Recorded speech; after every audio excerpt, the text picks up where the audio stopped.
vyake kuweza kuja tena katika mechi hiyo ya pili wakati Gor Mahia atakapokuwa anaingia ugani katika mechi yake.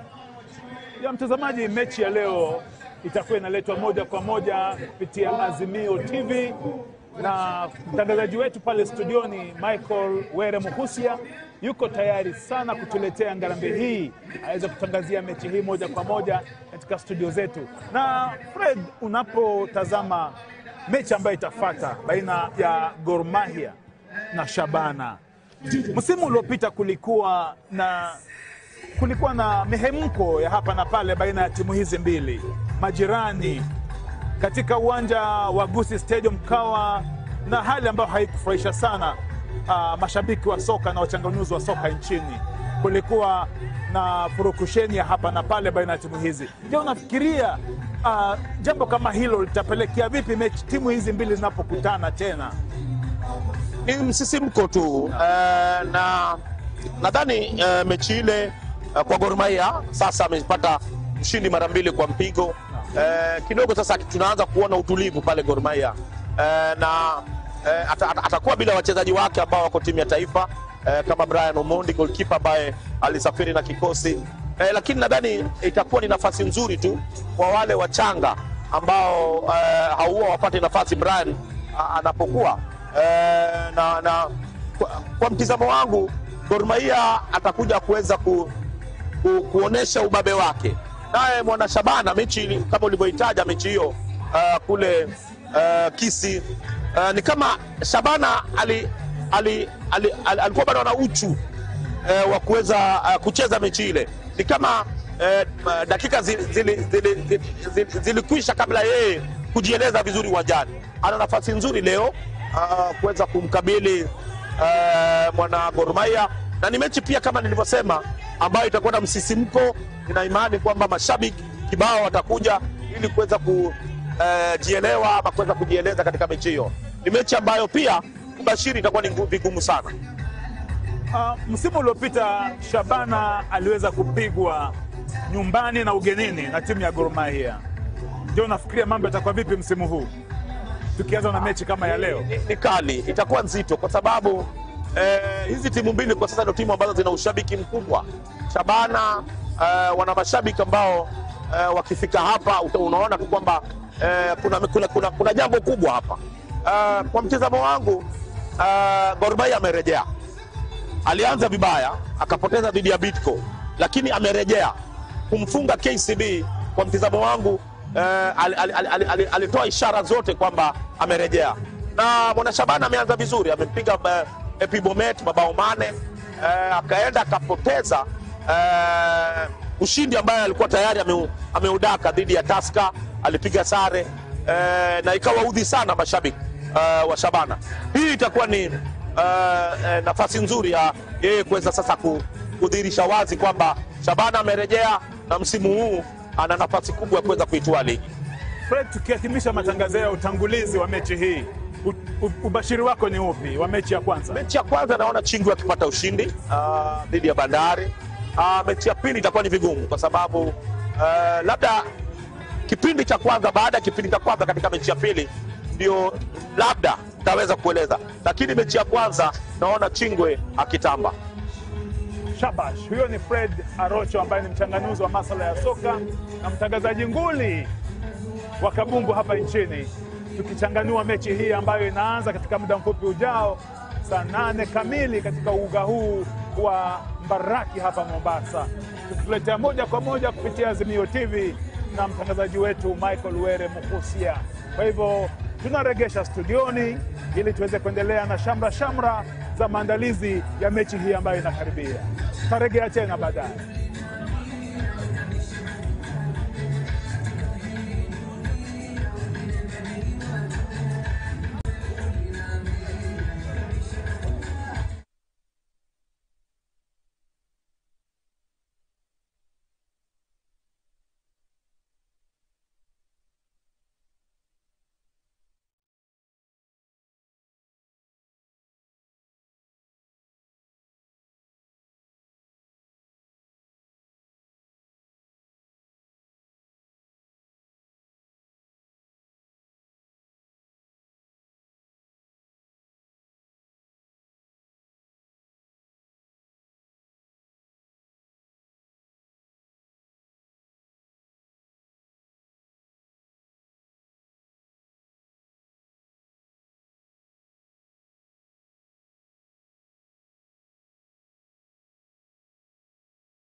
na nimesema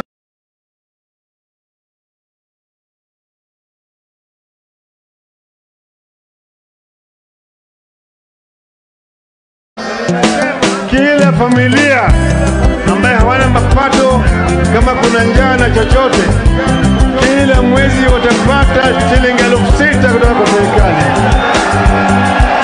Nataka vijana wafanye kazi wa maana, sio kazi ya kusukuma wilbaro. Yani leo ni Azimio, mwaka huu ni Azimio, Raila Odinga anatosha, Boga Safina wanatosha. Yani leo ni Azimio, mwaka huu ni Azimio, Raila Odinga anatosha, Boga Safina wanatosha. Rero ni rero, ayangu rero ni rero, rero ni rero, jamani rero ni rero. Baba Tinga fire, fire, fire, fire, Azimio fire, fire, fire, fire. Tuko na Baba Kea, 6,000 ziwe mfukoni, mengi yatatokea, maendeleo mpaka mashinani, kwa kilimo biashara, Boga Safi anatenda, miradi kwa kina mama, mama shule yatajenga, hata watunza wa mama wajane, hata basari watoto wasome, hata watunza wa mama wajane. Boga Safi, kazi safi, wale moja. Yani leo ni Azimio, mwaka huu ni Azimio,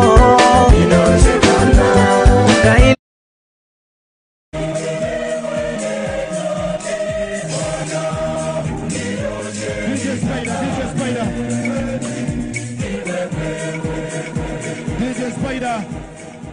Naam, asante sana DJ Spider. Msikilizaji, natambua uwepo wa nominated MP Irene Mayaka ambaye vile vile pia ndiye mwenyekiti wa michuano hii ya soka at ODM 20, yuko uwanjani. Vile vile natambua uwepo wa Honorable Otiende Omolo MP Rarieda ambaye pia ndiye captain wa Bunge FC na Chungu FC, na vile vile ni mwana kamati katika ile ODM 20 Soccer Committee. Vile vile yuko hapa. Omolo Otiende tayari amekushafika hapa. Nominated MP Irene Mayaka ambaye vile vile ndiye mwenyekiti wa kamati hii andalizi ya michuano hii ya soka yuko uwanjani. Basi kama nilivyokuambia, siko peke yangu, nitakuwa hapa na mwenzangu Fred Arocho, tayari amekushafika hapa, na kama unavyoona uwanja umeshibu katiuka, lakini tafuta nafasi yako, kwa sababu wakati wote kuanzia sasa His Excellency gavana wa jimbo hili Abdulswamad Sharif Nassir, vile vile gavana Simbarati, Gladys Wanga watakuwa wanafika katika eneo hili tayari kwa hafla hii ya leo. Hello again. It's all about football here, and we're here to bring you a fascinating encounter between Arsenal and United. London the setting for today's game, and I hope you're looking forward to this as much as we are. Well, I think it's about time we joined our commentators, so we'll go live and commentating on today's game. It's something a bit special out there today.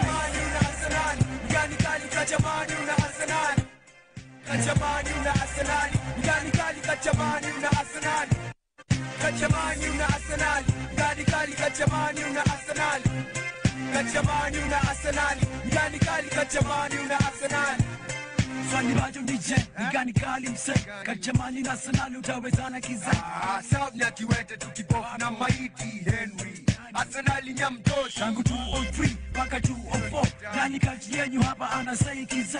Premier League say, mnasei wasei. Basi Arsenal yeah, Arsenal yeah. Arsenal yeah, Arsenal wenye masa. Everybody defense yenu boss kamule. Champions Lucy, Yera, Captain Mzee ama ujuzi. Upuzi, mani tuko hapa tuonyosha mikono juu. Arsenal mtadu.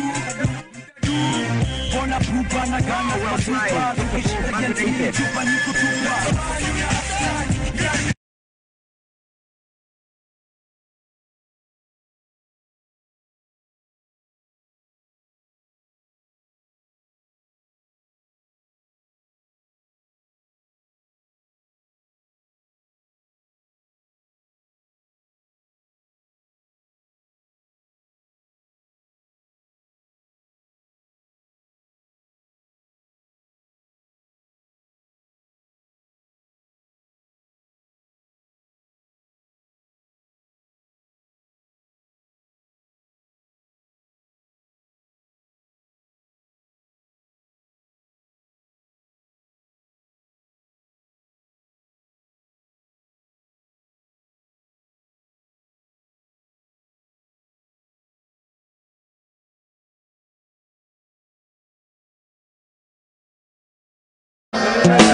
kila familia ambaye hawana mapato, kama kuna njaa na chochote, kila mwezi watapata shilingi 6,000 kutoka kwa serikali.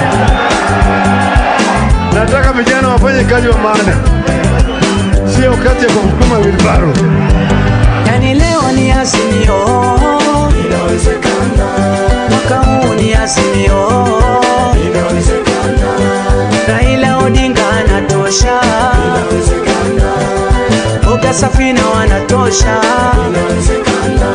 Yani leo ni Azimio, inawezekana. Mwaka huu ni Azimio, inawezekana. Raila Odinga anatosha, inawezekana. Boga Safina wanatosha, inawezekana. Rero ni rero, ayangu rero ni rero. Rero ni rero, jamani rero ni rero. Baba Tinga fire, fire, fire, fire. Azimio fire, fire, fire, fire. Tuko na Baba Kea, 6,000 ziwe mfukoni. Mengi yatatokea, maendeleo mpaka mashinani. Kwa kilimo biashara, Boga Safi anatenda.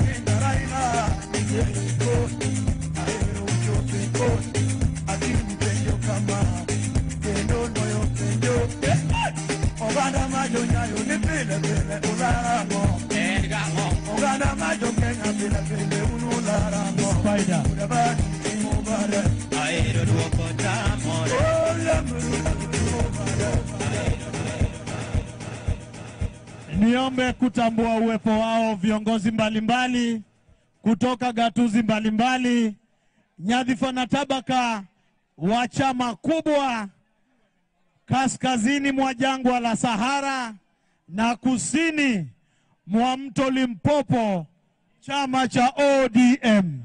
Niombe kutambua uwepo wake mkurugenzi wa kitengo cha watu spesheli Benson Musungu, mkurugenzi wa mawasiliano Etale Philip, mjumbe Otiende Amolo ambaye vile vile ni kapteni wa Chungwa FC, Airinya Kerario Mayaka mheshimiwa ambaye ni mwenyekiti wa kamati ya michezo.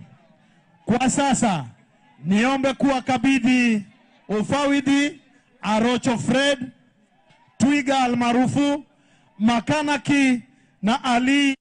Maji popote ulipo, tupo katika uwanja wa Mbaraki gatuzi la Mombasa katika taratibu za kupata matangazo ya mchezo wa mpira wa miguu, ikiwa ni kuadhimisha miaka 20 ya chama cha ODM, na kwa hakika ni taratibu hizo za kuonyesha kwamba mchezo ama michezo hutumika kwa ajili ya kuleta uwiano katika jamii mbalimbali.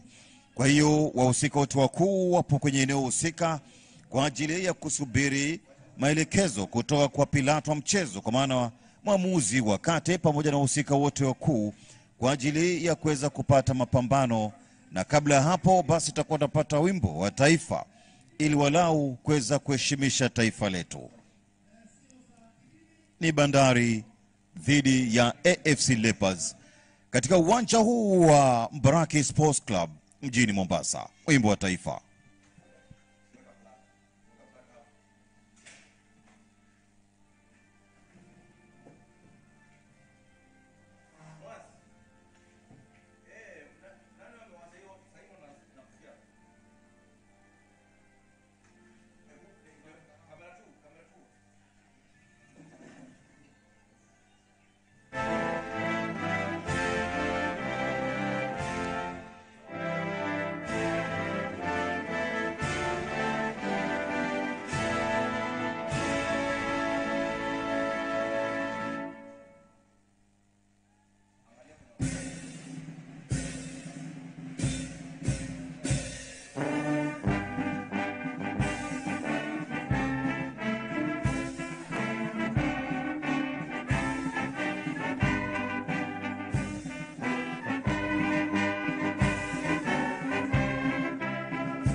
Naam, baada ya kupata Haya basi, wimbo wa taifa itakuwa kupatia na lineup wimbo na naona wa wageni wetu Afrika heshimiwa ya Mashariki, wakiongozwa na sasa ni zamu ya kuweza kupata utambulisho katika uwanja huu.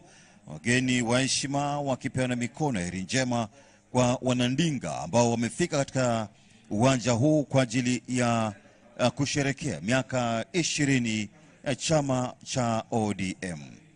Kuanzia mwaka 2007 ni safari ndefu. Wamekwepo vigogo ambao walitekeleza majukumu yao kama ilivyo desturi kwa vyama ama chama chochote kile, na hapa namuona wakili msomi Mheshimiwa Otiende Amolo, mbunge wa Rarieda, na pia vile vile kapteni wa Bunge FC, akiwa na wahusika wote hapa, akiwemo Irene Mayaka, akiwa waelekeza kwa ajili ya kuweza kuwapa wachezaji mkono wa heri njema katika taratibu zote zile kabla ya pambano kuanza. Namwona anampa mkono mwamuzi wa kati ama pilato wa mchezo pamoja na wasaidizi wake kwa ajili ya kufanikisha, tunasema kwamba fair game, na kama ilivyo kawaida ndivyo inavyotakiwa kuwa katika mchezo wa mpira wa miguu. Kwa hiyo naona kipa pale Levis Opio akimuongoza ama kumwelekeza Mheshimiwa mbunge wakili msomi Bwana Otiende Amolo katika taratibu hizo za kuweza kuwa tayari hata hivyo kwa pambano ama mtanange wa aina yake. Mashabiki wanazidi kumiminika katika uwanja wa Mbaraki, siku kuu ikiwa ni kilele kilileta ya shughuli hizi zote hapo kesho panapo majaliwa. AFC Leopards rangi ya niseme kwamba nyekundu, kaptura nyeusi na kuna mistari ile nyeusi pia vile vile kuashiria kwamba ndio nembo ama rangi ya timu. Kwa hiyo kwa ufupi ni kwamba wachezaji wapo tayari kabisa kwa ajili ya mapambano, na tutakuwa tunapata kuona vipi katika uwanja huu walivyopangwa wachezaji, nani amepewa nafasi kwa ajili ya kutitiga na nani atakayepumzishwa kwa ajili ya kuweza kutokea benchini ama wakati wote kutumika katika taratibu walau ya kuweza kupata ushindi katika mashindano haya. Kikosi ndicho hicho cha Bandari. Levis Opio anaanza mchumani akipumzishwa Setumbra, yupo Rajab Omar, Joseph Onyango, Brian Odera, safu ya ulinzi hiyo, Sharif Amuwobe pamoja na Clifford Otieno, Eric Balesho, Tuma Said zamani akicheza FC Leopards, William Wadri, Joma Izan na David Sakwa katika safu ya maliziaji. Wachezaji wa akiba wapo kwa maana gurudumu la ziada, akiwepo Mulu Nyanje, Emonje, Joma Barisa, Ojunga Mayombo pamoja na Yusuf Achampali, Hassan Abdalla na James Omusinde. Mfumo ni 4-2-1-3, mfumo wa mwalimu ambaye kwa hakika yupo kwa jina la Mohamed Borji. Majukumu yake ya kwanza katika harakati za kuonyesha mwamba wake katika ligi kuu taifa hapa nchini Kenya, lakini kabla ya hapo bila shaka ana kila sababu ya kuweza kutesti mitambo yake dhidi ya AFC Leopards. Bila shaka hali ya anga ni tulivu, imejenga mazingira tulivu kwa mchezo wa soka kutitigwa. Upepo inakwenda kwa kasi ya kilomita 22 kwa saa. Nyuzi joto basi bila shaka ni 20, na dalili tosha kwamba hali sio mbaya vile katika taratibu za kuweza kuwapa wachezaji fursa ya kipekee kwa ajili ya kuonyesha mwamba wao.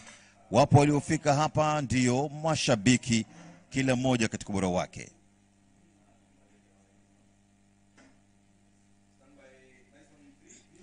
Tuiko majukumu, amwona Bima Yaka katika taratibu za kuweza kuonyesha kwamba ni rasmi sasa pambano lianze katika uwanja huu wa Mbaraki, uwanja ambao umefanyiwa ukarabati kwa ajili ya kuweza kupata kuwapa wachezaji na pia vile mashabiki fursa kipekee kuweza kupata burudani katika jimbo la Mombasa. Pale ni kupenda mikono ya heri njema mtazamaji, na kwa ajili ya kuweza kujua je, baada ya kipenga kupulizwa nani atakayeweza kutekeleza majukumu yake pasavyo walau kuweza kutetemesha kamba. Tumeona mwamuzi wakati Elijah Nyamwaka, yupo msaidizi wake Duncan Ochieng Andrew Mwalaga katika laini ya pili, naye Ahmed Atman akiwa ni mwamuzi wa mezani, kwa maana fourth official katika pambano ya siku ya leo. Kumbuka ni kuadhimisha miaka 20 ama miongo miwili ya chama cha ODM, na taratibu hizo ni kwamba timu mbalimbali zitakuwa zinatekeleza majukumu yao ipasavyo. AFC Leopards, Humphrey Katasi yupo, Brina Ojak, Julius Masaba, Randy Bakari, Kennedy Odhiambo katika idara ya kati, Brian Wanyama kiungo mchezeshaji huyu na mkabaji pia vile vile Kelly Madada, Casey Odhiambo, Elias Mugane, Victor Omune na Tyson Otieno. Mfumo chini ya kocha Fred Ambani ni 4-3 katika taratibu za kuweza kuonesha uwezo walionao. Elijah Nyamwaka ndiye mwamuzi wa kati ama pilato wa mchezo, akisaidiwa na Duncan Ochieng na Andrew Mwalaga. Mwamuzi wa mezani bila shaka tumemtaja Ahmed Atman, akiwa anatoa ushirikiano kwa faida ya wenzake. Wanachukua nafasi yao Bandari FC na Mwana Balecho na Mwacha Said Tsuma, zamani akichezea AFC Leopards. Wanakutana tena, sio mchezo wa ligi bali ni mchezo ni kama ule wa kirafiki, lakini ni katika kila mmoja kuweza kuonesha kwamba inawezekana katika uwanja huu. Ambani namuona pia vile vile Bernard Mangoli, kiungo wa zamani kwa faida ya AFC Leopards, yupo mne pia vile vile. Kwa hiyo ni benchi la ufundi ilobeba wachezaji wa zamani kwa faida ya AFC Leopards na hata timu ya taifa chini ya mwenyekiti kwa sasa Boniface Ambani, akisema siku imefika. Benchi la ufundi wanapata litmus test. Mohamed Borji amepewa majukumu, bila shaka kitovu cha asili yake ni kutoka Morocco, akisaidiwa na mhusika mkuu Tariq Bendam. Wote hao kwa hakika kwa ajili ya kuweza kuonesha je itawezekana kwa wao kuweza kuipa sifa za kipekee Bandari FC, na majukumu malengo kuu haswa ni kuweza kumaliza ndani ya 5 bora 3 bora, na ikiwezekana basi kubeba taji lenyewe. Iwe ni kwa mara ya kwanza kabisa timu hii kutoka pwani ya Kenya kubeba ama kutoa ubingwa wa ligi kuu taifa na kukunja shilingi milioni 15. Manake ni mdhamini mpya ni Sport Pesa. Kwa hiyo kila mmoja anachukua nafasi yake kutegemea na mfumo wa mwalimu ama walimu. Kwa mantiki hii, AFC Leopards dhidi ya Bandari FC, ama Bandari FC ikiwa katika ardhi ya nyumbani dhidi ya AFC Leopards. Weka vizuri kwanza, pambano ni Kelly Madada kula njama akilini kwa ajili ya kuweza kuanza mapambano katika kuunganisha na kufanikisha mengi, ili walao pia vile vile kumpendeza mwalimu wa timu ya taifa, iwapo kwa vyote vile ataweza kupata kanda hii, aweze kutathmini hali na ubora wa mchezaji huyu ama mchezaji yote yule atakayeweza kufanikisha yote. Mwamuzi wakati amekwisha puliza kipenga kwa muru pambano kuanza. Mtazamaji, Bandari FC dhidi ya AFC Leopards katika uwanja wa Mbaraki. Bila shaka ni shindano ama mashindano haya ya timu 4 kuadhimisha miaka 20 miongo miwili ya chama cha ODM. Bila shaka nyuma ya bomba mtema madini ni Michael Were Muhusia almaarufu Bonga Boli. Bandari FC wamepiga uzi ya samawati iliyokoza, wanapiga kutoka kulia kuelekeza kushoto mwa kiwanja chako. Jiweka vizuri kabisa pale mlinda mlango Levis. Zamani pia vile vile kidakia Leopards ana utenga mkubwa kule, lakini moja kwa moja tuliza nao. Akiwa na uzoefu wa kutosha katika taratibu za kuweza kucommand safu ya ulinzi kwa wao kuweza kupata matokeo chanya, na wakati bila shaka kuruzana na baadhi ya mashabiki kutokana na wao wenyewe kutaka matokeo chanya kila wakati. Kinaambiwa mchezo wa mpira wa miguu ni mchezo wa kimkakati. Anza ngoma hapa, piga manasi moja safi pembeni huku Piga manasi tena kutafuta kucheza na mlinda mlango Levius Opio. Sema tulizeni, tulia, tuanze kimkakati. Na kama ilivyo kawaida siku zote katika mchezo wa kileo, unaweza kuona kwamba wachezaji wengi ama timu nyingi wanaanza mashambulizi kutokea safu ya ulinzi. Pembeni huku unganisha vizuri kule pembeni, lakini kwa hakika anachelewa kufika kwa wakati. Izzadin Juma. Itakuwa ni goal kick. Itabidi aanze tena pale ni Humphrey Katase.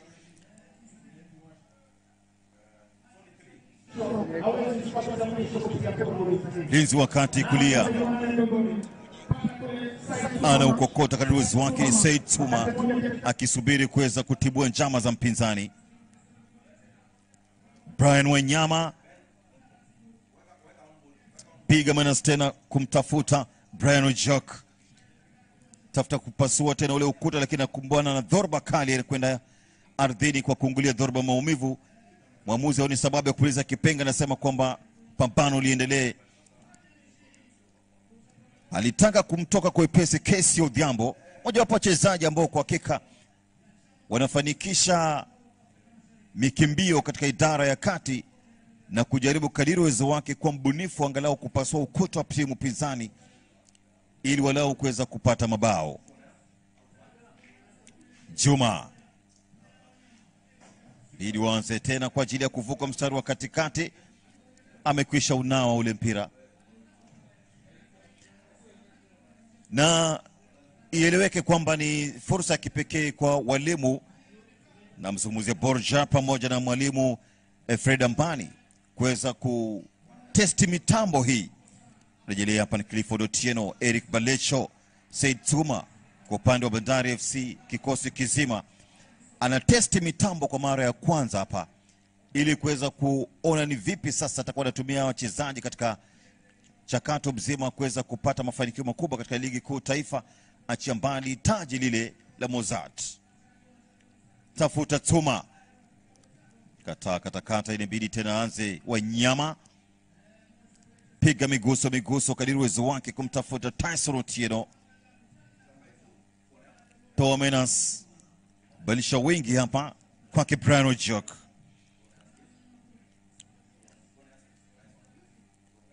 Ni miguso na kufanya tahadhari kabla ya kuachia mpira. Ana ukokota tena Casey Odhiambo. Barry Bakari anatenga mpira pembeni kushoto huku. Dabidi kufanya njama kwa ajili ya kuweza kuvunja ama kuvuka ule mstari wa kati, mtazamaji.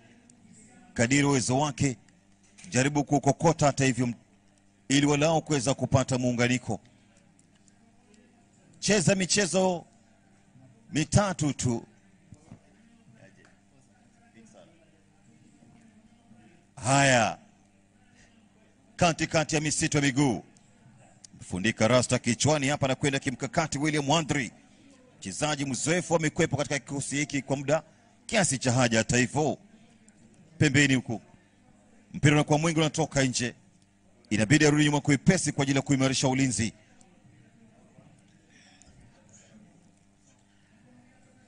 Unapotaja chama cha ODM, wanatekeleza majukumu ipasavyo kwa ajili ya kutumia mchezo wa mpira wa miguu kufanikisha uwiano katika jamii. Na mbali na kufanikisha uwiano katika jamii, ni kwa ajili ya kutengeneza nafasi za ajira. Tuliza pembeni huku Rajab Omar, zamani amecheza nafasi ile taratibu. Siraj ambaye baada ya kupambania timu hii kwa muda mrefu amepata lishe bora na kujiunga na Gor Mahia, timu ambayo pia vile vile tulikuwa tunapiga katika uwanja wa baadaye dhidi ya Shabana FC. Anza tena kwa kasi, jaribu tena kukokota ile mpira pembeni kulia huku. Frebran piga manasi moja safi tena kwake Casey Odhiambo. Ni miguso tu, lakini sana kizidi sana ambia siku zote huwa ni mbaya. Anza tena Leopards. Piga manasi tena kwake Bandhi Bakari. Fanikisha mikimbio tena kwake Wanyama katikati ya misitu ya miguu. tafuta namna kumpata Keli Madada. Pembeni huku kushoto anapigwa Lazaro kwenda chini. Mwamuzi anasema ni nyepesi mno. Tuma. Inabidi sasa aanze tena safari kwa ajili ya kufanikisha, lakini kwa ni cross mkaa. Ni fursa ya kipekee kwake mwalimu Mohamed Borja. Manake ni siku chache tu fursa hii anaingia sebuleni, lakini kwa hakika mwamuzi anasema amekwisha otea. Balecho Eric ameonyesha nia ama dhamira ya kuweza kupata bao la kwanza, lakini jamaa zake kwa hakika zimekatwa kutokana na mwamuzi msaidizi kuona kwamba amekwisha zidisha safari, kwa hakika kayumba kiasi cha haja. Ni matangazo ya soka kupitia Azimio TV. Niite Bonga Boli Michael Were Mohosia katika dongo la utangazaji Kiswahili kama ilivyo ada. AFC Leopards dhidi ya Bandari. Unaambiwa mshindi atakunja shilingi milioni 1 pesa taslim katika mashindano haya, na bila shaka atakuwa anapatikana hapo kesho. Wapo Bandari FC, AFC Leopards, Gor Mahia pia vile vile Shabana. Shabana ikisafiri tena kwa mara ya pili kurudi pwani ya Kenya. Majuzi tu akicheza dhidi ya Bandari FC na kusajili ushindi wa goli 1-0 katika pambano ya ligi kuu taifa.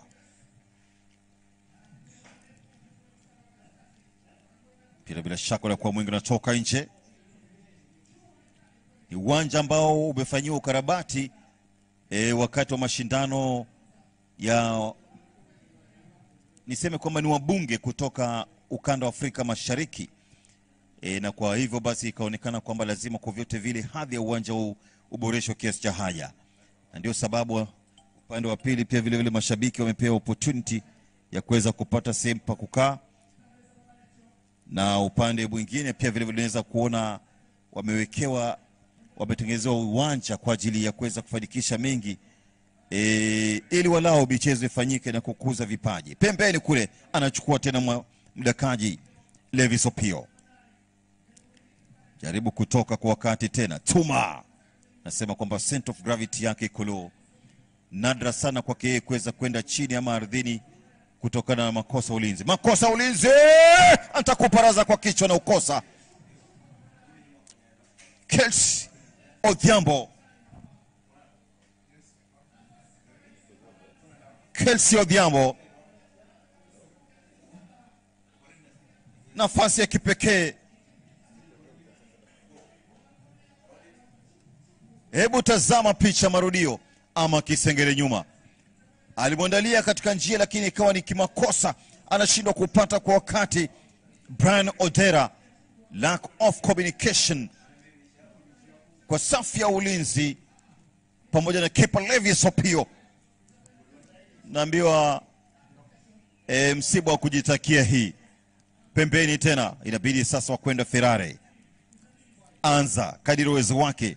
Izzadin Juma anavyofanya mikimbio na nikumbusha Shaban Kenga zama zake katika uwanja huu kwa faida Bandari FC, wakati mmoja pia kijiunga na Gor Mahia japo kwa mwaka mmoja, wakititiga kweli kweli katika uwanja ule wa City jijini Nairobi. Unakumbuka zama zake mchezaji Dani Serinkuma, walikuwepo wachezaji wa kupigwa mfano Jeremy Onyango, kuja kwa pesi kweli kweli hapa Eric Balecho tena. Bila shaka anasema kwamba ndivyo sivyo. Nyanyua kono wake pale mwamuzi wakati anasema kwamba bezidisha kiasi cha haja.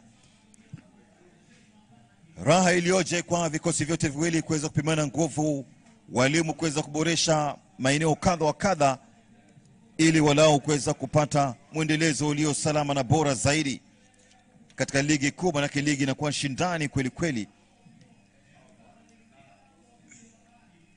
Ipo katika nafasi ya 8 Bandari. Cheza michezo 3, pata ushindi mmoja tu, poteza mchezo mmoja na kwenda sare mchezo mmoja. Sema kwamba haina pumzi ya kutosha. Ngozi ya ng'ombe hilo wamba na kutengeneza mpira. Inabidi sasa wafanye mabadiliko kiasi cha haja na kuweka ile mpira pembeni kabisa. Napotaja Bandari FC wamepata ushindi wa magoli 3-1 dhidi ya Murangasil, mchezo ambao ulikuwa ni wa kwanza kabisa msimu wa mwaka 2025-26, na katika uwanja huu wakavuna magoli 3-1 dhidi ya Murangasil. Pembeni kule bila kucheza kwa wepesi kwa ajili ya kutoa hatari. Naambiwa afadhali lawama kuliko fedhea. Mchezaji katika eneo lake safu ile Sharif ana utenga mkubwa, kipa na unyaka kweli kweli, pasi na kutetereka hata chembe. Mwepesi sana wa kutumia nafasi yake alivyoinyanyua na kaokosa dira katika taratibu za kuweza kufanikisha mikimbio. Mwamuzi akawacha sema kwamba ni advantage ile. Anza tena. Namuona anavyokimbia Tuma. Siku zote Tuma huwa ni mchezaji ambaye katika safu ile ya ulinzi anawasaidia pakubwa, manake ni kiungo mtibuaji. Amechezea FC Leopards wakati mmoja na bila shaka sifa zake zipo kwa makuu aliyofanya mara kwa mara. Dhidi ya Kariobangi Sharks ikawa wakafa kwa goli 1-0 na wakafa kwa goli 1-0 dhidi ya Shabana. Sare moja ndio dhidi ya Kariobangi Sharks. Kwa hiyo ndio taratibu ambazo tunashuhudia katika uwanja huu mtazamaji.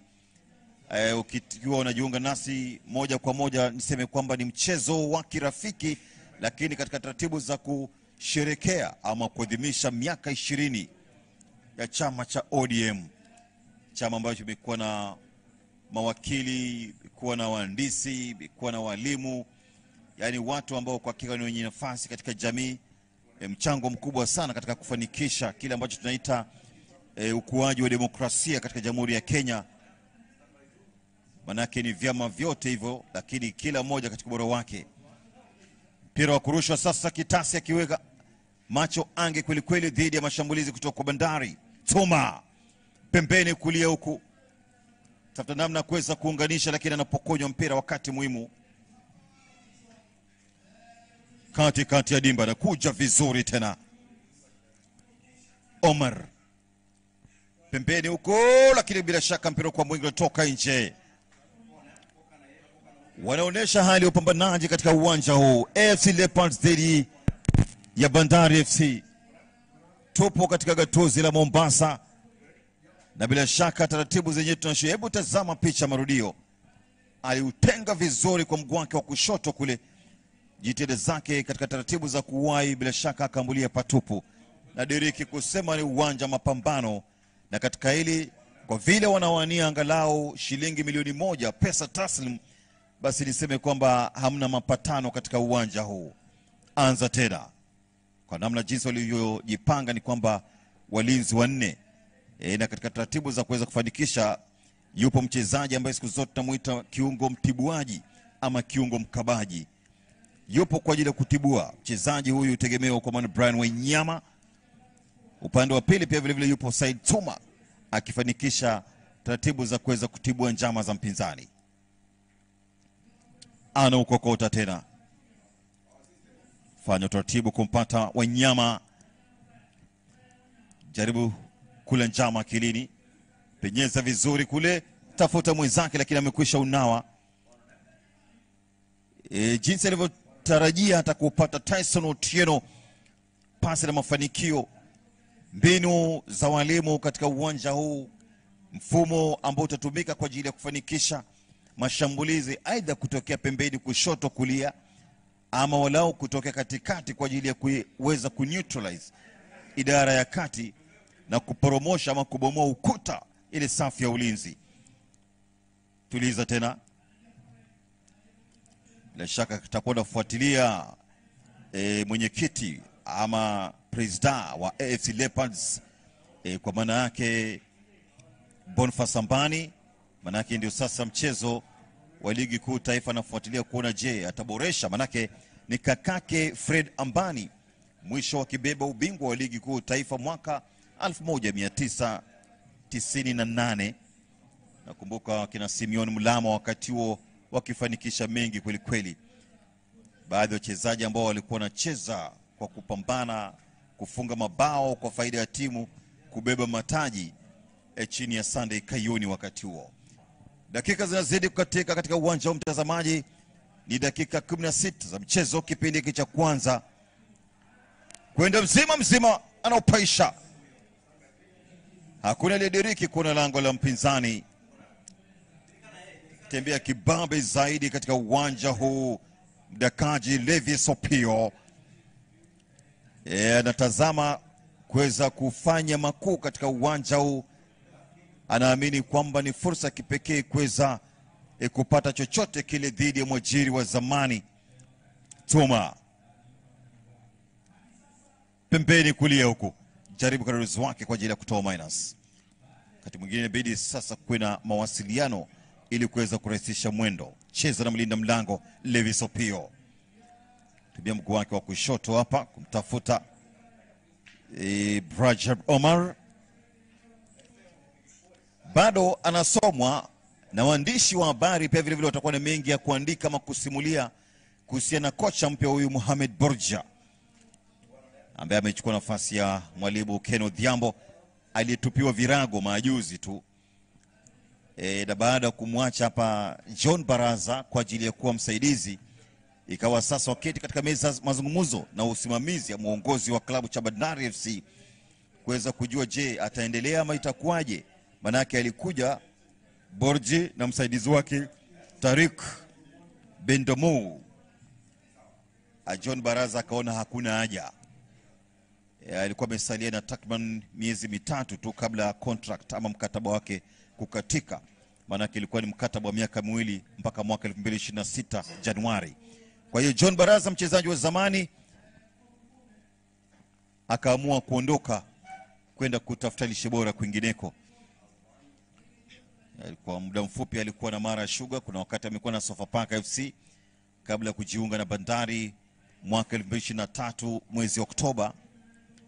Baada ya mwalimu na mchezaji wa zamani kwa faida ya vilabu kadhaa timu ya taifa Twahir Muhidin kupigwa fagio la chuma kipindiko, alipewa nafasi kwa ajili ya kuifunza Bandari FC mwaka 2024, lakini kwa namna hali ilivyo mambo yamekwenda ndivyo sivyo, akiwezesha Bandari kumaliza katika nafasi ya 4, akitokea kuwa mojawapo wa walimu ambao kwa kweli walifanya kazi kubwa sana kwa maana John Baraza. Kwenda mzima FC Leopards katikati ya wachezaji wawili, lakini kipa anafika kwa wakati na kuweza kutibua njama zake. Ametoka kwa wakati mlinda mlango Levis Opio kupunguza mwanya baina yake na mpigaji ama forward. Unajua kule juu wamesimama wachezaji watatu kwa faida Leopards. Ana ukokota tena kadozi wake, mchezaji ambaye siku zote iko active sana uwanjani.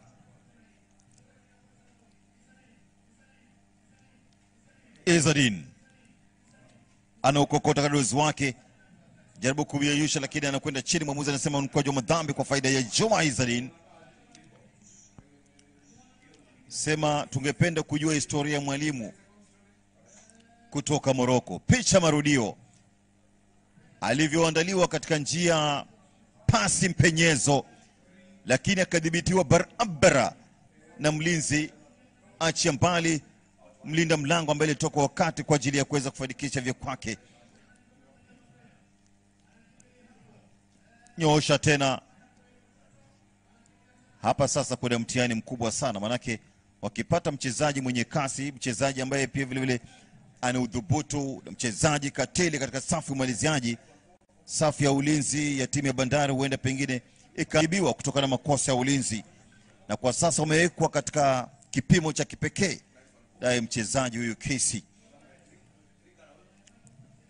Amekuja kiasi cha haja na bado atazidi kumiminika ama kuongezeka katika uwanja huu.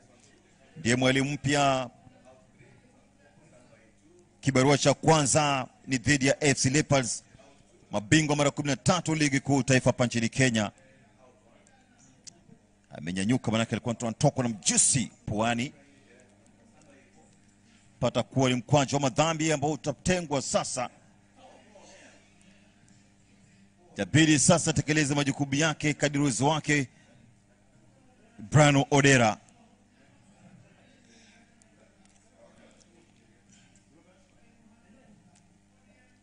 Kuja vizuri tena.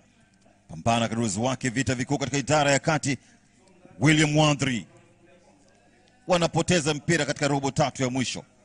Kelsey na mwandalia katika njia na mpiga kanzu, bila shaka piga fataki, lakini kwa hakika unakuwa ni hafifu, sema kwamba ni mkwaji wa kona. Tafuta njama sasa mtazamaji kwa ajili ya kuweza kupata goli mapema kabla ya kwenda mapumzikoni. AFC Leopards kwa kile alichokitekeleza, nia ya kuweza kupata chochote kile. Victor Omune itakuwa ni mkwaji wa kona kwa faida Leopards. Mshindi anakunja shilingi milioni 1. Watakaofuatia pia vile vile hawatatoka patupu katika uwanja huu. Unatengwa sasa. Shaka inakuwa ni hafifu mno, fika kwenye eneo husika tena kumtafuta Brian. Baraka Bandi.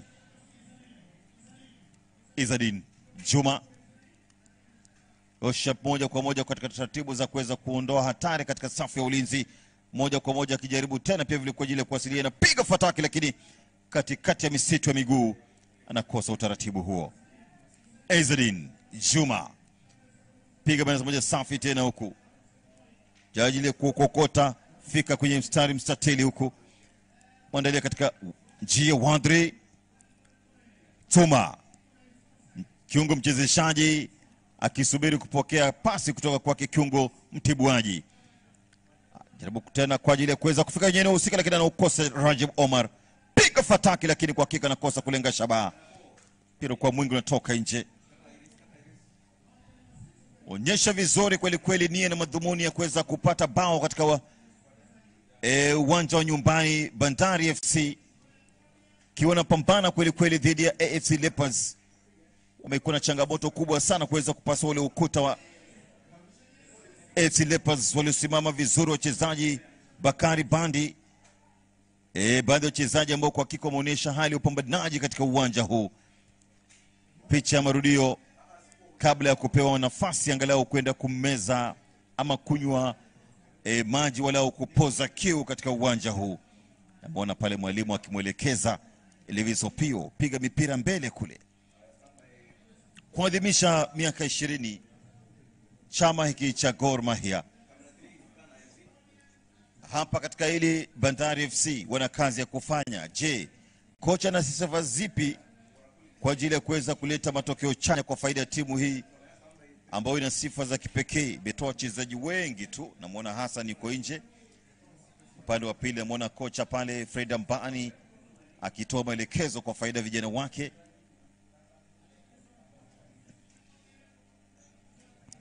Manake msimu uliopita katika ligi kuu taifa Bandari walimaliza katika nafasi ya 8 msimu wa mwaka 2024-25 wakipata alama 44 kutoka ndani ya michezo ambazo kwa hakika ziliwapa uwezo mkubwa wa kuweza kutoa ushindani mkuu. Alama 44 ndani ya ushindi mara 10, kwenda sare mara 14 na kupoteza mara 10. Kwa hiyo iliponza safari yao wastani ndani ya 10 bora. Kwa hiyo CEO Bwana Kibwana amesema yupo kwa ajili ya kuboresha timu ya Bandari FC ili walau iweze kuwa ni timu shindani zaidi katika taifa la Kenya, sio taifa la Kenya pekee bali katika ukanda wa Afrika Mashariki na Kati. Majuzi wakicheza mchezo wa kirafiki dhidi ya vijana wa Jangwani kwa maana Yanga kabla ya ligi kuu kuanza, wakipoteza 1-0 katika uwanja wa Taifa ama uwanja wa Benjamin William Mkapa jijini Dar es Salaam.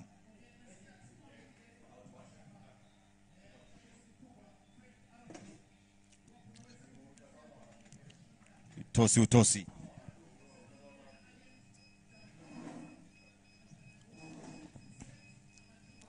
Fanya utulivu katika safu ya ulinzi. Wadri pembeni kule kulia wameingia vizuri. Wadri subiri pasi, lakini kwa kinatoa pasi hovyo. Ngangana Karuzi wake hapa ni Wanyama. Pambana Karuzi wake tena.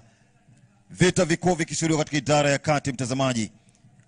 Kila mmoja katika ubora wake kwa ajili ya kuweza kufanikisha mikimbio. Anza tena Tuma. Sema kwamba ni kiungo mtibuaji. Defensive midfielder mzuri sana kwa kuweza kutibua njama, mipira za juu, anapora mipira ya chini, na pia vile mzuri katika kukaba mpinzani asiweze kupata nafasi ya kuweza kufika langoni na kuleta utesi. Ni jua la mtikati ama jua la utosini, ila kwa vile hawa ni wachezaji wamezoea mazingira haya, wanazidi kutekeleza majukumu yao ipasavyo kwa ajili ya kuweza kuwapa wachezaji burudani katika uwanja huu. Leopards Thomas tena tafuta damu na kuweza kumpata Lewis. Casey Odhiambo, kijana mdogo ambaye kwa hakika anaamini kwamba anaweza kutekeleza majukumu na hata kuvaa uzi wa timu ya taifa. Hebu tazama alivyoandaliwa katika pasi. Dhamira ni nzuri, lakini hata hivyo akakumbana na kisiki ama dhuri. Inabidi sasa wajenge ukuta wa binadamu ili pa changamoto FC Leopards katika mchakato mzima wa kutenga mpira uliokufa kwa maana dead ball. Weka kichwa pamoja, kuweza kujua ni vipi mlinda mlango kwa ajili ya kuweza kuwapanga vizuri ili wasiweze kuwaruhusu ama kutengeneza mwanya ambao huenda pengine kaleta madhara katika lango hili. Wanamuinda kadiri uwezo wao AFC Leopards kwa ajili ya kumpa madhara makubwa Lewis Opio. Wapo wachezaji wawili kwenye eneo husika nje ule mstatili wakila njama kilini kabla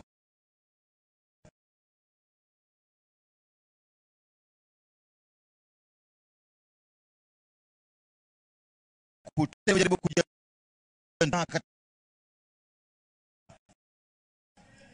ikawa ni kutafuta nani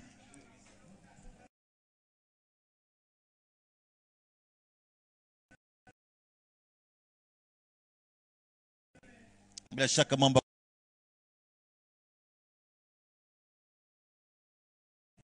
mchezaji ambao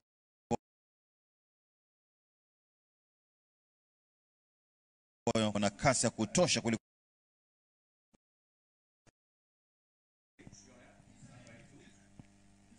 mkwaji wa kona.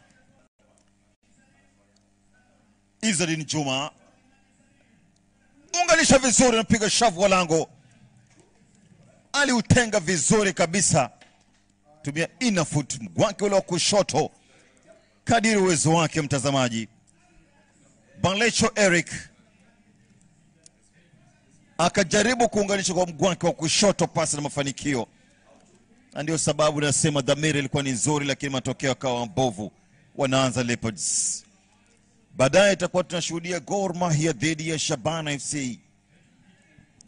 Naambiwa wenyewe Torebobe, yani wale walio wabaya kweli kweli, vijana kutoka sehemu za Kisii. Anampa mkono kuashiria kwamba ndio tupo katika hali ya upambanaji, lakini lazima tuonyeshe hali ya udugu zaidi katika uwanja huu. Anza Chuma piga bwana moja safi tena kumtafuta Balecho. Zibe katika dakika 30 za mchezo, nusu saa, hakuna yote amediriki kwa lango la mpinzani katika uwanja huu. Raha ilioje kuona jinsi wanavyotitiga, lakini kwa mtazamo wangu ni kwamba wote hao wanajaribu kutesti mitambo hii. Kutesti mitambo kuona ni wapi pa kuimarisha. Je, ni safu ya ulinzi? Je, mawinga watastahili kuweza kuongezwa ama kuelekezwa kushirikiana vizuri na wachezaji katika idara ya kati? Na hapa kumbuka pia vile timu ya taifa ya Kenya Harambee Stars itakuwa inacheza dhidi ya Intamba Mrugamba, timu ya taifa ya Jamhuri ya Burundi, nchini Burundi, ili kuweza kuona je watamaliza katika nafasi ya ngapi katika msimamo wa jedwali. Tayari Kenya Burundi zimekwisha furushwa nje ya safari ya kufuzu dimba la dunia mwaka ujao nchini Marekani. Kwa hiyo leo dhidi ya Intamba Mrugamba ni katika taratibu za kuheshimisha ratiba ya michuano husika. Baada hapo watapiga dhidi ya wanatembo kutoka Afrika Magharibi, Ivory Coast. Pembeni huku kwenda kwa kasi sasa ni Ojok Brian, ndio kwa mwingi anatoka nje.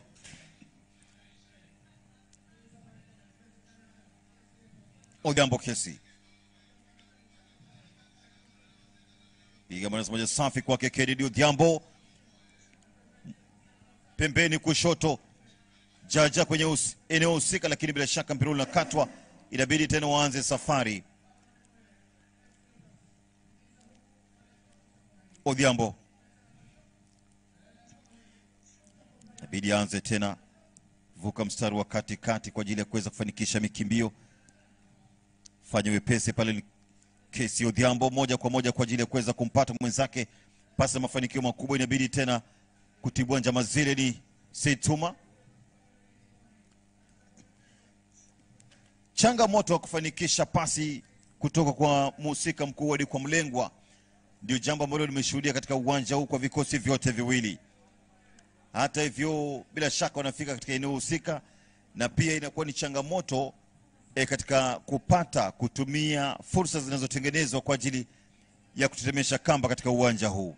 Matumizi ya nafasi inasalia kuwa changamoto katika uwanja huu kwa faida ya FC Leopards sawira Bandari FC. Ndio mpaka sasa unaweza kuona kwamba hakuna yote lidiriki ama kudhubutu kuona lango la mpinzani. Ni 0-0 ama buyu kwa buyu.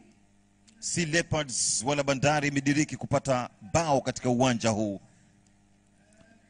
Iwapo wataishia kwenda sare, basi mshindi lazima patikane kupitia mikwaju ya changamoto ya penalty.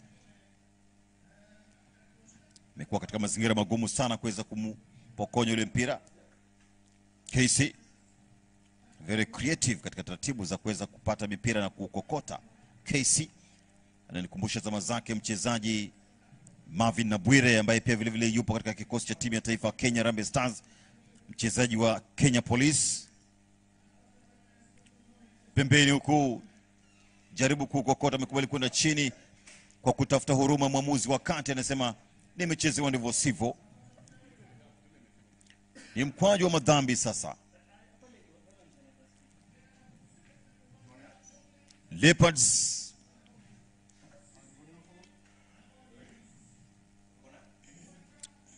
chukua nafasi kabla ya mwamuzi kumruhusu kutenga ule mpira ili wanao kuweza kuona itakuwaje. Anaokosa mtazamaji, lakini alikuwa amekwisha otea kwa mujibu wa msaidizi wa refa laini ya kwanza. Inabidi arudi nyuma kwa epesi kwa ajili ya kuimarisha ulinzi. Mpambanaji huyu KC Odhiambo, teenager ambaye kwa hakika anaonekana kupata burudani katika uwanja huu. Hebu tazama jinsi mkwaju wa madhambi ulivyotengwa. Ikabu ile katafuta namna kuweza kuunganisha, lakini kwa namna jinsi alivyougonga bila shaka alikosa the appropriate technique, mbinu za kipekee katika kujibu mapigo ambayo siku zote inabidi unaudonoa. Lakini nadhani pia lizidiwa pia vile na kimo, na ndio sababu kitu ambacho kimeponza taratibu zake kwa ajili ya kuweza kupata namna ya kuweza kuelekeza ule mpira katika ngome na kumchachawiza mlinda mlango Levis Opio.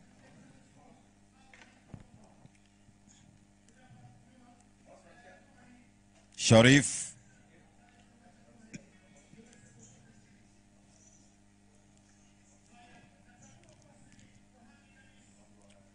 katakata bado vijana wa Bandari misito miguu na katana toa kosi moja mkubwa kumtafuta Wadri tena. Fanikisha mikimbio moja kwa moja bado. Tuliza vizuri Balecho. Balecho pembeni kushoto huku. Balecho kwa Mungu natoka nje, anafanya kazi kubwa sana kwa ajili ya kuweza kumdhibiti na kumnyima uhuru wa kufanya pendavyo. Bandi Bakari mlinzi wa kati.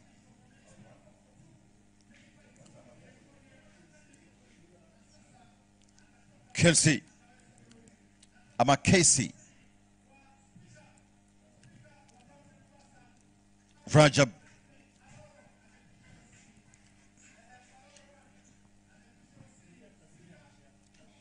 yupo chini, amekwisha nyanyuka baada ya kwenda chini. Eric Balecho ameonyesha hali ya upambanaji kuanzia kipindi dakika ya kwanza. Faidi kupata mkwaju wa madhambi ambao utakwenda kutengwa na mchezaji Izzadin Juma. Mguu wake wa kushoto kwa ajili ya kutekeleza wajibu. Anaupiga hovyo. Wanaanza safari. Leopards. Tyson Otieno anamwandalia katika njia. Kokota Madada Kelly.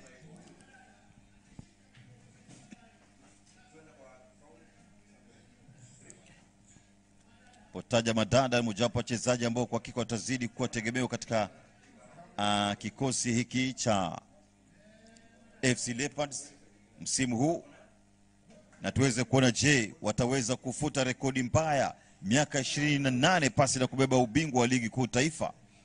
Mwisho wakibeba ubingwa ni mwaka 1998. Baadhi ya wachezaji katika uwanja huu hata wakuwa wamezaliwa wakati huo. Unganisho, cheza vizuri Levis. Makosa mawasiliano katika safu ya ulinzi. Cheza vizuri kweli kweli Levis Opio. Close range missile.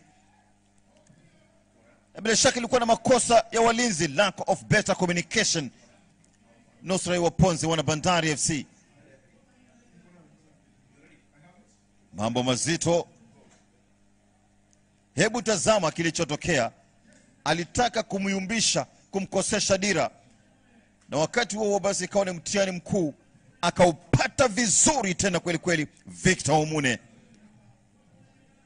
Mune mchezaji mzoefu. Potaja ligi kuu, Shabani imeganda kileleni pa jedwali la ligi kuu taifa. Kifuatwa na Posta Rangers, vijana wake Sami Pamzo Molo.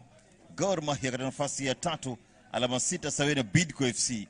Kumbuka Gor ilipoteza mchezo wa kwanza walipokutana dhidi ya Bidco, wakikubali kuchezea ushinde wa goli 1-0 dhidi ya vijana wa Muluya. Ama Ahulia kunradhi. Muluya ni kwa faida ya Kariobangi Sharks. Ahulia ni kwa faida ya Bidco United. Odhiambo. Tosi tena. Piga miguso kadrozi wake, jaribu kuunganisha kadrozi wake tena huku. Anakwenda chini akisubiri huruma mwamuzi. Mwamuzi anapuliza kipenga, anasema ni madhambi. Mugune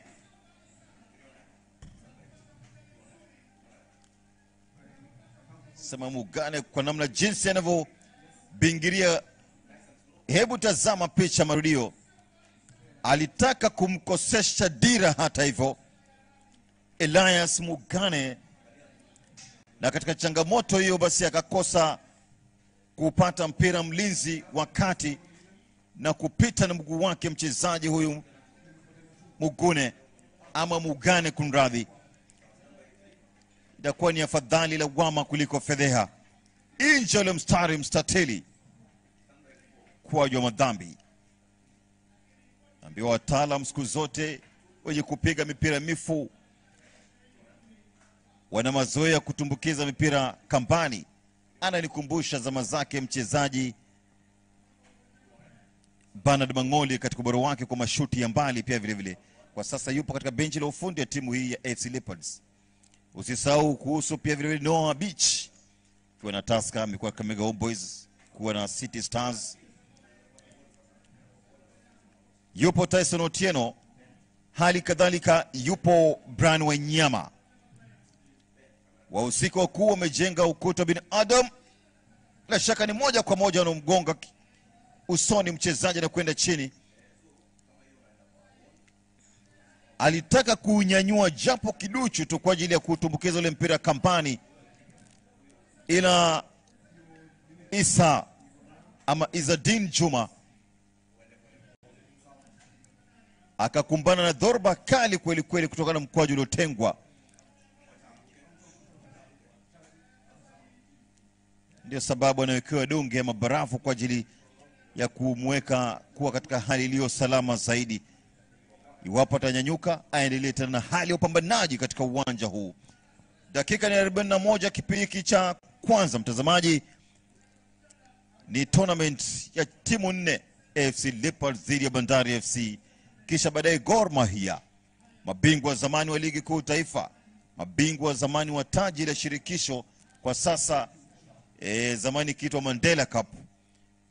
Gor Mahia dhidi ya Shabana FC.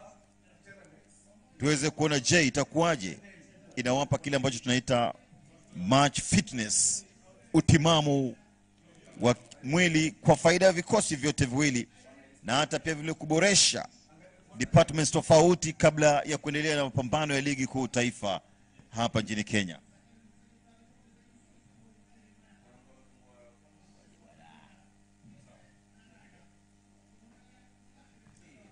Taja Bandari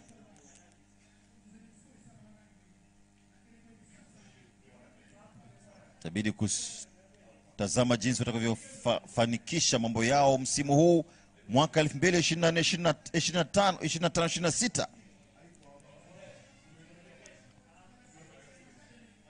Pembeni huku Leopards, vikosi vyote viwili bado kupata muunganiko.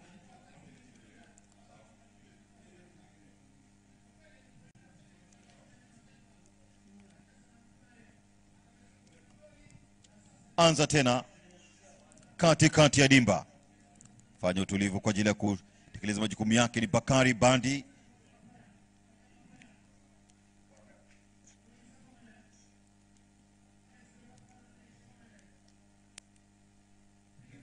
Yeyusha tena Victor Omune, kile mlinda mlango anatoka kwa wakati kwa ajili ya kuweza kupata. Wanakosa utulivu kufanikisha pasi husika, zaidi ya pasi 2-3 unakosa kushuhudia katika pambano ya siku ya leo FC Leopards dhidi ya Bandari FC. Vikosi vyote viwili manake wote wanaonekana kuwa ni watu wenye pupa mapapara, na kwa kuwa na pupa inamaanisha kwamba unakosa utulivu wa kuweza kufanikisha mikimbio ili walau kufika kwenye eneo husika. Moja kwa moja tena pembeni huku, litaka hata hivyo kuweza kumwandalia katika njia mchezaji Badri ama Wadri.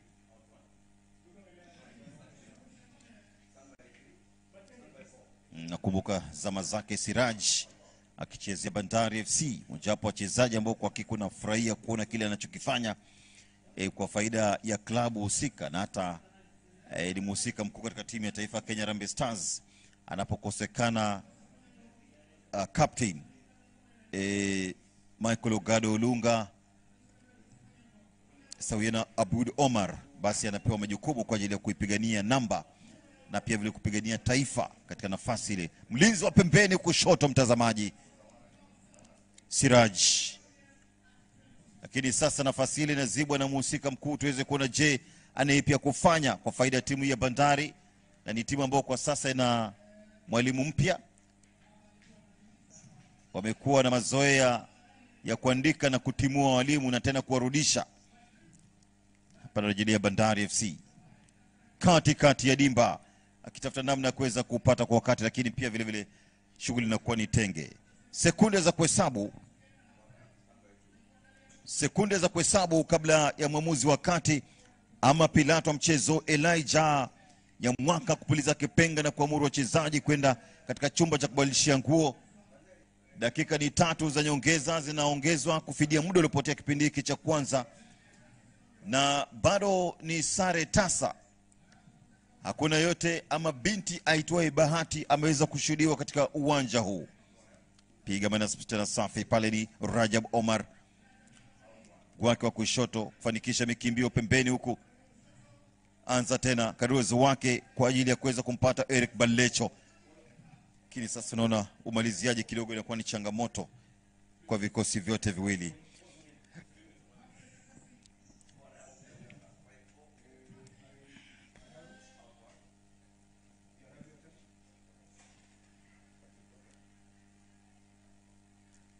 Chezo na mlizi wakati kulia Bani Bakari, makosa ulinzi pale mtazamaji. Huyu si mchezaji wa kubezwa wakati wote mchezoni. Ana mengi ya kufanya siku zote uwanjani William Wadri. Maana yake mchezaji mpambanaji katika taratibu za kujaribu kuvuruga utulivu katika safu ya ulinzi ya timu pinzani. na katika changamoto yenyewe basi ni kana kwamba mlinzi alikuwa amesuasua, na kama wasemavyo wahenga ni sawa na kucheza na shilingi katika tundu ya choo. Unapocheza na shilingi katika tundu la choo basi inamaanisha kwamba unatafuta hasara. Wakati wote basi mwamuzi wakati atakuwa na kila sababu ya kupuliza kipenga na kuamuru wakwende mapumzikoni. Anajaribu kupata dira mwalimu Mohamed Borja. Sema amechezea vilabu kadha wa kadha, na tutakuwa tunazidi kumtazama katika ligi kuu taifa kuweze kujua je, faida zake ni zipi.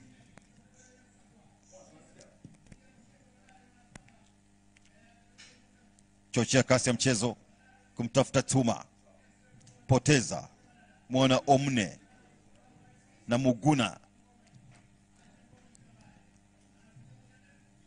Ila unakuwa mwingi natoka nje. Ni jina la Mugane linatatiza na kumtafananisha na Muguna. Muguna mchezaji wa zamani kwa faida ya Gor Mahia, Police FC. Amekwenda kutafuta lishe bora nchini Botswana. Lakini huyu ni Mugane Elias. Anamtoka vizuri Wanyama. Brian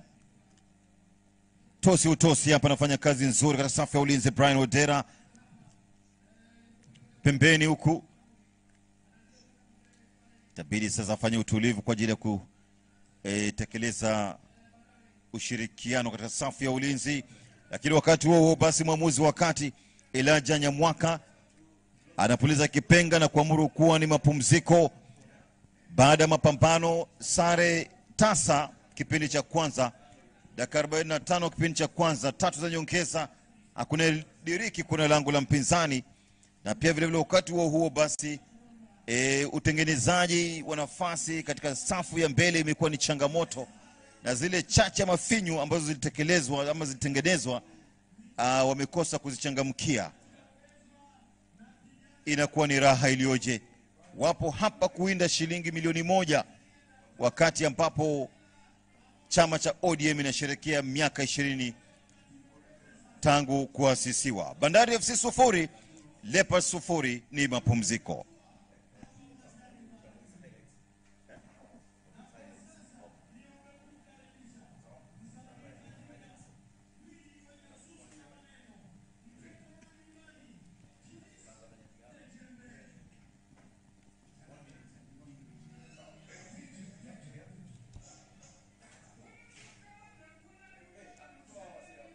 Haya, jinsi pambano lilivyoanza ni highlights hizo kwa namna jinsi Leopards wamefika katika uwanja huu wa Mbaraki kupambana dhidi ya Bandari FC.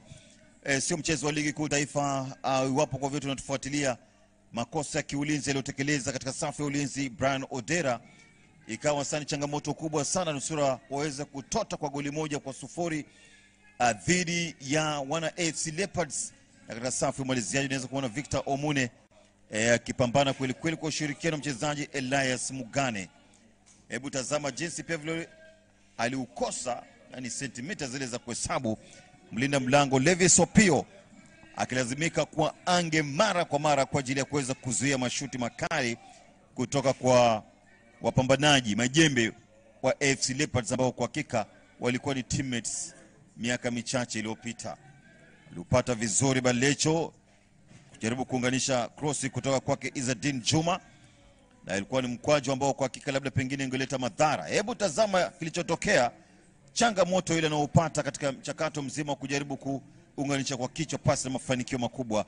Na wakati wa kwenda mapumzikoni tunashuhudia hakuna timu inayopata bao katika ndani ya dakika 45 kipindi cha kwanza. Ni mapumziko.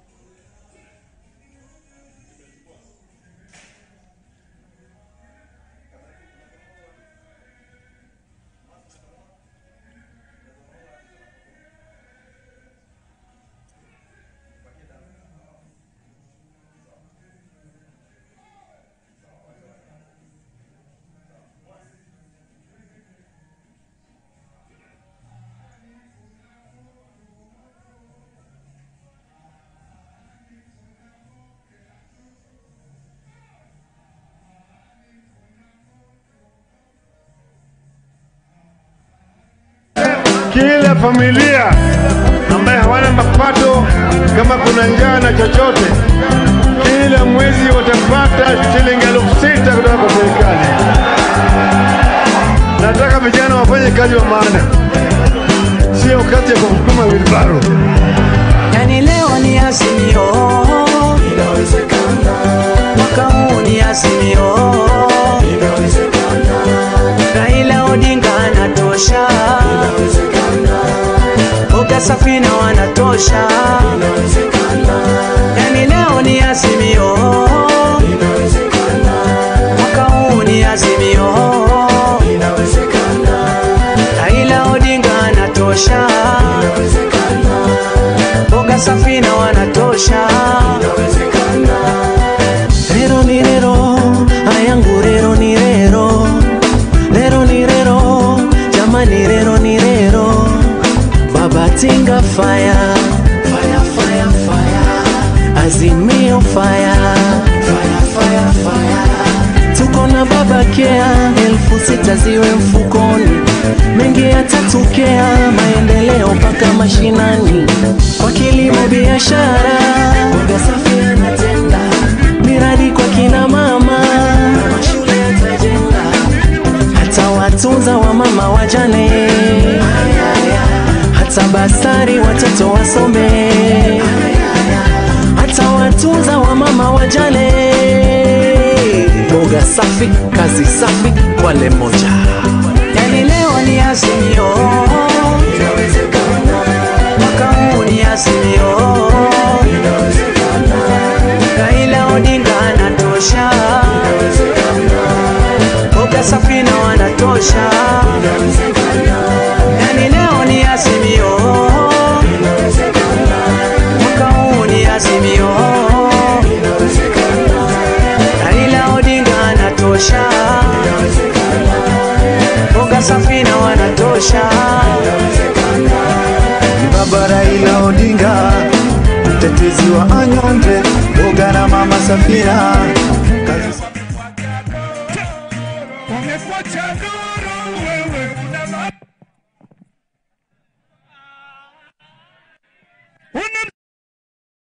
unarusha ndani twajichanganya we. Ujimix na madu, ujimix na masela pari twaichanganya. Watu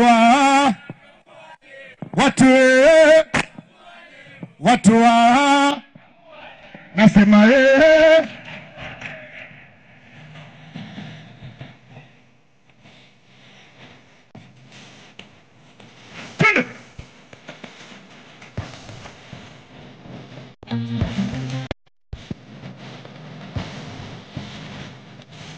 juhudi zangu zinanipa nguvu na uhakika, hata kisema wapige kambi na watashangaa kinjeta wakisema jebe kunjika.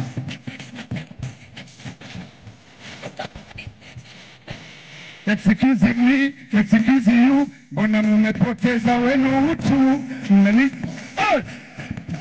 Kama sijawaza wangu utufutu, mara jembe, ojembe. Tangu na ntisikita, nakanaga mta, sheba nokita, sheba sitipi. Nambukita, tumesha zaga kweli Mungu.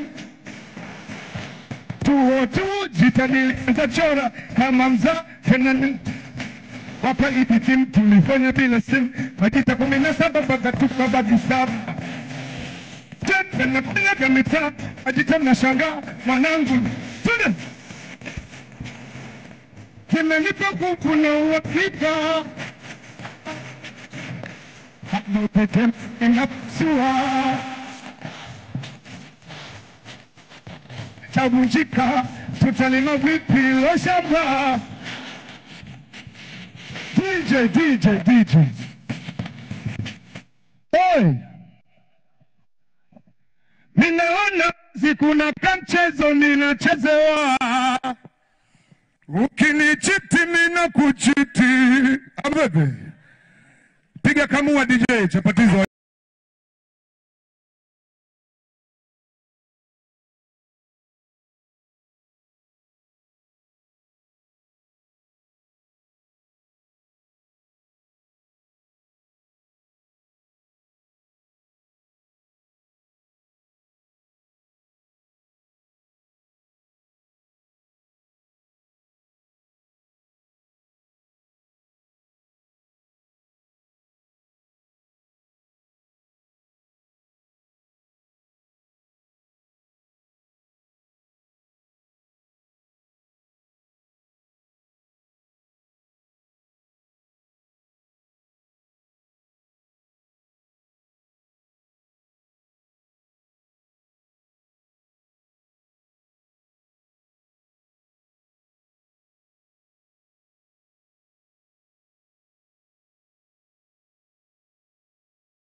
makofi. Jipigieni makofi. May God bless you guys.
Wanyama Junior.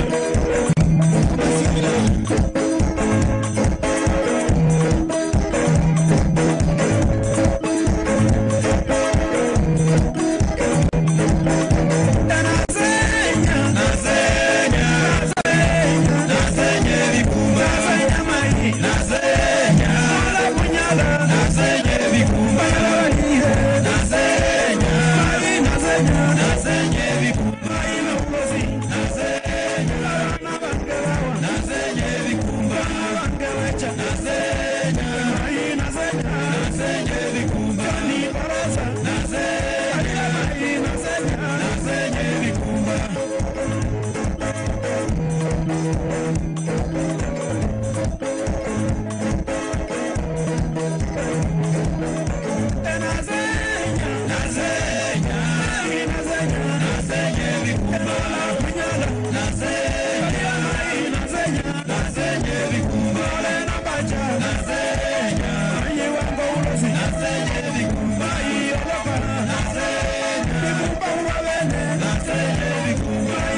Haya, karibu sana mtazamaji, tupo katika uwanja wa Mbaraki gatuzi la Mombasa, ikiwa ni siku ya kusherekea ama kuadhimisha miaka 20 ya chama cha ODM.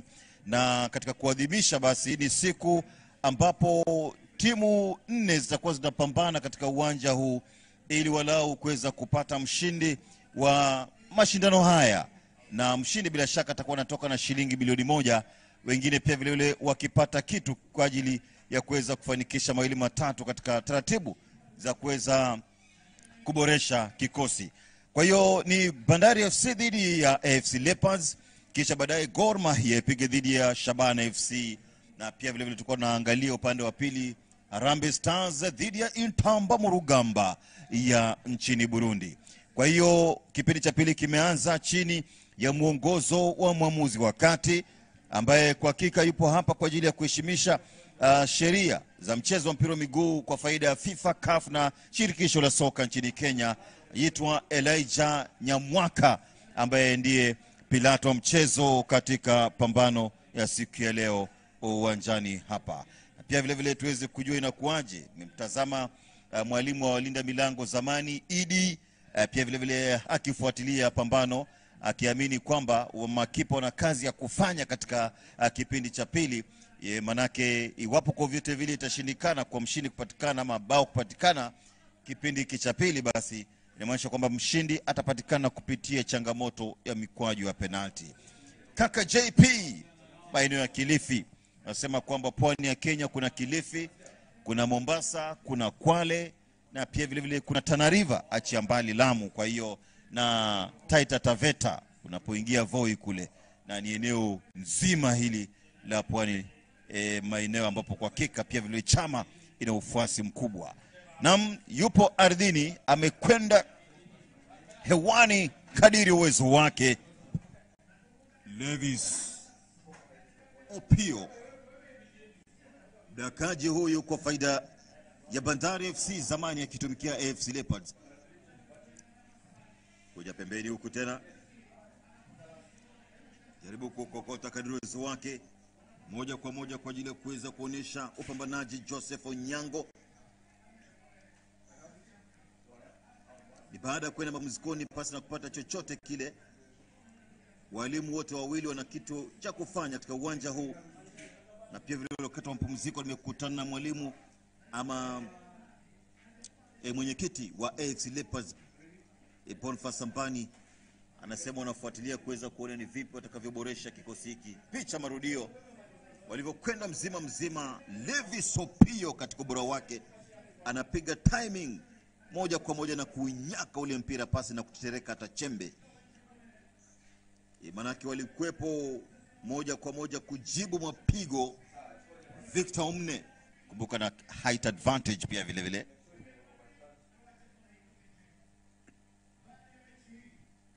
Muhimu sana kwa ajili ya kuweza kuona jinsi walinda milango wanavyofanya majukumu yao katika mchezo wa mpira wa miguu. Pomtaja Levis Opio na mtaja Humphrey Katasi.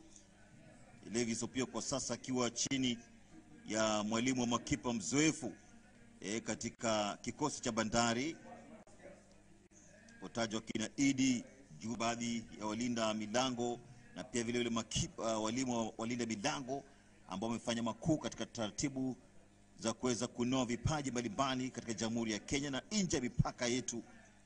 Na ndio sababu tunasema kwamba soka ni pana na soka inalipa. Leopards tafuta tena hapa mchezaji na kwenda mzima. Mchezaji Masaba Julius alikawia na mpira sana mguuni. Julius Masaba, unaambiwa siku zote unapokawia na mpira mguuni basi unatengeneza mazingira rafiki kwa wapinzani kufika kwa wakati na kutibua njama zako, ama unapokwa ule mpira. Masaba Julius, Tyson naanza safari tena. Bandari FC piga bana moja safi pembeni huko, tafuta namna kuweza kupata kwa wakati, lakini mpira kwa mwingi unatoka nje. Bila shaka ameanguka ndivyo sivyo nje ya uwanja, eneo ambayo inapaswa kuweka tartan truck. Tayari tumekwisha ziona zipo pembeni kule, kwa hiyo ni swala la kuweza kuitendea haki. Kwa hiyo ni matangazo ya soka, mtazamaji, kwa lugha adimu ya Kiswahili. Ni Tebonga Boli, Michael Were Muhosia, tukitekeleza majukumu yetu ipasavyo kwa ajili ya kuheshimisha mchezo wa mpira wa miguu katika Jamhuri ya Kenya. Miaka 20 sio miaka michache, manake vyama vinakuja na kuyeyuka tu. Kwa hiyo kwa na wahusika wakuu ambao wamekwepo kwa zaidi ya miongo miwili ni dalili tosha kwamba kuna utulivu na uwiano kiasi cha haja. Licha ya mara kwa mara unaweza shuhudia mpasuko kiasi cha haja, lakini kuwepo kwa zaidi ya miaka 20 sio jambo la kitoto. Kwa hiyo wana kila sababu ya kuweza kusherehekea siku hii. Piga utosi tena katika safu ya kati tuweze kuona Said Tsuma. Shirikiano pia vile vile mchezaji ambaye ana uwezo mkubwa wa kuweza kutekeleza majukumu yake katika idara ya kati. Pembeni kule kushoto yupo Eric Barecho. Tazama alivyofanya pia Ezaid Juma. Baadhi ya wachezaji kwa upande wa timu ya Bandari FC ambao wanapambana kadri wao kwa ajili ya kuweza kutunza heshima katika ardhi ya nyumbani. Mashabiki wanazidi kumiminika kuingia kwa ajili ya kuweza kupata burudani.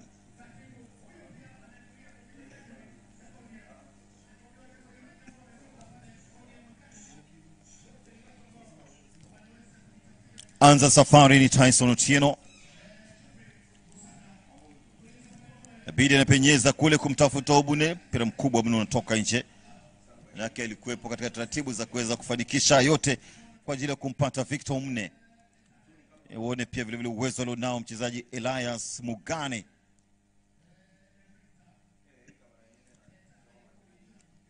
Sehemu zote kiwe sehemu za Lukoni, Likoni, sehemu za Changamwe, kiwa ni Mombasa basi kuna Pakistan, kuna Sabasaba, kuna Chuda.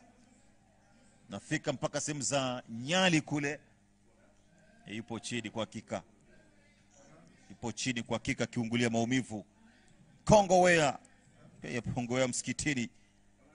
Sokoni pale pia vile unaweza pata nafasi ya kufuatilia haya yote kupitia Azimio TV. Hebu tazama mikimbio, akachotwa mzima kubali kwenda ardhini. Joseph Onyango dhidi ya Julius Masaba. Yupo chini akisubiri ama akiendelea kupata uangalizi wa kimatibabu, kwa maana medical attention. Zidi kupata matibabu pale kutoka kwa wale ambao ni wahusika wa kutoa huduma ya kwanza katika kikosi cha timu ya Bandari. Kwa tunaweza kuona je, ataendelea na hali ya upambanaji ama atakuwa na salimu amri. Kenya Ports Authority, mamlaka ama halmashauri ya mamlaka ya bandari pwani ya Kenya ama katika nchi ya Kenya, amechomoa kadi ya njano kwamba anakwenda kumlisha ama kumuonesha unapaswa kucheza kwa kuzingatia nidhamu kazini. Anamtafuta Julius Masaba, anamwambia njoo hapa. Ni mkwaju wa madhambi wameupata sasa katika uwanja huu. Bandari FC kwenda kutenga, tatumia mguu wake wa kushoto kwa ajili ya kupiga mkwaju aina katakungu ama shuti pinde kona. Bila shaka nilimtarajia kwenda kuutenga ule mpira, si mwingine bali ni Eric Balecho. Mfupi wa kimo, amesililia kwa misuli na ni mwepesi sana wa kufanya mashambulizi kutokea pembeni kushoto.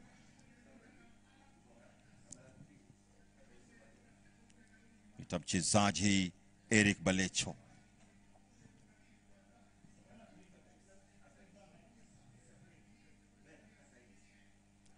anautenga moja mkubwa, anataka kuparaza kwa kichwa, lakini alitaka kudonoa, sio kuparaza. Mchezaji William Wadhri fundika rasta kichwani, anarudi kinyume. Ni mpambanaji kweli kweli huyu. Nikumbusha zamani pia vile Dani Serenkuma kwa amefundika rasta kichwani na kufanya makuu. pale alikuwa ameupata kweli kweli, alichokosa ni ulengaji wa shabaha.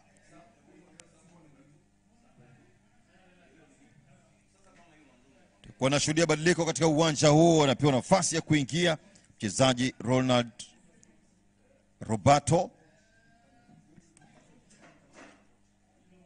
Shichenje. Alikuwepo zamani, maanake hawajabadilisha jezi nini. Haya, na kwenda kule kwa ajili ya kutekeleza majukumu yake ipasavyo mchezaji mamdakaji Davis Opio.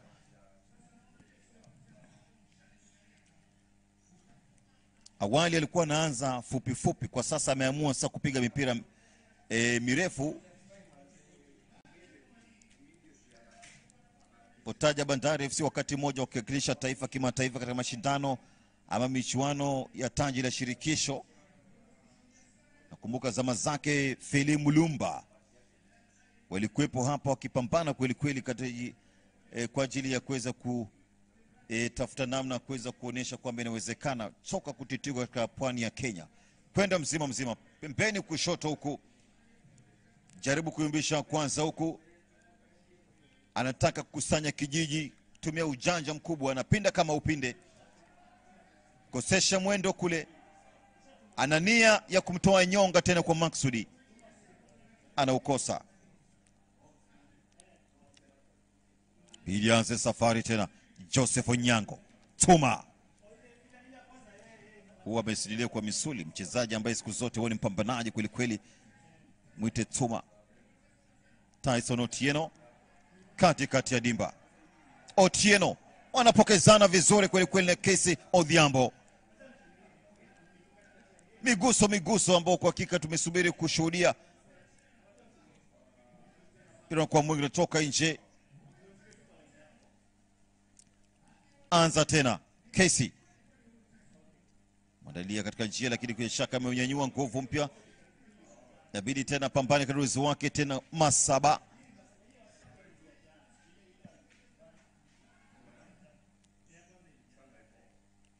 yupo katika mazingira magumu kweli kweli kwa ajili ya kuweza kupata mpenyo ama mwanya wa kutekeleza ukatili mbele ya lango. Hebu tazama picha marudio kwa namna jinsi Masaba alivyopambana kweli kweli dhidi ya mhusika mkuu katika safu ya ulinzi Brian Odera, na alikuwepo pia vile mchezaji Izard Din Juma.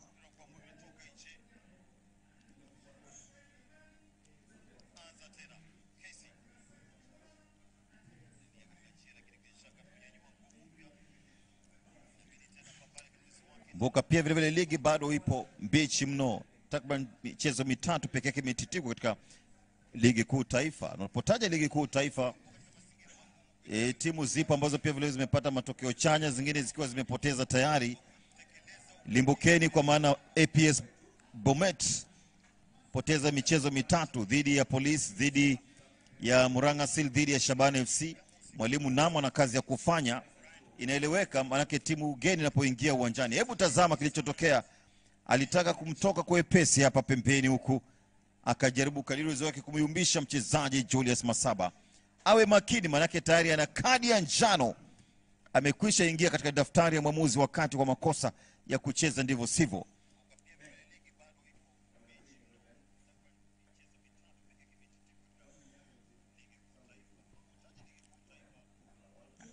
Mwita mchezaji Julius Masaba yupo katika safu ya ulinzi. Mchezaji yupo hapa kwa ajili ya kuweza kuonesha uwezo alionao. Ronald Roberto Izadin Juma, mguu wake wa kushoto, amekabidhiwa majukumu kwa ajili ya kutenga ule mpira mkwaju wa madhambi dhidi ya Humphrey Katase. Atakuwa kitasa.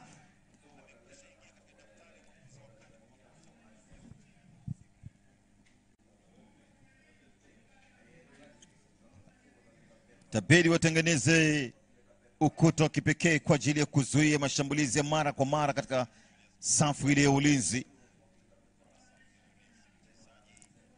Pembeni kushoto huku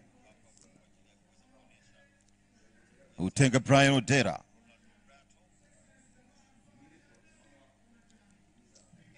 Kosesha Mwelu.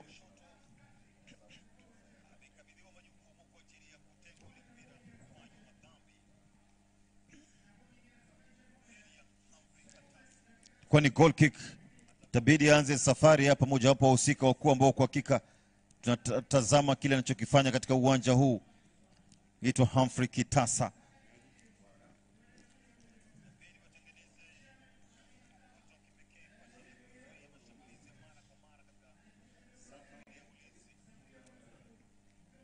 Cheza na mlinzi hapa Sharif. Makosa ya kiulinzi tena, kosa mawasiliano. Levis anamwambia fanya makini, lazima tuwe na mawasiliano ya kutosha. Ninaposema achia, nafika kwa wakati kwa ajili ya kunyaka ule mpira.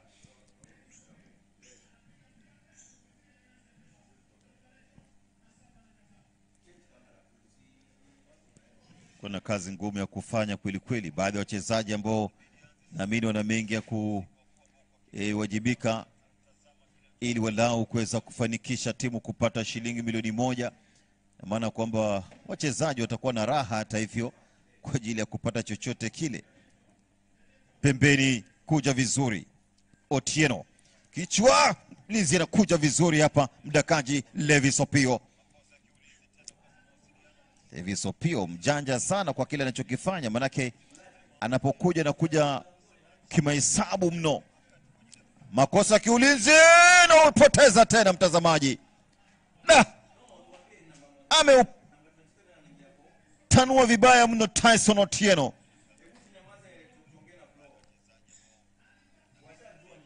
Alitaka hata hivyo kuficha mpira kwenye makao ya njiwa kule pembeni kule kabisa kwa ajili ya kumkosesha mwelekeo Levis Opio.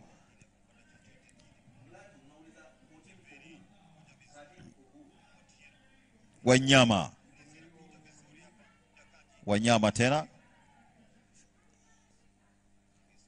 Wanyama huyu ambaye kwa hakika anategemewa pakubwa kwa ajili ya kunogesha mambo katika idara ya kati kwa faida ya FC Leopards. Poteza wachezaji wengi na sasa wamerudi tena kupata baadhi ya wachezaji ambao wanajaza kikosi.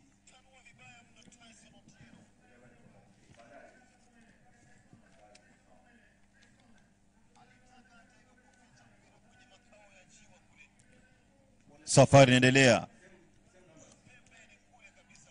tena kwa maksudi. Tafuta kadi Odhiambo Kesi. Pale kidogo anataka kupasuka kwa hasira. Anamwambia usidhubutu hata chembe kugeuza kinywa chako kwa karakana maneno makali dhidi yangu. Yupo ardhini akiungulia dhoruba maumivu Tyson Otieno. Alivyomburura na kumkosesha mwelekeo tena kwa maksudi. Kesi Odhiambo.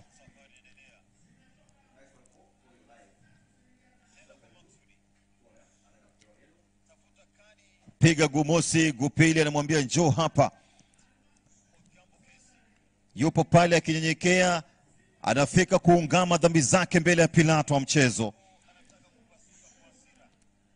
Lakini mwamuzi amekwisha nakili kwenye daftari yake pale kuashiria kwamba huyu kwa hakika nimemshuhudia kwa kile alichokifanya, na lazima kwa vyote vile aheshimu kanuni za mchezo wa mpira wa miguu. Mabadiliko hapa.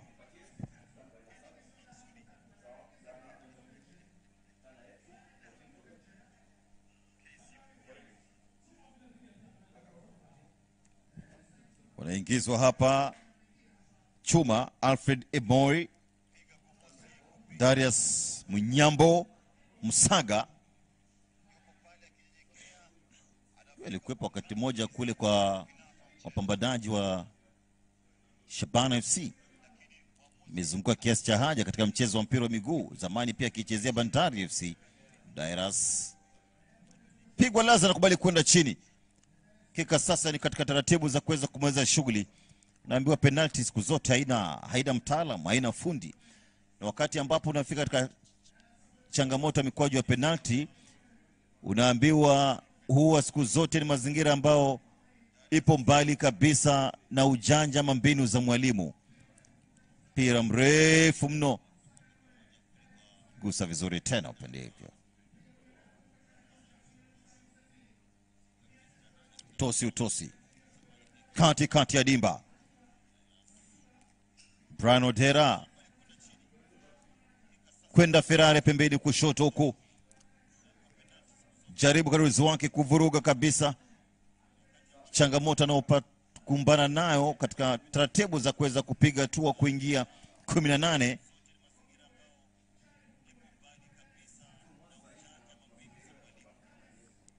Kibuyu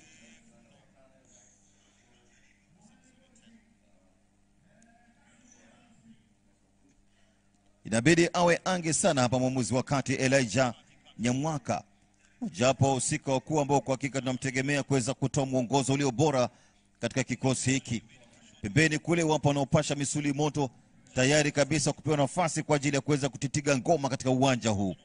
Mwalimu mpya yupo, wamekwenda kimataifa pia na wao Bandari FC kama walivyofanya Gor Mahia kumpata Charles Akno kutoka Ghana.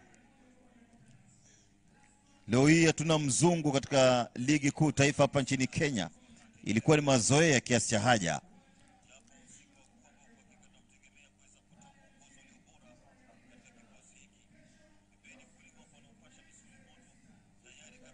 Darius ametembea kwingi sana huyu, wanaua ni mpambanaji kweli kweli.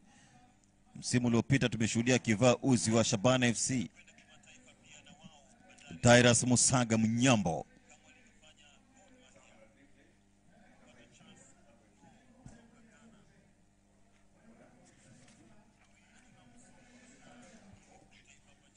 by the way, this is a noble opportunity kwa faida hizi timu kwa ajili ya kuweza kuwa fit, kupata ile match fitness kabla ya ligi kuu taifa kuendelea. Manake kwa sasa ligi inasitishwa mimi simamo kwa takriban majuma mawili ili kupisha michuano ya kimataifa. Manake Harambee Stars kwa sasa ipo katika changamoto ya kuweza kupambana dhidi ya Intamba Murugamba ya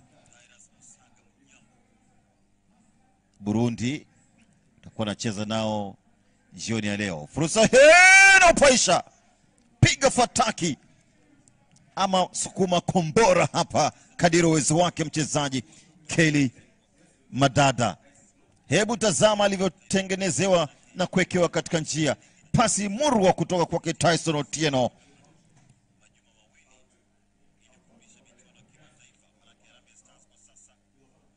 Mchezaji mmoja yupo chini, itabidi mwamuzi akwende kutathmini hali yake kabla kuruhusu wale wahusika wakuu waje wampe kile tunachoita uangalizi wa kimatibabu.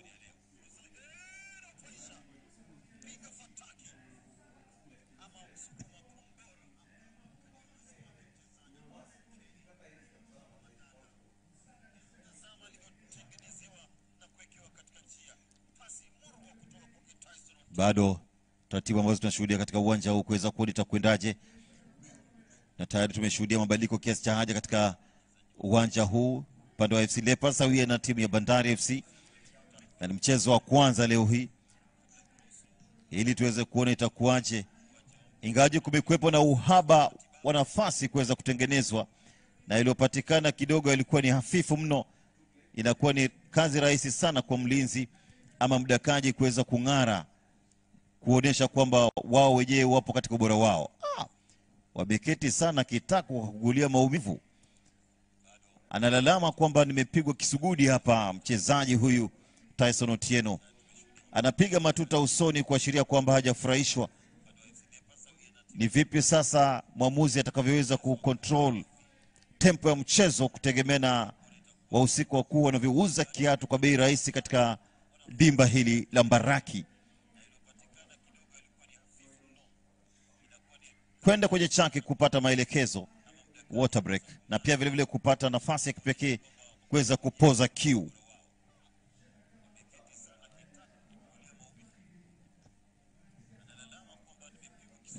baada ya sifa za kipekee kwa ajili ya kutoa mwongozo. Kocha pale Mohamed Borja yupo na msaidizi wake pia vile vile Tariq.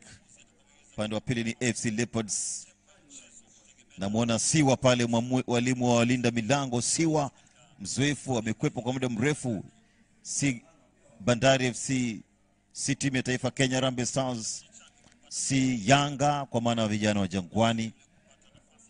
Metembea kiasi cha haja. Unapomtaja unataja wakina Idi ambaye sasa amefanya makao yake nchini Botswana. Nataja wakina Webo, napotaja Jeremy Onyango, nataja wakina Sunil, walikuwepo wakina Washington Muhanji, wengi tu kiasi cha haja. Baadhi ya wadakaji wa zamani ambao wanarejelea ama wanarudi tena kushika nafasi ile ile katika timu mbalimbali.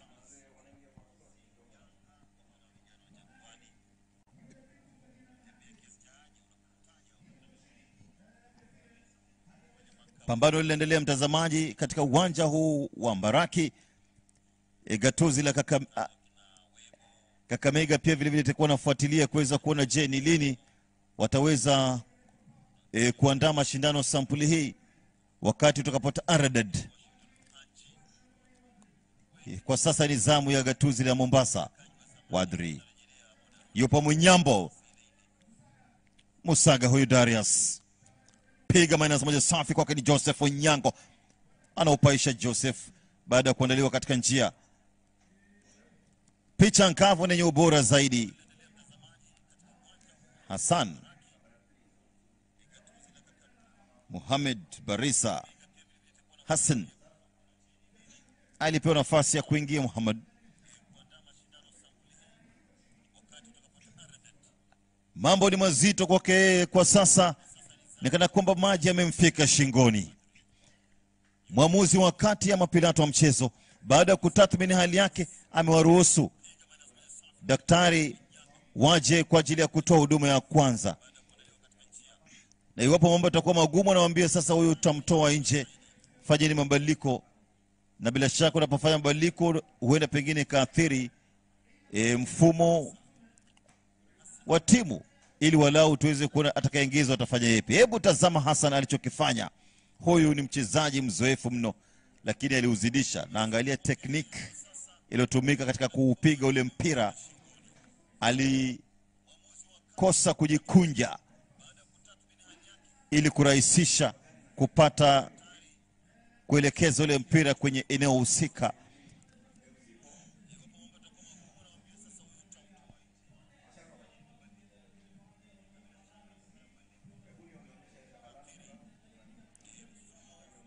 Dakika zinazidi kuchanika, zidi kuhesabika katika uwanja huu. Bado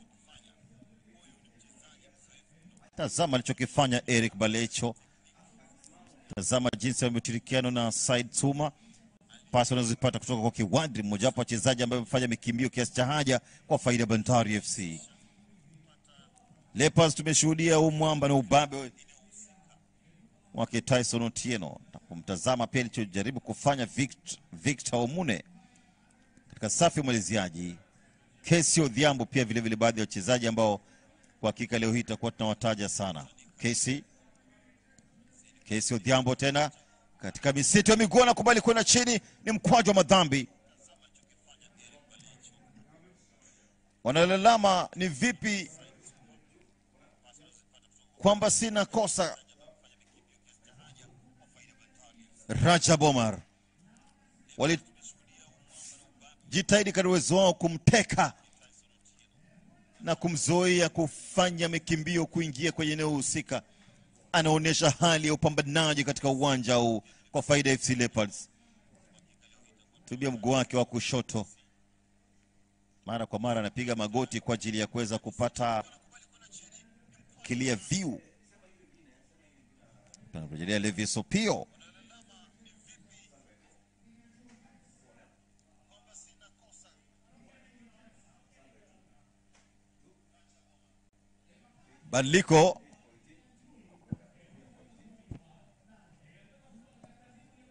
Badiliko hapa.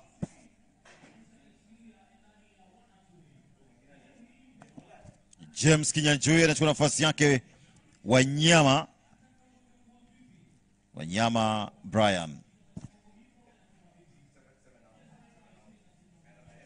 Na anapiga matuta usoni akiondoka uwanjani. Na amekuwa mchezaji ambaye nitegemea kweli kweli katika kikosi hiki cha timu ya FC Leopards, akitubua mambo katika safu ya kati. Lakini katika hili sasa tuweze kuona James Kinyanjui atafanya yepi katika uwanja huu. Na zamani wakati fulani pia itumikia timu hii ya Bandari FC.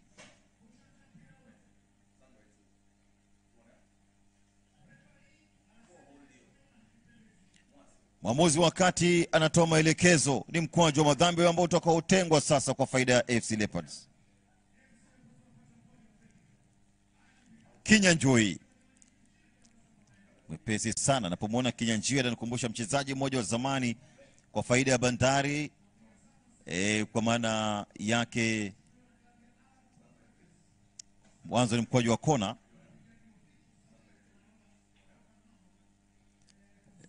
Chweze kuona mkwaju wa kona utakwendaje. Wamefaulu kupata mkwaju wa kona AFC Leopards. Hebu tazama anachokifanya mguu wake wa kushoto na ukosa. Ilikuwa narejelea Kingatwa. Ndipomwona Kinyanjui ananikumbusha mchezaji mmoja Kingatwa. Alikuwa mzuri sana michezo na hususan Injili mstatili. Pia vile vile katika utaratibu wa kuweza kupiga mashuti ya mbali. Kinyanjui akilandana kimchezo na Kingatwa wakati huo. Bado tafuta namna kuweza kudhibiti mchezo. Kocha kutoka Uarabuni hapa.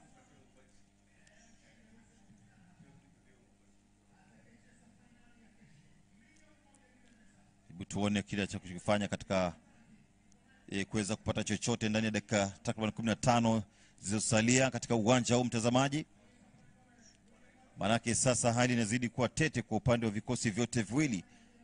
Penalty unaambiwa haina mbabe ama fundi wa upigaji wa mipira ile.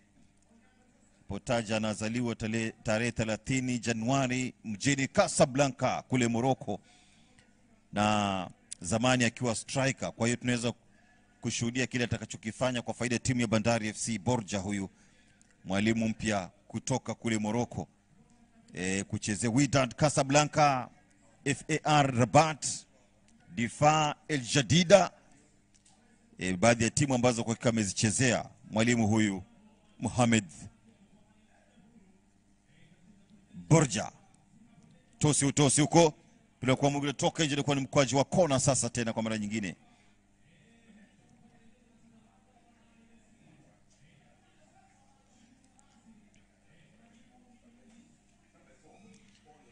Wanafaulu kupata mkwaji wa kona. Tuweze kuona kile kitakachotokea kwa faida ya AFC Leopards. Je, ni kona ilo na madhara? Itakuwa ni outer, manake atatumia mguu wake wa kulia kwa ajili ya kuchonga. Kwa hiyo hapa analenga wachezaji kwa ajili ya kuweza kujibu mapigo. Musaga Dairas, rahisi sana kumtambua kwa namna jinsi alivyosindilia kwa misuli, na pia vile vile ana mazoea kunyoa kiparangoto. Kwa hiyo ni mchezaji ambaye yupo vizuri sana katika idara ya kati. Atategemewa pakubwa Dairas Musaga, uzoefu wake katika mchezo wa mpira wa miguu na hususan ligi kuu taifa hapa nchini Kenya.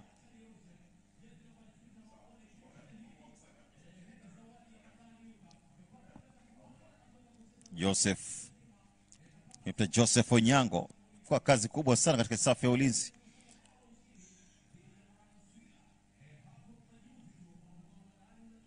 Tosi pambana kweli kweli. Dairas amemvuruga Julius Masaba katika changamoto wa kuwa ule mpira, mchakato mzima wa kuweza kuupata, na ndio sababu akapata dhorba. Hebu tazama alivyokwenda juu kwa juu, bila shaka akapata changamoto mno kuwa ule mpira. Mesindilia kwa misuli Dairas Musaga.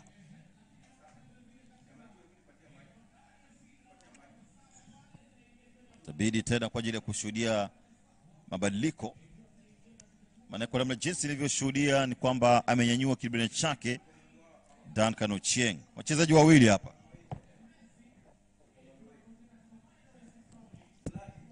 Yupo Mohamed.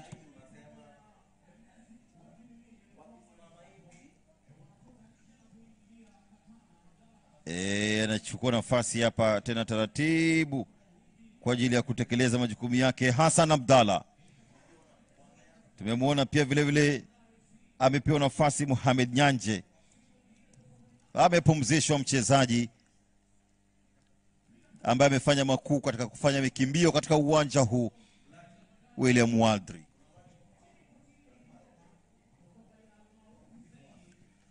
Kwa hiyo ni mabadiliko ya kiufundi. Mwalimu sasa analenga labda pengine kufunga shughuli ndani ya takriban dakika 10 zilizosalia katika uwanja huu, na hapa anarejelea Bandari FC unapomwingiza Abdallah Hassan, mchezaji mwenye kasi mno, huwa anateleza mfano wa digidigi ama duma porini.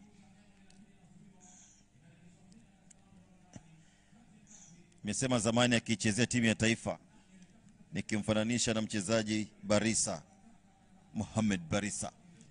Hasba Abdallah, mchezaji mwenye kasi, mwepesi kutokea pembeni kulia. Huyo anatisha mfano wa Kimeta, achia mbali maradhi ya corona. Kwa hiyo lazima walinzi na hususan safu ya pembeni kushoto wawe makini sana, manake ni mchezaji mwepesi. Alikuwa amewekwa pembeni kama akiba tu, mchezaji wa ziada, magurudumu la ziada kwa ajili ya kufanikisha mengi kwa faida ya timu hii ya Bandari FC.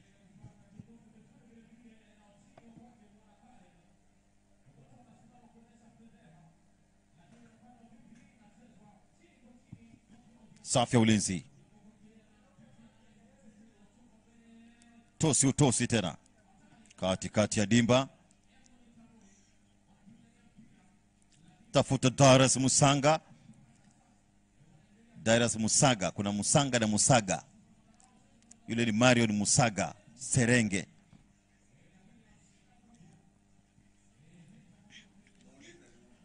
Nani anazikunja shilingi milioni 1 pesa taslim?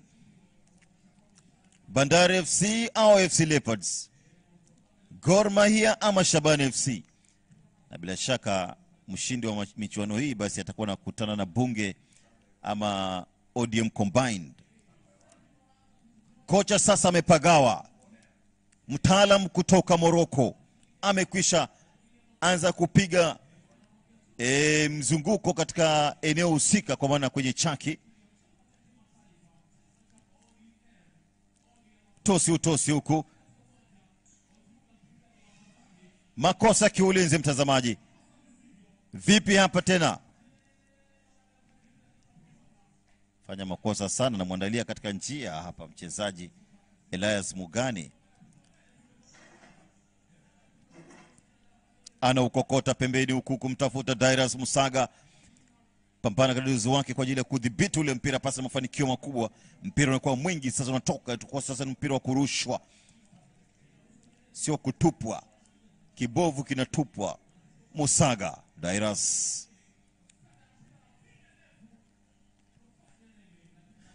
Shabiki wamediriki kuja katika uwanja huu kwa ajili ya kufuatilia ama kushuhudia mapambano yanayoendelea siku ya kuadhimisha miaka 20 ama miongo miwili ya chama cha ODM, Orange Democratic Party, sema Orange Democratic Movement Party. Kati ya dimba, pinda vizuri kama upinde na kuwai ule mpira mchezaji Brian Odera.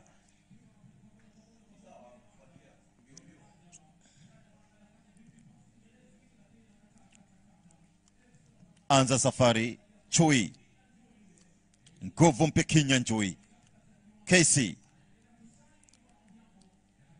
jitahidi kadri uwezo wake kupiga ball control katika idara ya kati na kudhibiti hali ya mchezo, kufanikisha tempo ya mchezo. Ameumia pale KC.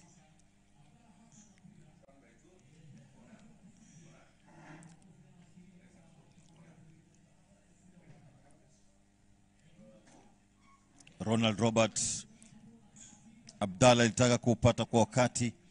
Hapa ni experience inafanya kazi. Abdallah moja kwa moja kimuondokea na kumwacha kufanya makosa tena kwa maksudi, na ndio sababu anapata dira. Hata hivyo Dakika ndizo hizo zimesalia 6 ili walau tuweze kushuhudia, je, shughuli itakuishaje katika uwanja huu.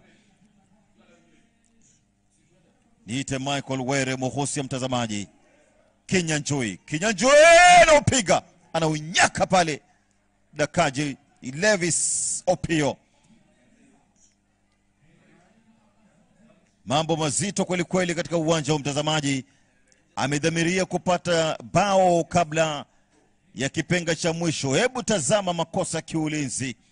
Alitoa cross mkaa, akakutana nao katika njia mchezaji Kinyanjui. Piga tano moja safi hapa, anataka kutoka. Pasi na mafanikio makubwa. Mohamed Nyanje yupo. Alfred Eboni, nguvu mpya sawia Dairas Mnyambo Musaga. Baadhi ya wachezaji ambao wamepewa nafasi kwa ajili ya kuweza kuongeza nishati katika idara ya kati kwa faida ya timu ya Bandari FC. Tosi hapa.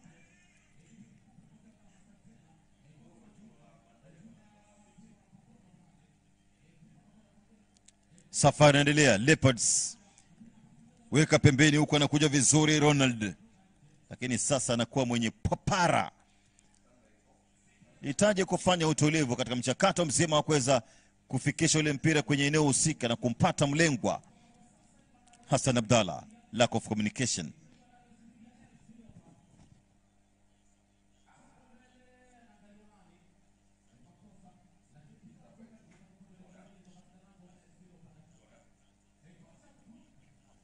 Ojunga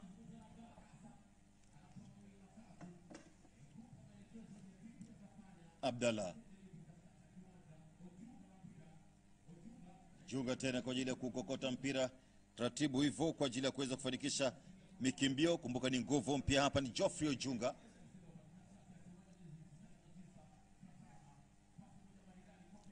Pembeni huku jaribu kadrozi wake tena Dairas Musaga. Piga miguso tena kwa ajili ya kurahisisha mwendo. Tuliza moja kwa moja, lakini anakosa kupata dira. Anadhibitiwa vizuri pembeni kule. Onesha hali ya upambanaji Dairas Musaga.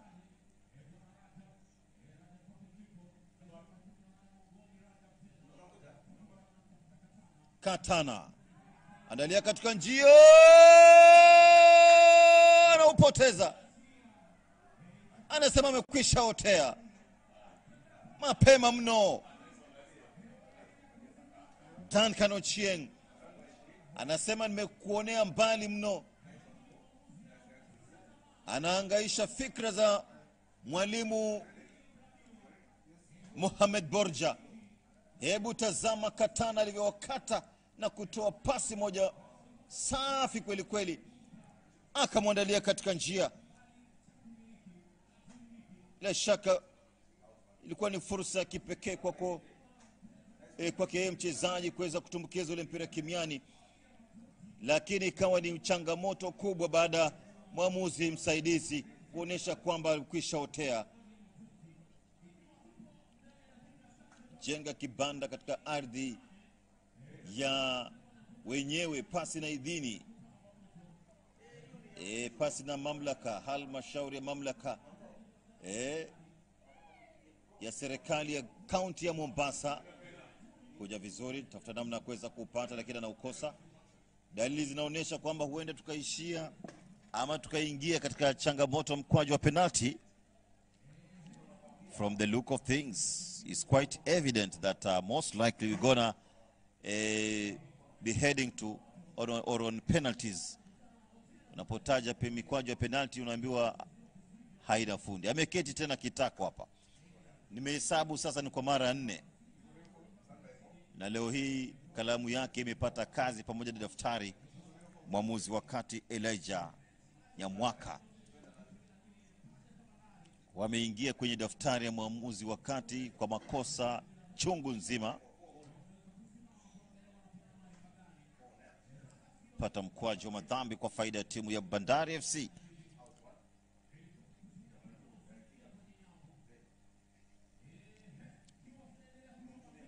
Haya, Kinyanjui yupo kwenye eneo husika kwa ajili ya kutekeleza majukumu yake ipasavyo. Mpira unakuwa mwingi, unatoka nje. Sekunde za kuhesabu kabla ya dakika 90 kuyeyuka, mtazamaji. Manake tayari tumekwisha shuhudia mapambano kiasi cha haja ndani ya dakika 90. 4 za nyongeza kwa mujibu wa Ahmed Atman, mwamuzi wa mezani ama fourth official. 4 ambazo kwa hakika huenda pengine mtu akafaidi iwapo kwa vyote vile watafunga bao ndani ya dakika hizo 4 na kukwepa changamoto ya mikwaju wa penalty. Kwenda vizuri pembeni huko, jaribu kumpata Roberto Hassan, kabidhiwa tena Hassan pembeni huko, jaribu kunyanyua moja mkubwa huko, jibu kwa kichwa tena, taka kuuparaza, utosi Hassan tena, Ojunga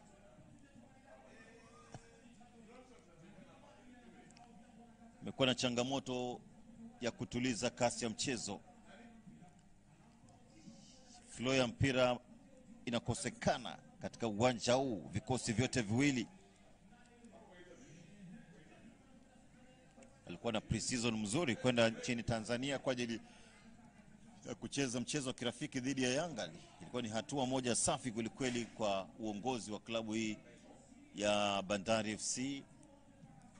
Potaja wakina Twaha Mbarak, baadhi ya wahusika wakuu ambao kwa hakika wanaitendea haki timu ya nyumbani. Anaurusha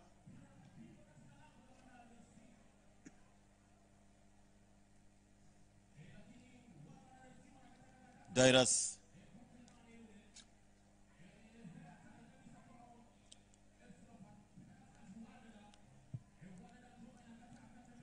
bado ni AFC Leopards.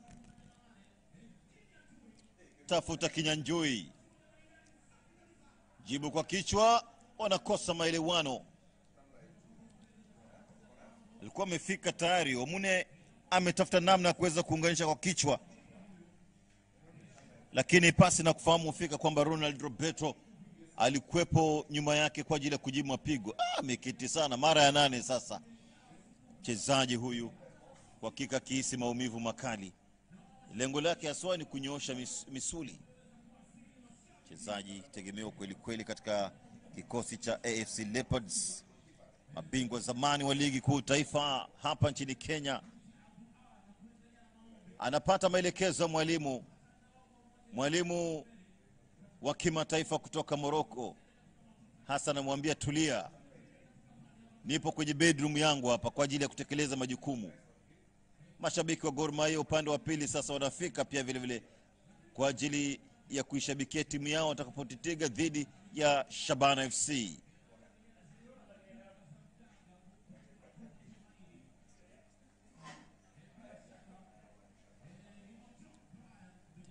Kabidhi majukumu hapa kwa ajili ya kutekeleza. Itakuwaje? Mepambana ndio kadrozi wao. Itakuwaje tena kwa upande wa mwalimu Fred Ambani?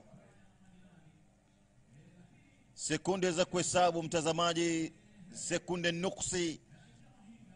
Kwa wataalam ama wazoefu wanakuambia ni sekunde zisizomruhusu hata kuku ama njiwa kumeza punje la mtama.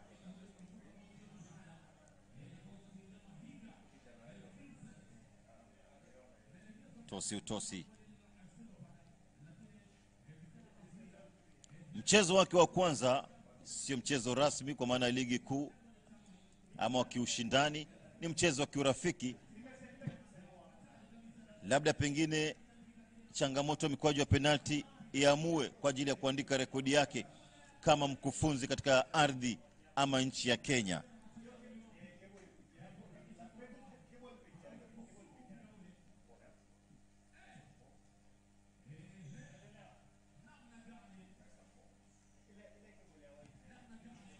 Imekuwa safi kabisa. Pwani ya Kenya, uwanja ambao unatumika mara kwa mara, uwanja ambao umekuwa wenye faida mkubwa sana katika mchezo wa soka. Tabidi pia tupate viwanja vya kutosha, manake ni siku ya ODM gavana ni wa jimbo la ODM. Pia vile vile tuwe na uwanja wa manispaa ambao unatengenezwa kwa faida ya vijana wa kaunti ama pwani ya Kenya. Wakati huo basi mwamuzi wa kati ama pilato wa mchezo Elijah Nyamwaka amekwisha puliza kipenga kutamatisha pambano dakika 90. Na kwa vile mshindi lazima patikane, tuweze kusubiri kuona itakwendaje. Hassan yupo, Tieno yupo, Jonga, Sakwa David. Tumemwona Said Tuma pia vile akiitendea haki timu ya Bandari FC. Wamepiga dakika zote 90, sare kapa 0-0 Bandari FC dhidi ya AFC Leopards. Toka taratibu kwa ajili ya kuweza kwenda pembeni kule kwa ajili ya kupata maelekezo. Hapa ni kubonga boli, na hata kwenye YouTube channel pale utapata Bonga Tube Media ikishirikiana na wahusika wote wakuu ama ambaye yote kwenye mahojiano siku hii ya ODM pale kwenye Bonga Tube Media utatupata pia vile vile. Penda kusubscribe kwenye wahusika wote wakuu. Naam, dakika zote hizo ni 0-0. Haya, hapo ni kuweza kupata mawili matatu, na ni wakati ambapo mbinu za mwalimu ziko mbali kabisa na uwezo wa wachezaji. Wakati ambapo nyoyo za walimu zinageuzwa kwa uwanja wa majaribio.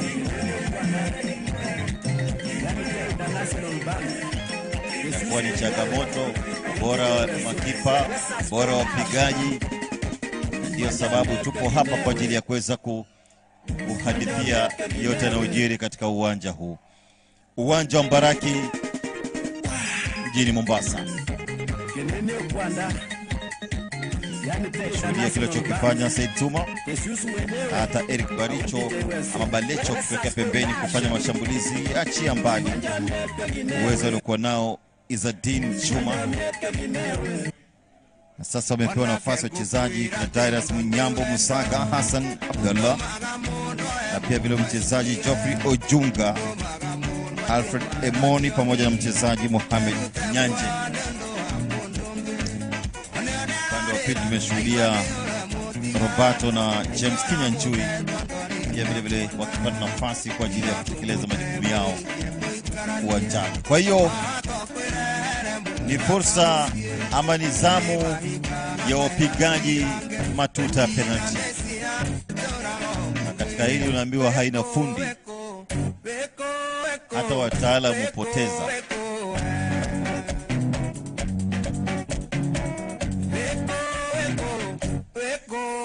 Kwa nashuhudia pia vile mwamuzi wakati kitakachokuwa kifanya Elijah Nyamwaka akishirikiana na wenzake Duncan Ochieng, Andrea Mwalaga pamoja na Ahmed Atman, baadhi ya officials wa mchezo siku ya leo katika uwanja huu.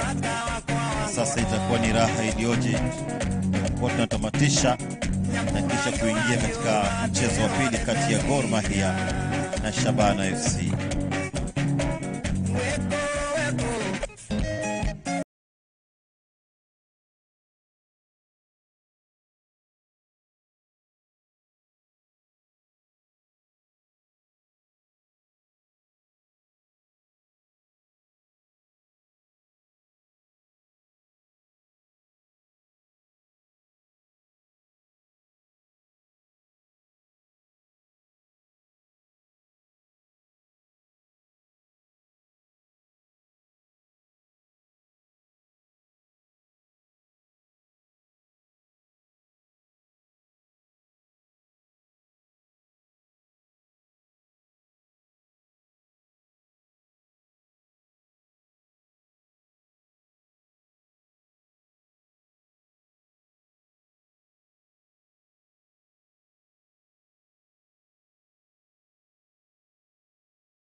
DJ Spider. Kwa hiyo fanya subra, mashabiki wa Leopards ndani na nje ya nchi ya Kenya, manake hii ama haya yote yanarushwa katika mfumo wa dijitali, na moja kwa moja, uwe San Francisco, uwe Jeddah, uwe Shihambi Kakamega, uwe Morocco Rabat, uwe Pakistan, haijalishi uko wapi, hata kama ni kule India. Bila shaka ukifungua ukurasa wa Azimio TV utaweza kupata matangazo haya kenye kwa njia iliyonyooka zaidi. Levis Opio anategemewa kwenda kutekeleza majukumu yake ya udakaji katika kupangua hatari ama mikwaju ya penalti kutokana na uzoefu alionao.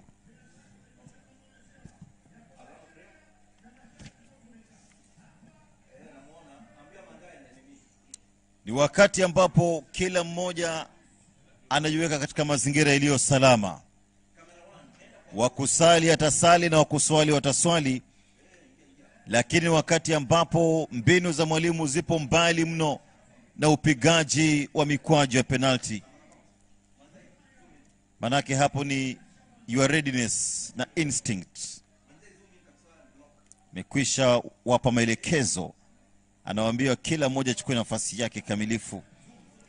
Humphrey Katasi anakwenda pembeni, atakayeanza langoni ni Levis Opio. Watakaoanza kupiga mkwaju wa penalti ni Chingwe AFC Leopards. Penalti ya kwanza kwa faida AFC Leopards. Anakwenda kutekeleza majukumu yake, kwenda taratibu mno. Tone Bakari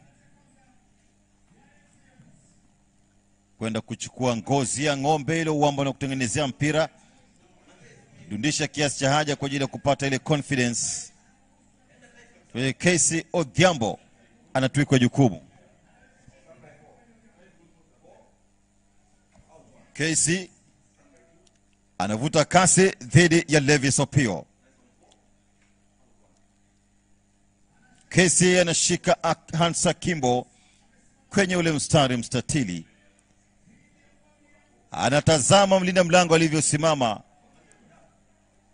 Ni kisaikolojia, anachukua nafasi yake. Casey anatumbukiza pembeni kule.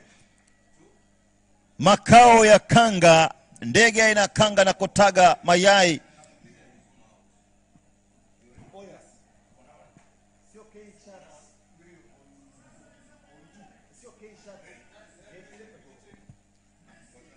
Haya, kuja sasa kufanikisha Mohamed Nyanje.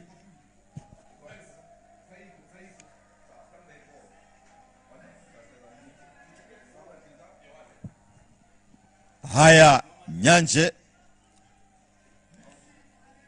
Nyanje mfupi wa kimo, mguu wake wa kushoto na ujaza vizuri kabisa.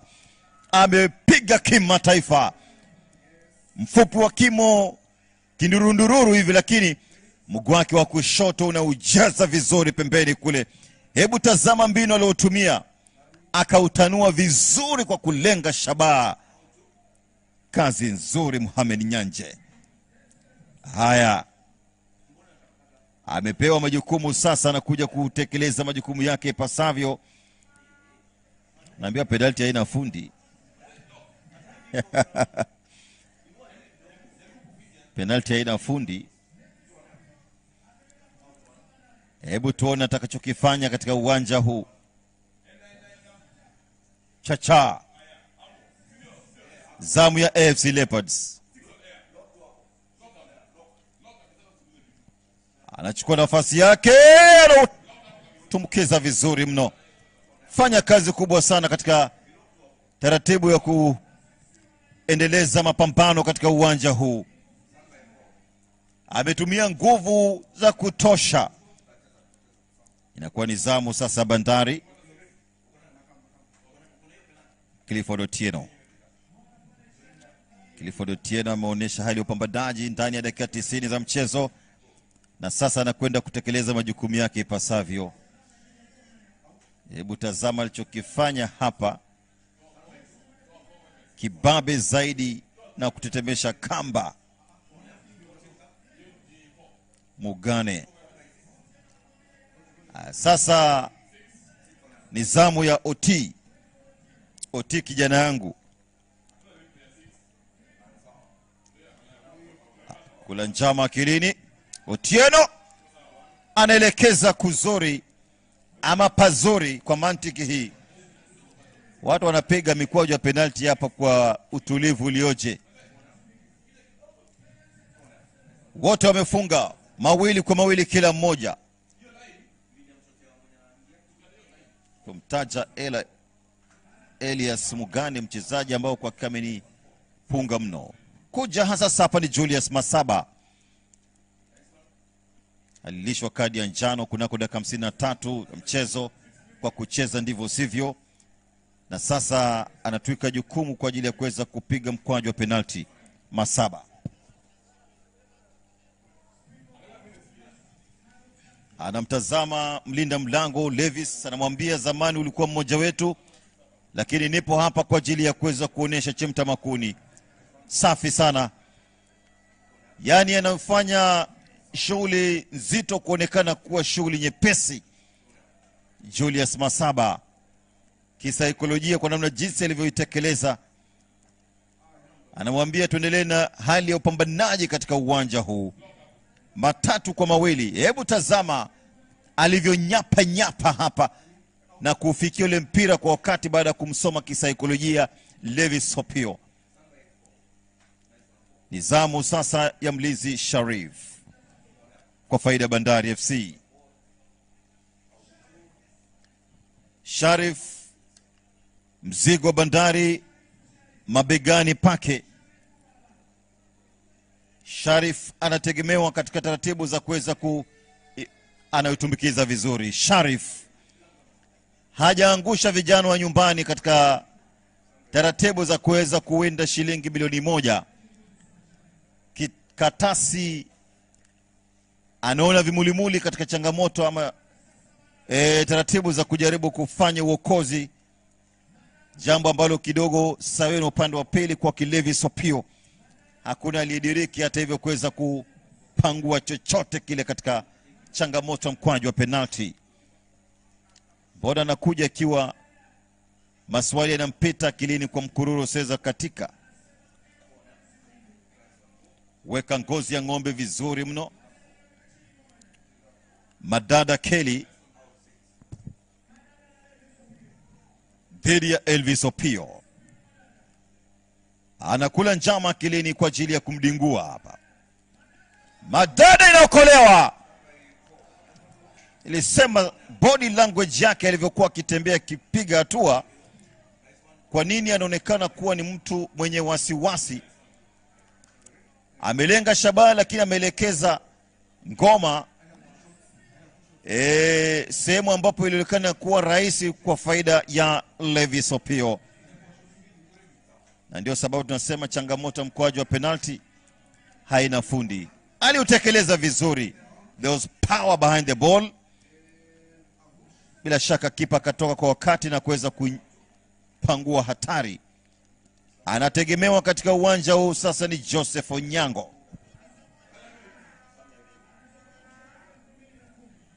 Joseph Onyango dhidi ya Humphrey Katasi. Katasi anaambiwa iga nawe pia vile vile alichokifanya Levis Opio. Lakini Onyango anamwambia iga ufe. Onyango anatetemesha kamba vizuri mno. Amemkosesha dira kabisa hapa. Humphrey Katasi akipoteza dira kweli kweli katika uwanja huu. Magoli 4-3. Hebu tazama alichokifanya. Alipindisha mguu wake japo kidogo tu na akatekeleza majukumu yake. Lazima afunge Kinyanjui, nguvu mpya. Funduka rasta kichwani, Kinyanjui.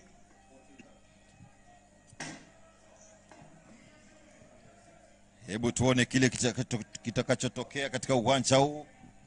Kinyanjui dhidi ya Levis Opio, anamwambia chukua hichi. Kinyanjui anapoteza,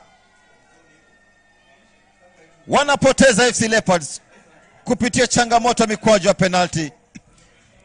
Levis Opio dhidi ya mwajiri wake wa zamani, alijaja vizuri langoni, anawavusha Bandari FC, wakisubiri sasa mpinzani kati ya Gor Mahia na Shabana FC. Leopards imekuwa na wakati mgumu kwenda sare dhidi ya Posta Rangers na wamepambana kweli kweli. Hebu tazama kile Kinyanjui alichokifanya, aliutenga vizuri, ndio kipange upata, lakini sasa umegonga mtamba wa panya. Bila shaka ni pigo kuu. Penalti kama tulivyosema ni 50 kwa 50, lakini mchezo wa kirafiki. Nasubiri kuona best losers atakuwa nani kati ya hawa husika wakuu. Siwa amefurahi, anasema umezingatia niliokuelekeza katika uwanja wa mazoezi.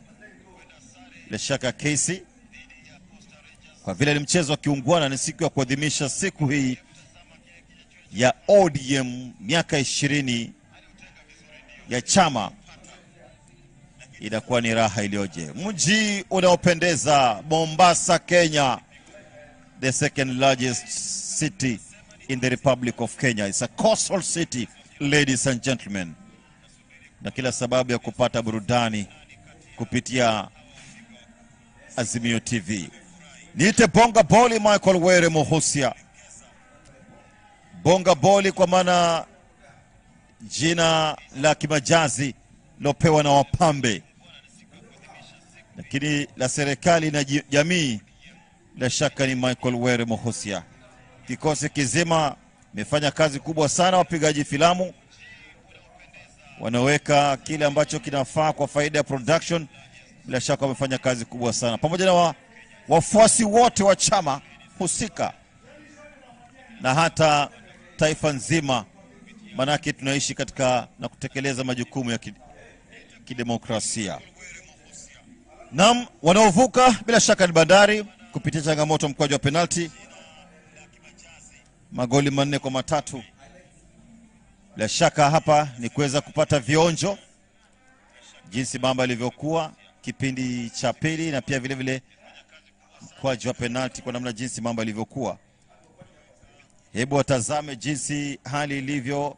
Mambo ni bahwa mtazamaji, mazingira rafiki sana. Jinsi ilivyoanza, Mheshimiwa Otienda Molo, wakili msomi, mbunge wa Rarieda, ambaye amekwepo hapa leo hii pamoja na wenzake. Ilivyoanza mapema, Leopards wakipata nafasi chungu nzima, lakini ni nafasi ambazo hazikuwa na madhara kwa vyovyote vile dhidi ya Levis Opio. Hebu tazama alichofanya Kelsey Odhiambo katika changamoto mchakato wa kuweza kupata mabao kipindi cha kwanza pasi na kubahatika. Pambana kweli kweli Victor Mune dhidi ya Levis Opio.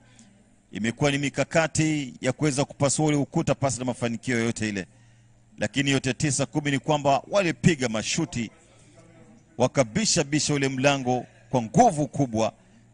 Sawia na upande wa pili Bandari FC, wakitafuta kila moja kumaliza shughuli ndani ya dakika 90 za mchezo. Baraza kwa kichwa, pasi na kulenga shabaha, lakini akaonekana amekwisha otea hata hivyo. Kwa hiyo moja kwa moja sifa zinaendea walinda milango Levis Opio sawa na Humphrey Katasi. Tazama alichokifanya Opio juu kwa juu katika kunyaka ule mpira kutokana na mkwaju ambao kwa kulitengwa.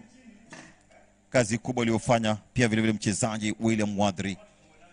Ikawa ni miguso gongeo, fanya mabadiliko, tapata nafasi ya kipekee Tyson Otieno, kosa kulenga shabaha baada ya kuandaliwa katika njia, bila shaka kaupaisha moja kwa moja, ikiwa ni njama kipekee kwake kuweza kufanya muunganiko kwa ajili ya kuweza kurudi mchezoni.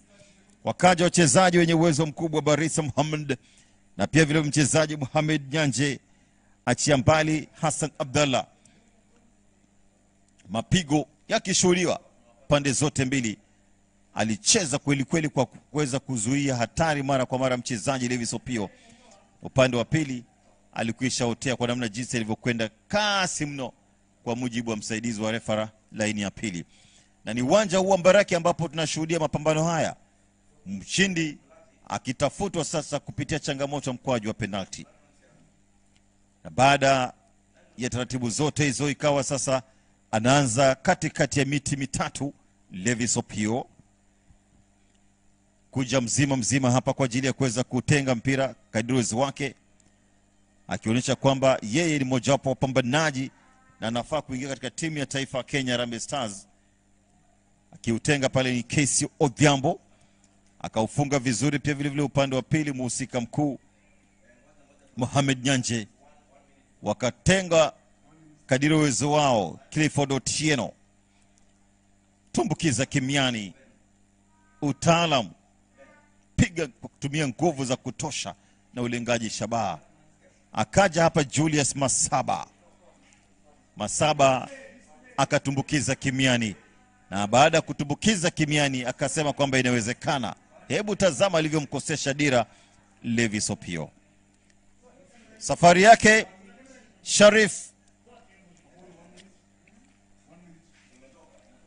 Sharif tena alikuwa na utulivu wa kutosha, akaonesha mashaka usoni kwa namna jinsi alivyopiga hatua zake. Kelly Madada aliutenga, ndio ninakubali kile alichokitekeleza, lakini sasa sifa za muendea mdakaji ambaye kwa hakika aliupata vizuri na kuokoa, kuweka hai matumaini kwa faida timu ya Bandari kwamba hapa sina pressure.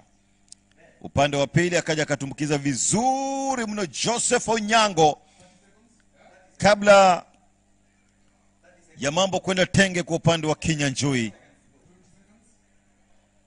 Kinyanjui dhidi ya Levis Opio, ukagonga mtambo wa panya ukatoka nje, na ndio kuivusha Bandari rasmi upande wa pili. Mambo mazito haya mtazamaji, hali tete ikawashtokea FC Leopards, na sasa ni zamu ya usiku wa kuu. Leopards nje, Bandari ndani. Kwa ni mechi baina ya timu ya Bandari ambao ni wenyeji na timu ya FC Leopards katika kinyang'anyiro cha kombe la ODM at 20, mechi ambayo imeishia katika matuta penalty. Ilikuwa ni baina ya sare katika mechi ambayo ilichezwa dakika 90.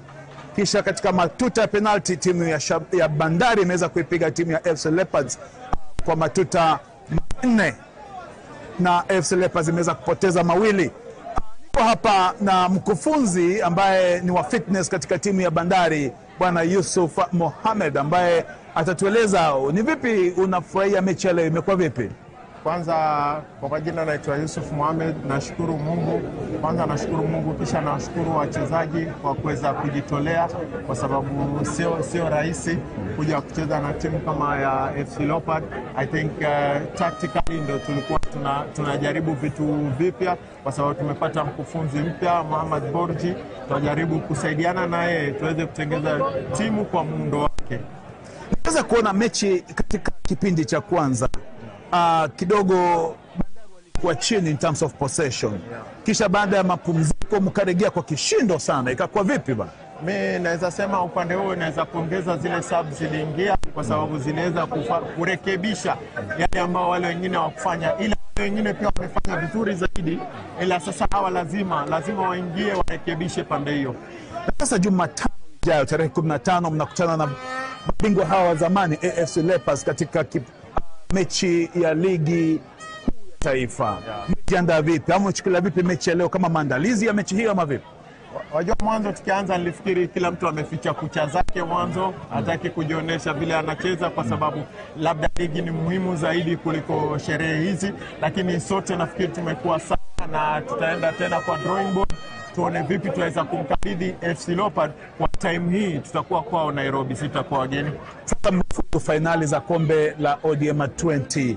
Vipi mjiandaa kwenye finali hiyo? Manake mechi ambayo inaingia sasa ni baina ya mabingwa wa zamani, wale walikuwa Gor Mahia na vile vile timu ya Shabana.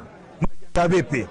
Naweza sema kwa sasa maandalizi makubwa ni recovery na mental preparation ya wachezaji waweze kuwa focus na waweze kupumzika kwa kuweza, kwa sababu game ijayo itakuwa ni 24 hours later, ni saa 10 si saa 8 tena. Asante sana bwana Yusuf. Asante. Kimsubiria kocha wa timu ya AFC Leopards Fred Ambani, nitakueleza kwamba mechi ya leo imekuwa ni kali sana. Ile mechi ambayo inakaribia sasa kwanza ni baina ya timu ya Gor Mahia na timu ya Shabana ambao pia ni wahasidi sana katika mechi hizi za kandanda katika ligi ya Kenya na jirani kule nyumbani. Karibu sana bwana Fred Ambani, coach wa timu ya AFC Leopards. Tueleze mechi ya leo imekuwa vipi? Manake wajua matarajio ya mashabiki walikuwa ni kwamba mechi ya leo mshinde. Nasema matarajio ya mashabiki kwa tushinde, pia sisi wenyewe tulikuja kushinda. Lakini ukiangalia kama umekuwa kufuatilia mpira vizuri, Bandari amekuwa so lucky kushinda hii game, sababu ukiangalia in terms of chances, ni chance za kutosha, in terms of kumiliki game, lakini sana yote kama una result I match inakuwa kufunga kwetu ndio kumekuwa ni issue kidogo, na nadhani pia tukirekebisha itakuwa sawa, sababu ukiangalia mechi yote tumemiliki, lakini sasa ni kwa bahati mbaya ikifika matuta ya penalty timu yote inashinda, hiyo haina mjadala. Coach, kuna chances nyingi ambazo vijana wako wameweza kuuza bayana kabisa, chances za wazi.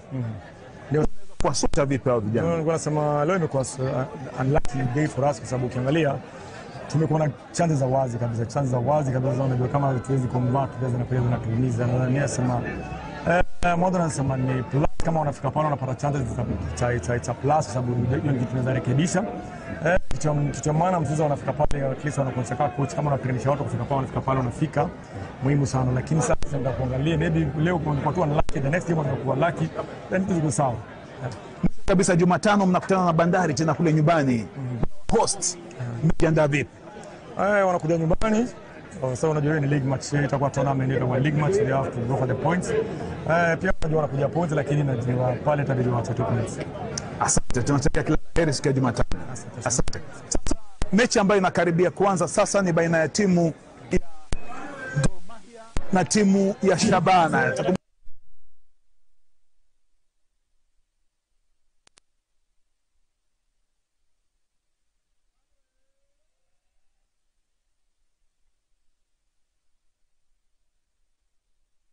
Na timu hizi mbili, manake mashabiki wamefika kwa wingi katika kinyang'anyiro hichi kipute cha ODM at 20 kushangilia mechi ya timu zao mbili. Mashabiki wa Gor Mahia wamefika kwa wingi, vile vile mashabiki wa Shabana wamefika kwa wingi. Kwa hivyo mechi itaanza.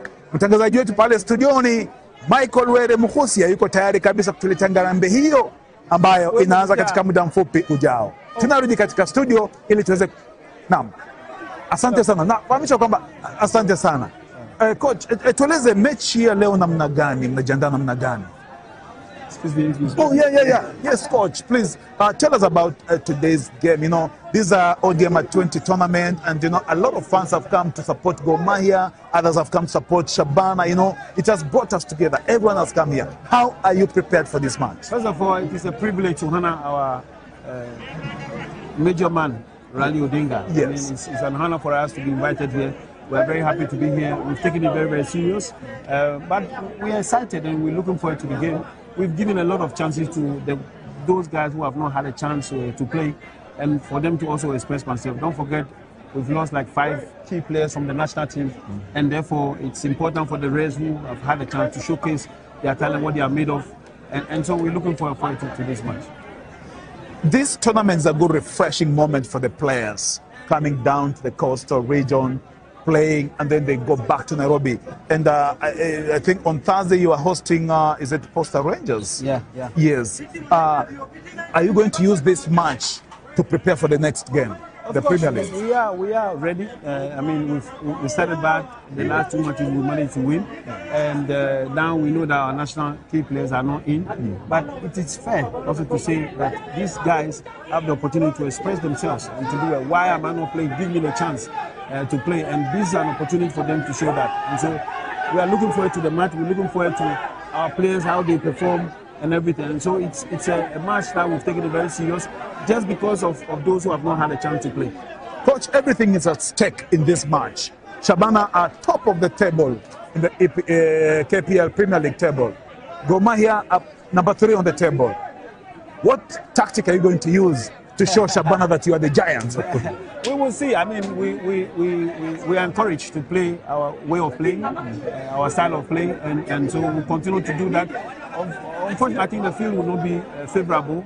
It's not a situation where we can play from the back and all, but we want to try as much as we can to play good football and try to win the match.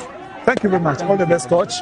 Thank you. This is Gor Mahia coach explaining to us what they're up to in this game. They're saying that he says that, you know, the boys are prepared to play Shabana. Remember in the last season of KPL, Shabana was beaten by Gor Mahia home and away, both in Nairobi and at the Gusii Stadium. And today is just one of those moments that the two teams are meeting. Let's wait what is going to happen on the pitch in a few moments. Now, going back to the studio where Michael Weremuhusia is prepared to give us the commentary of the match between Gor Mahia and Shabana right here at the Mbaraki Sports Ground for the ODM 20 Soccer Tournament, sponsored by your biggest match in the country, ODM. Keep it here.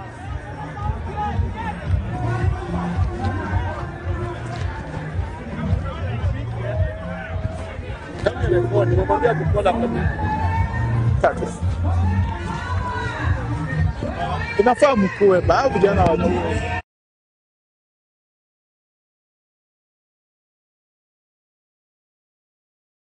Jioni njema mtazamaji popote ulipo katika Jamhuri ya Kenya. Kumbuka ni miaka 20 tangu kuasisiwa kwa chama cha ODM, na ni mchezo ambao kwa hakika ni wa kuadhimisha miaka 20 ama miongo miwili, na leo hii tumeshuhudia tayari mchezo wa kwanza. Kwa sasa ni Shabana FC dhidi ya Gor Mahia katika uwanja wa Mbaraki mjini Mombasa.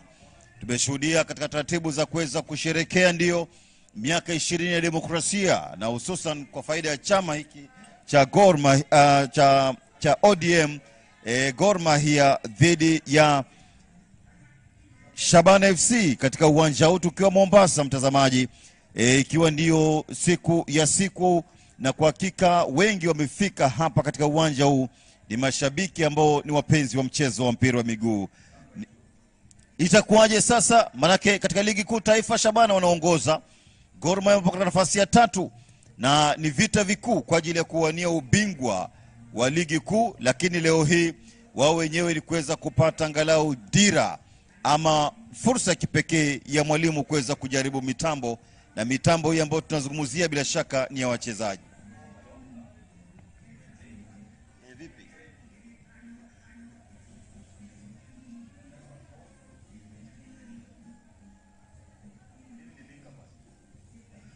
Aya, Gor Mahia wanaingia uwanjani, karibu sana kwa ajili ya kuweza kushuhudia itakuwaje dhidi ya Shabana FC. Na ni uwanja ambao kwa hakika umefurika kiasi cha haja, mashabiki ambao wanaingia katika uwanja huu kwa ajili ya kuweza kushabikia timu zao. Nimemuona pia vile vile mwalimu Gilbert Mavisi Selebwa wa Mombasa United, pia vile vile atakuwa anacheza dhidi ya Luanda Villa katika uwanja huu wa Mbaraki. Kwa hiyo itakuwa nafuatilia, manake sisi ni wapenzi wa mchezo wa mpira wa miguu na michezo mingineo. Lawrence Juma, mchezaji bora mwaka 2021, kiungo mpambanaji, yupo kwa faida ya Gor Mahia. Hebu watazame wanavyoingia gumosi gupili tayari kwa mapambano. Tore Bobe mwisho wamepata ushindi wa goli 1-0 katika uwanja huu dhidi ya Bandari FC. Wanarudi sasa tena kwa ajili ya kupambana dhidi ya Gor Mahia kwa ajili ya kuweza kuonesha umwamba wao katika mchezo wa mpira wa miguu. Ni timu ambazo zimekutana kwa miaka mingi mno, miaka ya 80, miaka 90. Gor Mahia dhidi ya Shabana, kumbuka zama za kina Henry Motego, kina Nyantoro, wamekwepo kina Francis Baraza, kwa faida ya timu ya Shaban FC. Ikafifia kwenda nyasini na tena imerudi kutokana na mikakati ya kipekee iliyofanywa na viongozi ambao kwa hakika wanaishi kuwa ni viongozi wenye maono. Upande wa pili ni Gor Mahia, mabingwa wa ligi kuu mara kadha wa kadha, takriban mara 21 takriban, wapo hapa kwa ajili ya kutafuta shilingi milioni 1. Hebu tusikilize wimbo wa taifa na wimbo wa Afrika wa Mashariki.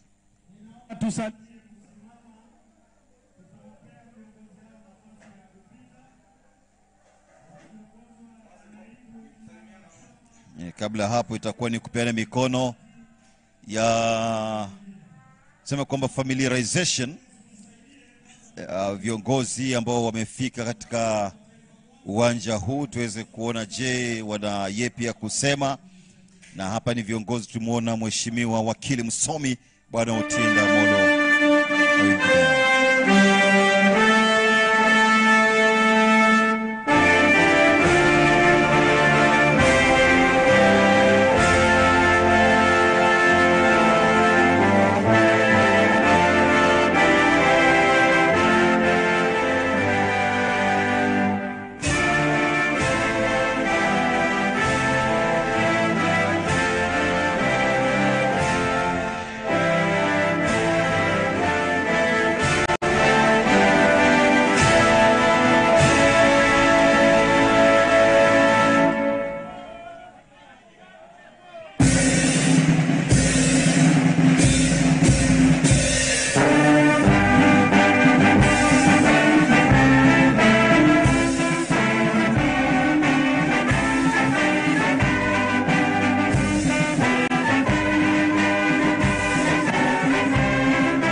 Kutambua viongozi wanaotangulia wimbo ama wimbo wa taifa Jamhuri ya Kenya na wimbo upande wa pili kwa maana ya Jumuiya ya Afrika Mashariki. Mambo mazuri kweli kweli. Sasa viongozi wanakwenda kupeana mikono ya heri njema.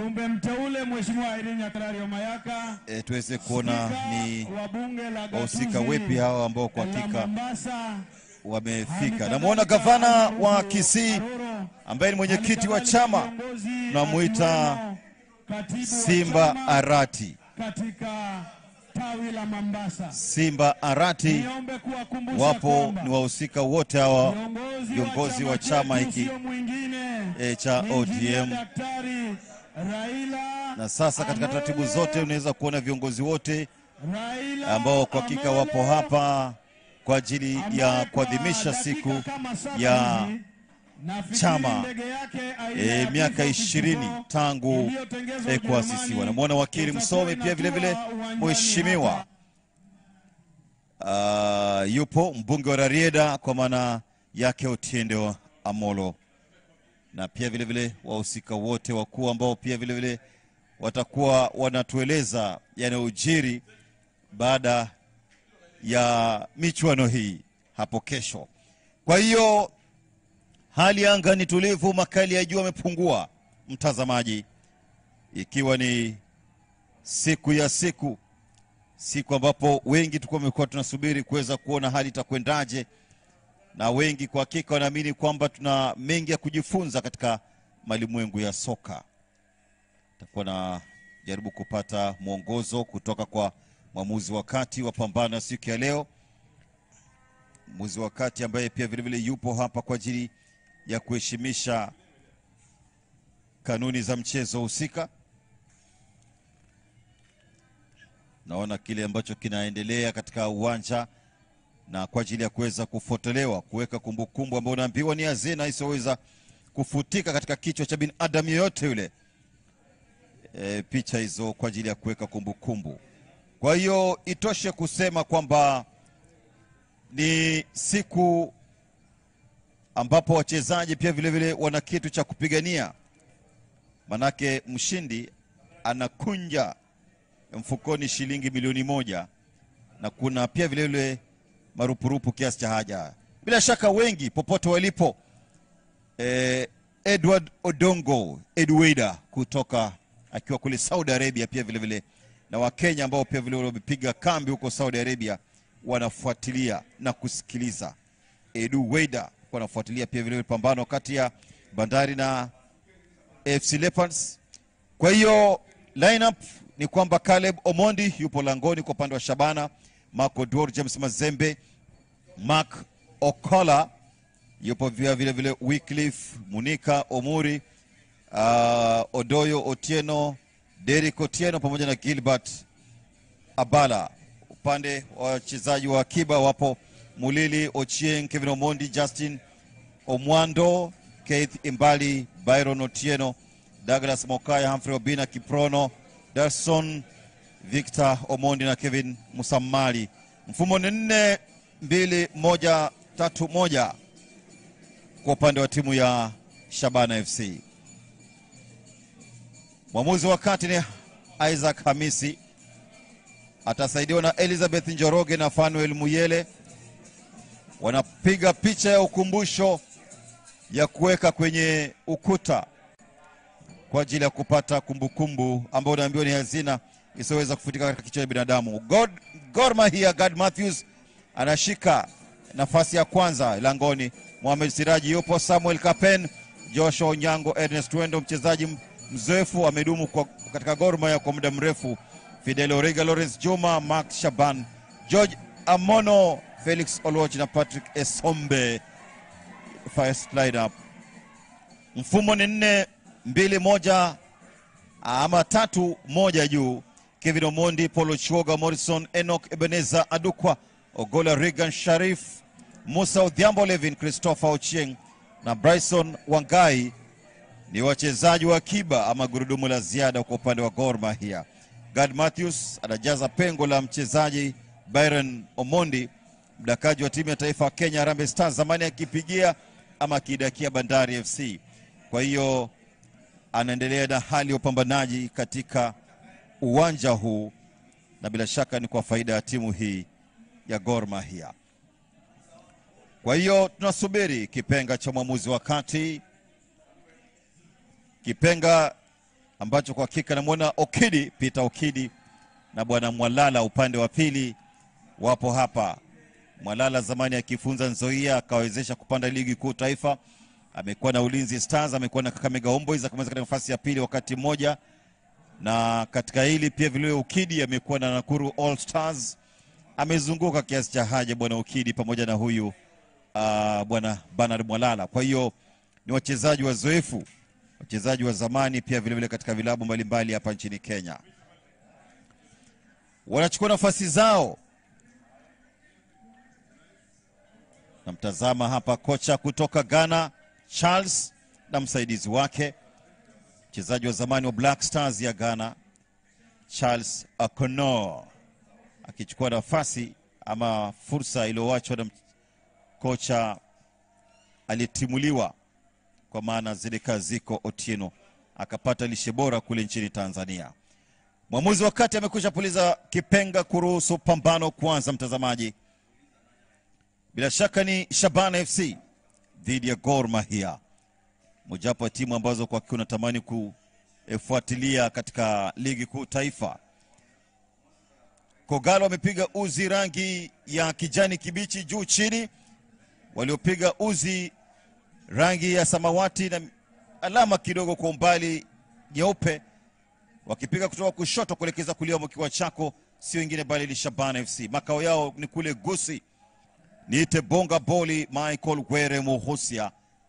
Bila shaka tupo hapa kutema madini ya mchezo wa mpira wa miguu, kuwania shilingi milioni 1, ikiwa ni siku ya siku kusherekea chama hiki cha Gor Mahia cha ODM miaka 20 tangu kuasisiwa mwaka 2007. Shabana FC tuweze kuona je, utaratibu utakuwa vipi katika uwanja huu. Pembeni huko piga moja kwa moja taratibu kuweza kufanya utulivu. Gor Mahia kumbuka inakosa wachezaji takriban 6 ambao wanaitumikia timu ya taifa Kenya Harambee Stars. Manake unapotazama Gor Mahia, baadhi ya wachezaji akiwemo Byron Omondi mdakaji, pia vile tunazungumzia wachezaji ambao kwa hakika watakuwa wanaitendea haki wakina Odhiambo Austin, mchezaji ambaye ni tegemeo kweli kweli kwa faida ya timu ya Gor Mahia. Na sasa pasi na wao kuwepo, je, wana yapi ya kufanya? Haya, mpira wa kurusha sasa. Wamejipanga vizuri kweli kweli katika harakati za kuweza kuonesha inawezekana. Mandalia katika njia na kataa, mwamuzi anasema shughuli iendelee katika uwanja huu. Piga pembeni huku, mpira kwa mwingi. Inabidi waanze tena kwa ajili ya kuonesha kwamba ni uwanja mapambano.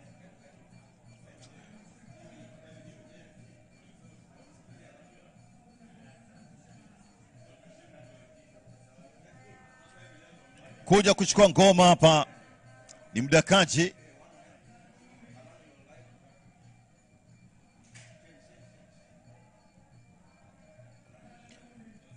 Anautenga moja mkubwa huku.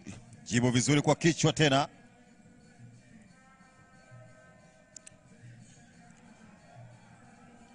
Pembeni. Chochea kasi ya mchezo pembeni kulia huku. Jaribu kupiga minus tena kwa ajili ya fanya ugavi, lakini mpira kwa mwingi unatoka nje. Na kwa sasa ni kwa faida ya Shabana FC. Mwisho wanapocheza katika uwanja huu wamesajili ushindi wa goli 1-0 dhidi ya Bandari. Anataka kupasuka kwa hasira hapa ni Lawrence Juma, mchezaji ambaye ametembea kwingi. Alianzia Nzoia kule akiwa na mwalimu Bernard Mwalala. Sasa amepambana kwa faida ya timu ya Sofapaka, achia mbali na timu ya taifa Kenya Harambee Stars.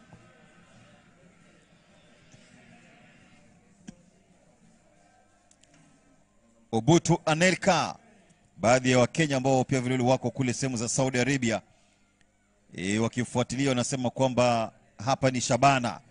Upande wa pili yule aliyesema ni Lepers. Bado sasa kusio upande wa Kogalo na kadhalika. Kwa hiyo ni uwanja wa mapambano, tuweze kuona mbinu za walimu, kile ambacho wakiwa wamejaliwa kwalo, baadhi ya wachezaji wakionyesha hali ya upambanaji na uwezo wao mchezoni. Namuona Ernest Wendo, one of the longest serving members ama ambao wamekuwepo katika kikosi hiki cha Gor Mahia kwa muda mrefu, takriban miaka zaidi ya 10.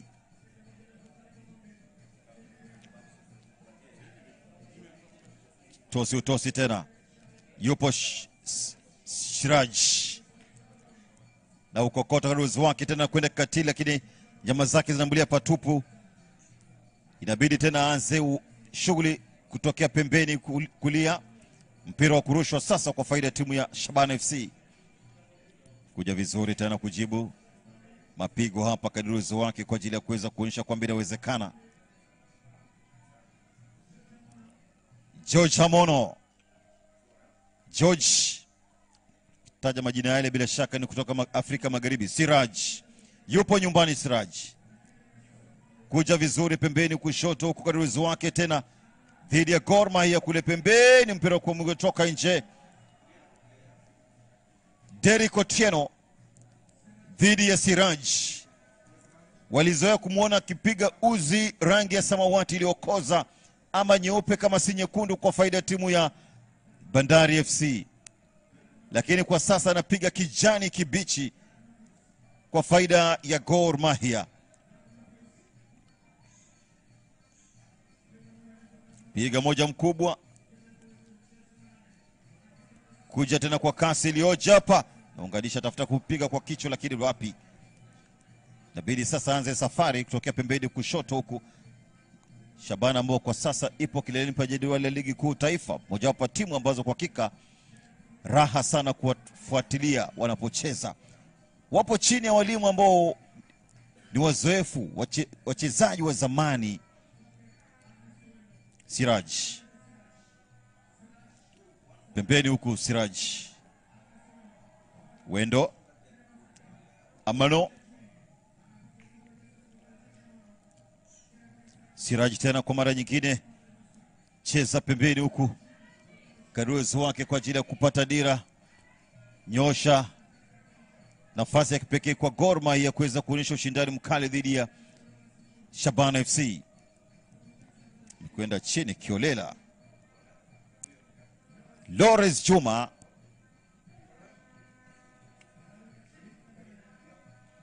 ujio wa Beni Makathi mwanyima opportunity ya kuvaa uzi wa timu ya taifa. Potaja Lawrence Juma bado unesha hali ya upambanaji kweli kweli ya Manu.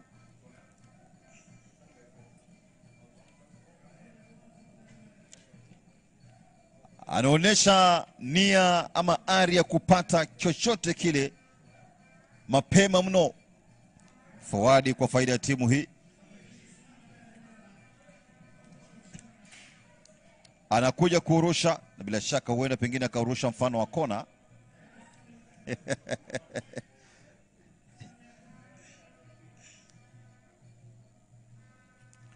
Kuja kurusha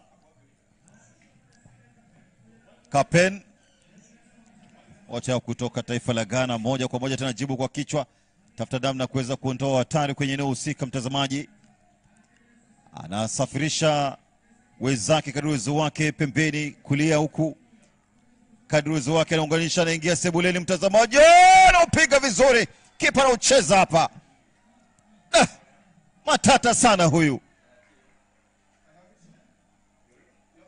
Ezekia. Hebu tazama kilichotokea, picha marudio. Aliandaliwa katika njia, akatafuta namna ya kuweza kumtazama na kumpa salamu mdakaji God Matthews, teenager umuri huyu. Mwepesi sana wa kufanya mikimbio akitokea pembeni kulia. Hanza sasa tena.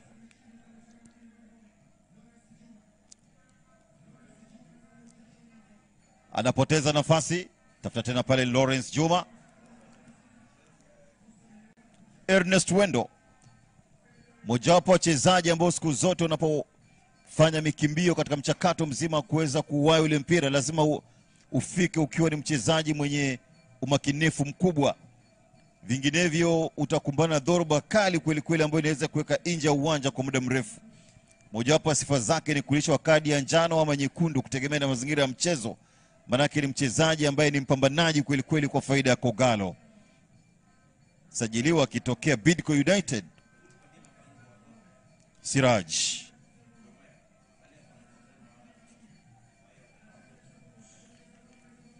Tafuta tena namna ya kuweza kukokotele mpira katikati ya dimba. Pembeni kule kwa kasi iliyoje, lakini anaunyaka vizuri kweli kweli. Mlinda mlango huyu ambaye kwa sasa yupo fiti kweli kweli, mchezaji ambaye anacheza kwa kujiamini, Caleb Omondi.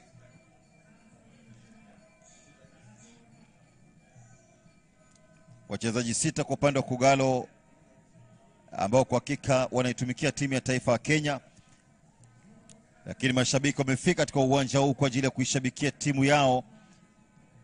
Unapotaja timu ya taifa ni kwamba wanacheza dhidi ya Intamba Murugamba ya Burundi.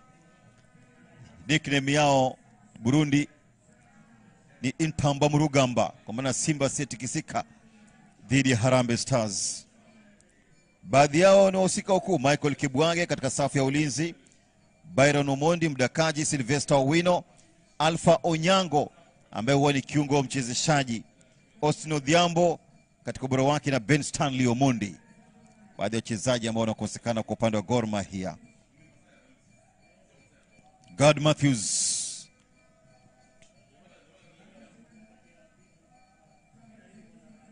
pembeni tena Joshua, jitahidi kadri uwezo wake kwa ajili ya kuweza kufanikisha mikimbio. Ni fursa ya mwalimu kuweza kupanga kikosi chake kamilifu. Walianza mapambano ya ligi kuu taifa msimu wa mwaka 2025-26 kwa kupoteza goli 1-0 dhidi ya Bidco United. Lawrence Juma,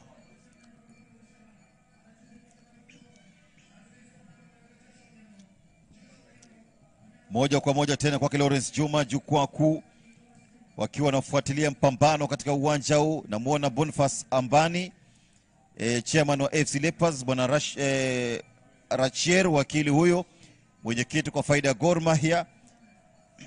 Baadhi ya viongozi ambao kwa hakika wamefika hapa kwa ajili ya kufuatilia mtanange huu.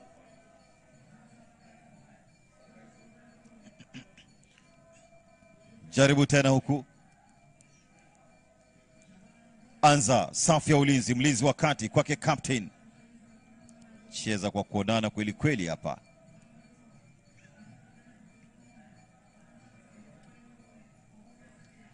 Jaribu tena Ezekia, Omuri Ezekia. Ezekia dhidi ya Siraj.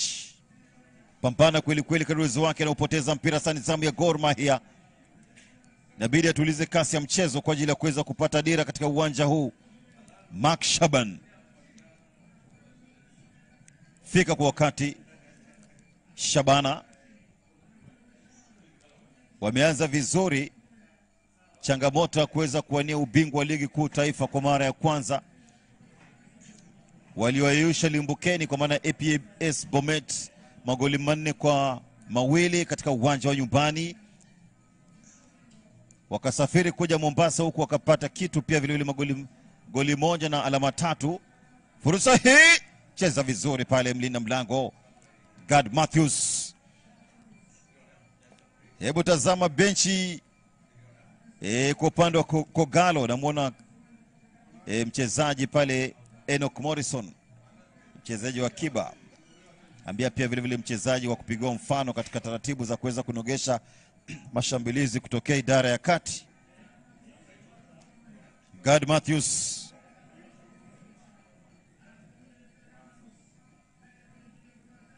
Cheza na mlinda mlango tena kwa ajili ya kuweza kuanzisha mwendo wa kuweza kuvamia ngome ya Kogalo. Hebu tazama kilichotokea.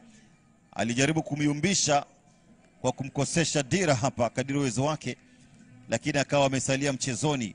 Nimependa kile alichokifanya kutokana na uhodari wake Eric Otieno yule kwa upande wa Shabana FC. Bado hawajatulia. Fursa hii Gad Matthews. Otieno bila shaka kidogo anakumbana na dhoruba maumivu katika mchakato mzima wa kufikia ule mpira kwa wakati. Anavyokenua meno dalili tosha kwamba anahisi maumivu makali. Wanasema the toes. Yupo chini. Hebu tazama kilichotokea. Pandikizi la mtu huyu. Huyu naye ni mpambanaji kweli kweli. Haya. Tabidi sasa waanze taratibu ya kuweza kufanikisha yote. Tuone Mohamed Siraj. Wanakula njama akilini pale kwa ajili ya kuelezana ni kwa nini tunapwaya wakati ambapo tunaweza kutengeneza ukuta wa kipekee, licha ya kuwa tunakosa wachezaji kama Sylvester Owino, Ben Stanley Omondi pamoja na Michael Kibwage. Katika safu hiyo ulinzi lazima tuweze kusemezana na kunyosha mambo.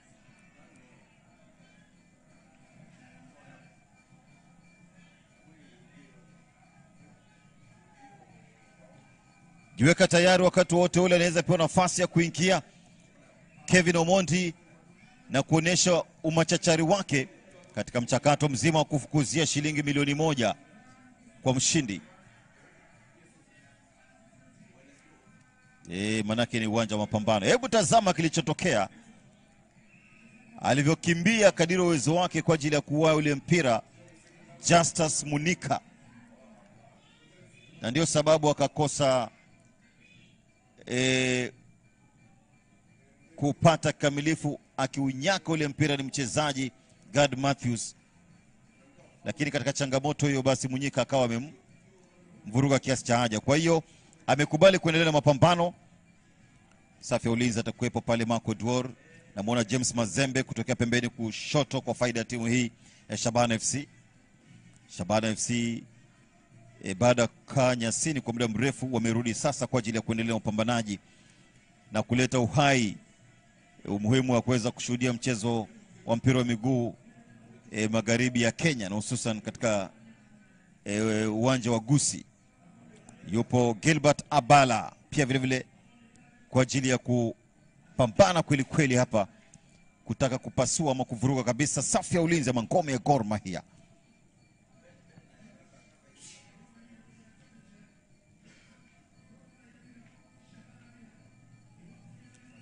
Umeanza kwa kasi kweli kweli katika uwanja huu, lakini bado Omondi anafahamu fika anategemewa pakubwa. Iwapo kwa vyote vile wataishia kwenye changamoto za mkwaju wa penalti, basi huduma zake zitahitajika pakubwa.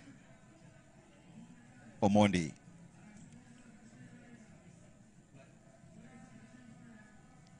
pembeni kwa kasi, anakwenda Ferrari, pigwa laza kule.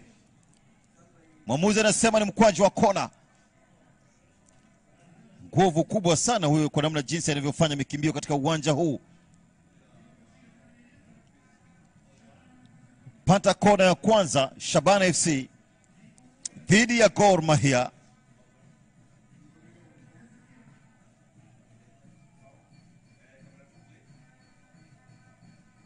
Wycliffe Omondi simama kwenye eneo husika kwa ajili ya kuweza kutibua jama za mhusika mkuu. Kuja mzima fanya kazi kubwa sana katika safu ya ulinzi ile. Bado Shabana ni matata sana, hususan kwa wachezaji wanaotokea pembeni kushoto. Na kwa kile ambacho wanacheza na kwamba wanacheza kwa kujiamini. Bado wanaganda kwenye eneo ama ngome ya Gor Mahia, mfano wa kupe katika mkia wa ng'ombe. Lengo kuu haswa ni kuendelea kufyonza damu ama kuwinda bao katika uwanja huu. Anavyofanya makuu kweli kweli kwa mikimbio Derrick Otieno, fupi wa kimo lakini anaonekana kuwa mkakamavu.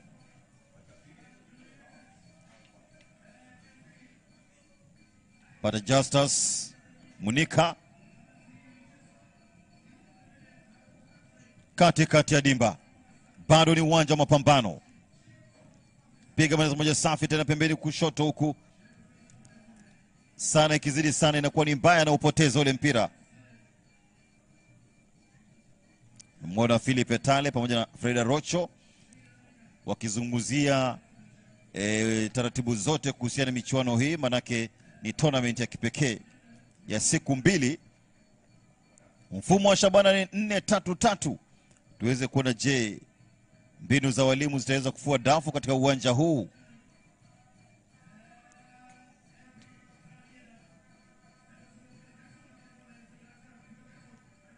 Ezekia Omuri, Juma Lawrence pembeni kulia huku. Jitahidi karuzi wake, mpira kwa Mungu unatoka nje kwa faida Gor Mahia. Anataka kupunguza 3-4 lakini anaambiwa haiwezekani. Anakuja kuorosha ule mpira tena kwa utulivu ulioja hapa. Anawania nafasi ni Samuel Kapen. Atakuja kuurusha.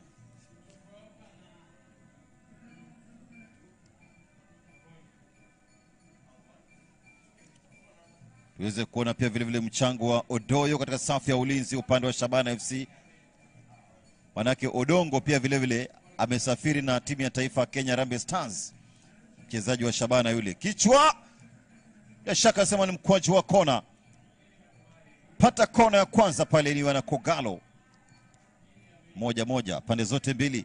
Tuweze kuona je, nani atakayefika kwa wakati kwa ajili ya kujibu mapigo.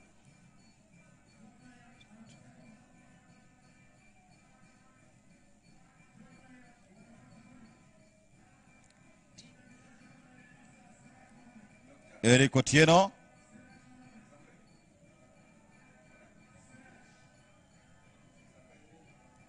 Gilbert Abala pia vile vile amerudi nyuma kwa ajili ya kusaidia katika safu ya ulinzi upande wa Shabana FC.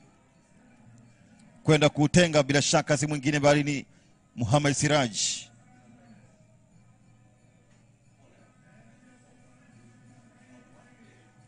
Mchezaji mzuri sana, hususan tumia mguu wake wa kushoto.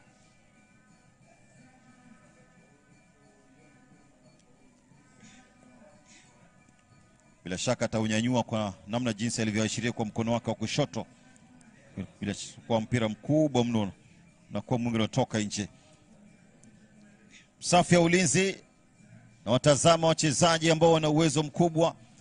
Wameipa mafanikio mara kwa mara timu ya Shabana FC.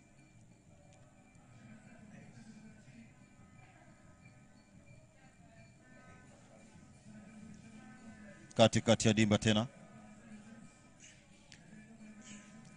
Kwa changamoto kubwa sana kwa wao kuweza kupata nafasi ya kufanya mikimbio. Pata ushindi wa magoli 4-2 dhidi ya APS Bomet. Wakasafiri kwenda kucheza dhidi ya Bandari, wakapata ushindi 1-0. Mpaka sasa wamecheza michezo mitatu kwenda sare mchezo mmoja tu, ambapo walitoka sare ya 1-1 dhidi ya Tusker FC. Kwa hiyo wapo kileleni pa jedwali la ligi kuu taifa, alama 6 sawia na Posta Rangers yake Sami Pamzo Omolo. Gor Mahia katika nafasi ya 3 baada ya michezo mitatu kwenda sare mara 2 na kwenda sare mara 1 na kupata ushindi mara 2. 1-0 dhidi ya KCB na 2-0 dhidi ya Sofapaka. Tenga vizuri tena huku Siraj. Tabidi waonesha hali upambanaji kweli kweli katika uwanja huu. Kuja vizuri kwa kasi tena kadri uwezo wake. Anadhubutu hapa ni Gilbert Abala. Tabidi waanze tena Lawrence Juma pande wa Gor Mahia. Katikati ya dimba. Utosi tena. Kwa kasi. Anaonyesha ukatili. Anaokosa sentimita za kuhesabu mtazamaji. Taka kutekeleza ukatili. Pembeni kule Felix Olwatch. Hebu tazama mikimbio. Alimwacha Mazembe. Akanyosha kadri uwezo wake kwa mguu wake wa kulia Patrick Esombe kumtafuta mhusika mkuu kumalizia, lakini bila shaka akaukosa. Felix Olwatch walinyimwa nafasi ya kuwakilisha taifa kimataifa katika changamoto kupambania taji la Mozart. Wakapoteza dhidi ya Lumbukoini katika ligi kuu taifa Naiboys. Vijana wake mwalimu mpambanaji kweli kweli Nicholas Muyoti ndio wakilishi wa taifa katika taji la shirikisho, na ni taji ambalo Gor Mahia imelibeba na kwenda kubeba ubingwa wa Mandela ambao ni sawia na shirikisho mwaka 1987. Juzi nimekuwa na baadhi ya wachezaji wa zamani, James Goro, Peter Dao, tulikuwa na Ochieng Achieng, baadhi tu wachezaji. Tulikuwa na kina Josephat Murila, kina Josephat Jesse Murila, kwa maana JJ Masiga, wachezaji wa zamani wakisherehekea siku ya wazee ulimwenguni. Siraj katikati ya dimba tena, tuliza kwenye kifua chake Siraj. Kogalo hapo jaribu kadri uwezo wake kwa ajili ya kuwatoka ni George Amongo ama Amano. Anautenga moja mkubwa mno, lakini anaukata sasa. Pembeni kushoto huku tafuta Mazembe. Kwa kushoto huyu Mazembe zamani, paraza kwa kichwa. Cheza vizuri kweli kweli pale mlinda mlango. Ange ichukulia poa, mambo angekuwa tofauti.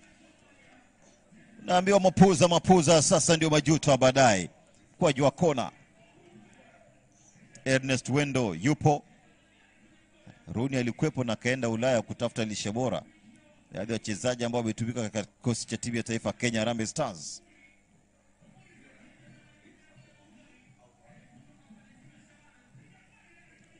Kona.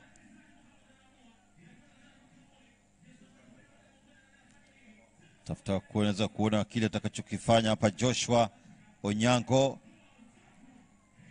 Mojawapo wachezaji ambao kwa hakika wapo imara kabisa katika safu ya ulinzi. Na bila shaka mbele yake yupo Ernest Wendo. Hebu tazama alichokifanya Mazembe James. Mchezaji wa zamani Kariobangi Sharks. Mwanafunzi wa zamani kwa faida ya the Green Commandos kwa maana Kakamega High School. walikuwa kule na kina Eric Marcelo Ouma. Katikati ya dimba tena jaribu karuzo wake kwa ajili ya kumtafuta mhusika mkuu katika safu ya mbele George Amanu.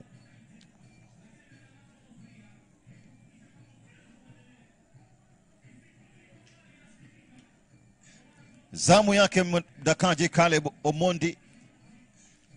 Wanatumia nguvu kubwa kushambulia Gor Mahia kutokea pembeni kushoto ama kulia kutegemea na mazingira ya mchezo, na itabidi wawe makini sana katika safu ya ulinzi, manake Shabana FC na wachezaji wepesi wa kufanya mikimbio, nikimtaja Mazembe pasi na kumsahau Gilbert Abala, amesindilia kwa misuli, jamaa na maguvu kweli kweli, ambaye ana uwezo wa kuleta madhara wakati wote ule, na wanafunga sana hawa. Wamefunga dhidi ya APS, wamefunga dhidi ya Tusker, wamefunga dhidi ya Shabana, dhidi ya Bandari.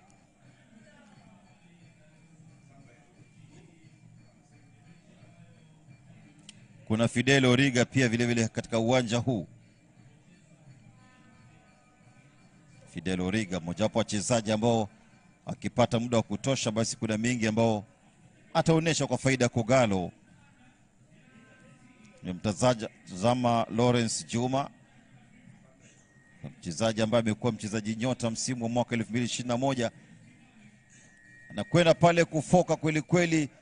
Namwambia umecheza ndivyo sivyo na sio sawa. Namwambia rudi nyuma, usigeuze kinywa chako kuwa karakana maneno makali dhidi ya mwenzako katika uwanja huu. Muone imani. Shaka anachomoa kadi ya njano. Kadi ya njano hapa.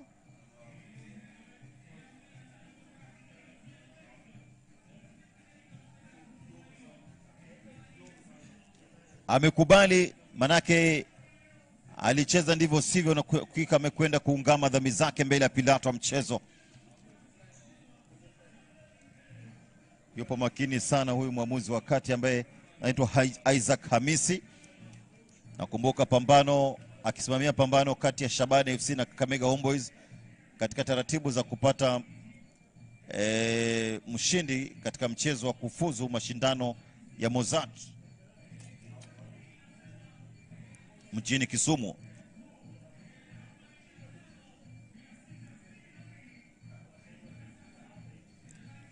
Pia vile vile yupo Victor Omondi, baadhi ya wahusika wakuu ambao kwa hakika naamini wana kila sababu ya kuweza kuimarisha safu ya mbele iwapo kwa vyote vile watapewa nafasi kwa upande wa Shabana FC. Na pia mchango wa Mark Shaban pembeni huku. Shabana anapaswa ukuta wa Kogalo hapa, lakini wapi, fanya kazi nzuri sana katika safu ile ya ulinzi.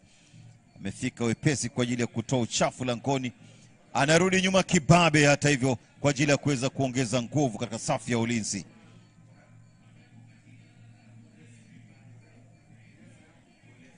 Bidi ya nyenyoke hapa. Namwona Mark Mazembe. Hebu tazama. Alitaka hata hivyo kumyumbisha hapa tena, kuonesha kwamba huniwezi kwa vyovyote vile. Fidel Origa kakataa, kaambia nitakudhibiti na kufanya nipendavyo katika uwanja huu. Niseme ni uwanja wa mapambano na si mapatano hata chembe, manake kila mmoja anawania kukunja shilingi milioni 1 pesa taslim. Tournament ya kipekee kwa faida ya vikosi hivi viwili katika uwanja huu. Mkwaju wa kona. Jipanga vizuri kwa ajili ya kuweza kujibu mapigo na utenga moja mkubwa. Anza safari kwenda Firari. Poteza. Fursa hii na upaisha tena. Nafasi ya kipekee mtazamaji. Ilikuwa ni fursa adimu kweli kweli. Kinasema kwamba ulikosa kuwa makini. Pandikizi la watu katika uwanja huu. Hebu tazama mikimbio yake hii. Akiwa mtulivu anaweza kuwa striker mzuri sana. Angalia maumbile yake Ebi.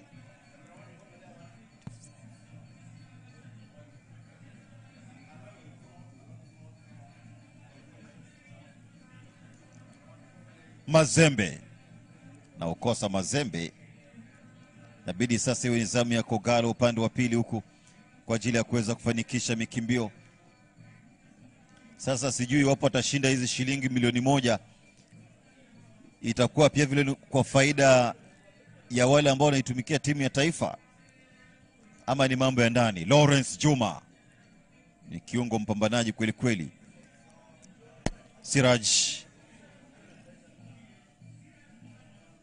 Siraj Esombe,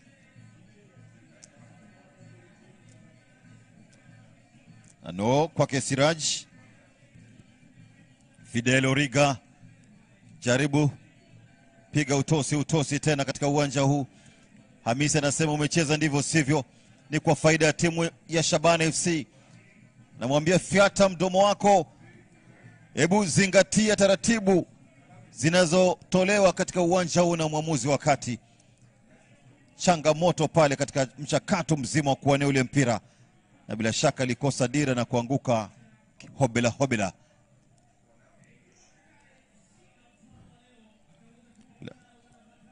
Wameruhusiwa kuingia uwanjani kwa ajili ya kutoa kile tunachoita uangalizi wa kimatibabu, medical attention.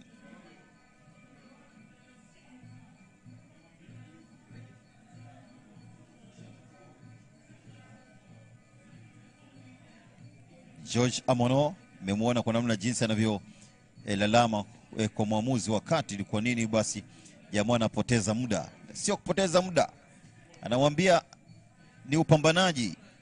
Jamaa anapoumia lazima tumpishe angalau daktari aje kumtendea haki, manake football ni mchezo wa fairness.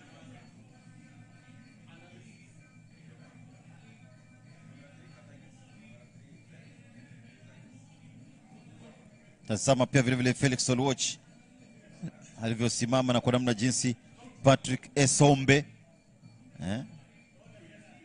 atakavyotekeleza wajibu wake katika safu ya umaliziaji, pia vile vile kwa ushirikiano wenzake. George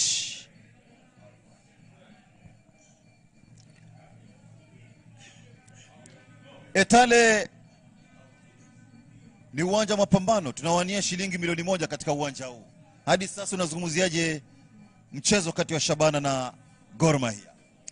Naona mechi hii imekuwa ni ngumu kiasi, lakini naona Shabana wanajizatiti sana kuwatia pembeni vijana hawa. Gor Mahia wana mashambulizi sana, nimeshuhudia mashambulizi kama 3 hivi, na itabidi vijana Gor Mahia waweze kujizatiti sana, manake sasa hapa ni kama Shabana wameamua kwamba lazima wafunze adabu ya msimu uliopita ya kuna mvutano kiasi cha haja. Na kuja vizuri ya Mo Siraj, mlinzi wa pembeni kushoto, na pia vile vile tunamshuhudia katika timu ya taifa Kenya Harambee Stars. Utosi pale kwa ajili ya kuwania mchezaji Joma, na yupo pia vile kushirikiana na Fidel Origa. Vita vikuu vikishuhudiwa katika idara ya kati, mapambano na si mapatano hata chembe. Dakika 35 za mchezo, kipindi cha kwanza, hakuna yote aliyediriki kuona lango la mpinzani, na wakati huo yupo mchezaji ambaye anaungulia dhorba ya maumivu anaopata kwenye maungo yake. Anavyokenua meno, dalili tosha kwamba anahisi maumivu makali. Ezekiel Omuri alikoseshwa dira, akadondoka kule pembeni kabisa, na ndio sababu wameruhusu wale waganga kufika uwanjani na kutoa uangalizi wa kimatibabu, kwa maana medical attention. Lazima watumie nguvu kubwa, na unaweza kuona kwamba Etale tournament hii inasaidia hizi timu angalau kuweza kupata match fitness, na pia vile vile walimu kuweza kuboresha mawili matatu, maana yake ndio ligi imeanza hata hivyo. Unajua vile vile tournament hii imewadia wakati wa kipindi cha international break, ambapo kuna mechi za kuania kufuzu kwa kombe la dunia, na katika maeneo mbalimbali ya dunia. Kwa hivyo hata Harambee Stars wako kule Bujumbura wanapiga ngoma pale na timu ya taifa ya Burundi. Na jambo ambalo ningeweza kusema kwamba kama kocha wa Gor Mahia alivyosema ni kwamba timu yake ni kama vijana 5 wameweza kusafiri na timu ya taifa ya Harambee Stars, na ni vijana ambao ni wenye umuhimu sana kwa timu hii, na labda ndio maana Shabana amechukua advantage kwamba ya kukosa kuwepo kwa lile pengo la wale jamaa 5 ambao wamesafiri. Lakini sijui itakuwa vipi mechi, labda ni dakika 90. Naona Gor Mahia wanajizatiti vile vile. Haya, anaurusha mfano wa kona, jibu kwa kichwa, kipa na unyaka vizuri. Bila shaka ni mdakaji huyu God Matthews. Anapotekeleza majukumu yake ya ushambuliaji anarudi nyuma kwa upesi kwa ajili ya kuimarisha ulinzi katika safu ile ya ulinzi. Unapotaja baadhi ya wachezaji ambao wamesafiri na kikosi cha timu ya taifa ya Kenya Harambee Stars, kwa upande wa Gor Mahia takriban wachezaji 6 akiwemo mdakaji Byron Omondi, zamani akilekia timu ya Bandari FC, Michael Kibwage mlinzi kwa faida ya Kogalo na timu ya taifa, Sylvester Owino, Alpha Onyango kiungo mchezeshaji, Austin Odhiambo pamoja na mchezaji Ben Stanley Omondi. Kwa hiyo ni baadhi ya wachezaji ambao wanakosekana, lakini katika hili etale inaonyesha kwamba timu ina kikosi kipana, kwa maana there's depth. Kwa upande wa Kogalo wanakosa wachezaji muhimu, lakini bado shughuli inaendelea. Pembeni huko anakuja Amo kwenye eneo husika, mstari mstatili andaa katika njia, bila shaka nashikwa na kigumizi cha mguu. Wakati muhimu kweli kweli kwa kuweza kutuma kombora moja kwa moja kwa ajili ya kumbabatiza mlinda mlango Caleb Omondi. Fursa hii na upiga pembeni kule, pata bao la kwanza mtazamaji. Anasukuma kombora moja matata kweli kweli. Kapen Samuel kwa mguu wake wa kushoto, na mashabiki wananyanyuka katika uwanja huu, vifijo, shangwe na nderemo.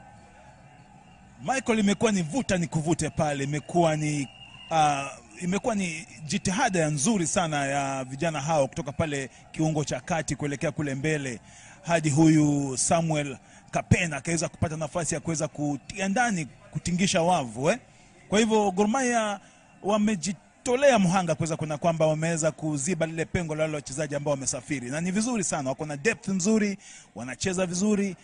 Kiungo cha kati wana wachezaji ambao wamejitolea, wanaweza kucheza na wameweza kuzaa matunda kutokana na jitihada hizo zao. Bila shaka ni jitihada za kipekee. Hebu tazama kilichotokea. Alitoa minus pembeni, ikawa ni katika changamoto ya kuweza kuondoa hatari. Anaupokea kwa mguu wake wa kulia na kupiga fataki kwa mguu wake wa kushoto. Kipa alijaribu ndio kadiri uwezo wake, lakini kwa hakika akakosa kuwa makini. Wazungu sema huyo ni prolific finisher, manake anaupokea kwa mguu wa kulia na kumaliza na mguu wa kushoto. Huyo ni mchezaji ambaye anajua kazi anayofanya. Haya, Shabana 0, Gor Mahia goli 1. Naambiwa siku zote msafiri ni ule aliyopo bandarini. Tupo bandarini, tupo Mombasa mzee.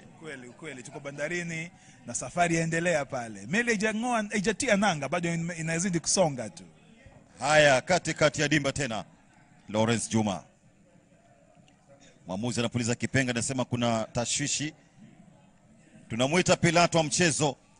Anaungulia dhoruba maumivu. Kwa namna jinsi anavyokenua meno, dalili tosha kwamba hali ni tete kweli kweli kwa mchezaji mshambulizi George Amano. Na mwamuzi ameruhusu waganga kufika dimbani kwa ajili ya kutoa huduma ya kwanza, tunaita uangalizi wa kimatibabu. Na mimi ushangaa, unatazama anavyokenua meno kwa maumivu makali, lakini chini ya sekunde za kuhesabu atanyanyuka na kuendelea na upambanaji. Na hiyo ndio inaitwa fitness. Unajua kama hauna ile match fitness, huwezi ukanyanyuka baada ya pigo kama hilo. Kwa hivyo wamezoea mapigo kama hayo. Na ni vijana ambao labda wamepiga mazoezi, na kama ulivyosema tournament hii imewadia wakati ambapo vijana wanaweza kuja hapa Mombasa ili waweze ku check their match fitness. kujitayarisha kwa mechi za ligi ambazo zinaanza tena, zinarejelewa katikati ya wiki ijayo. Kwa hivyo kama Gor Mahia watapiga na Posta Rangers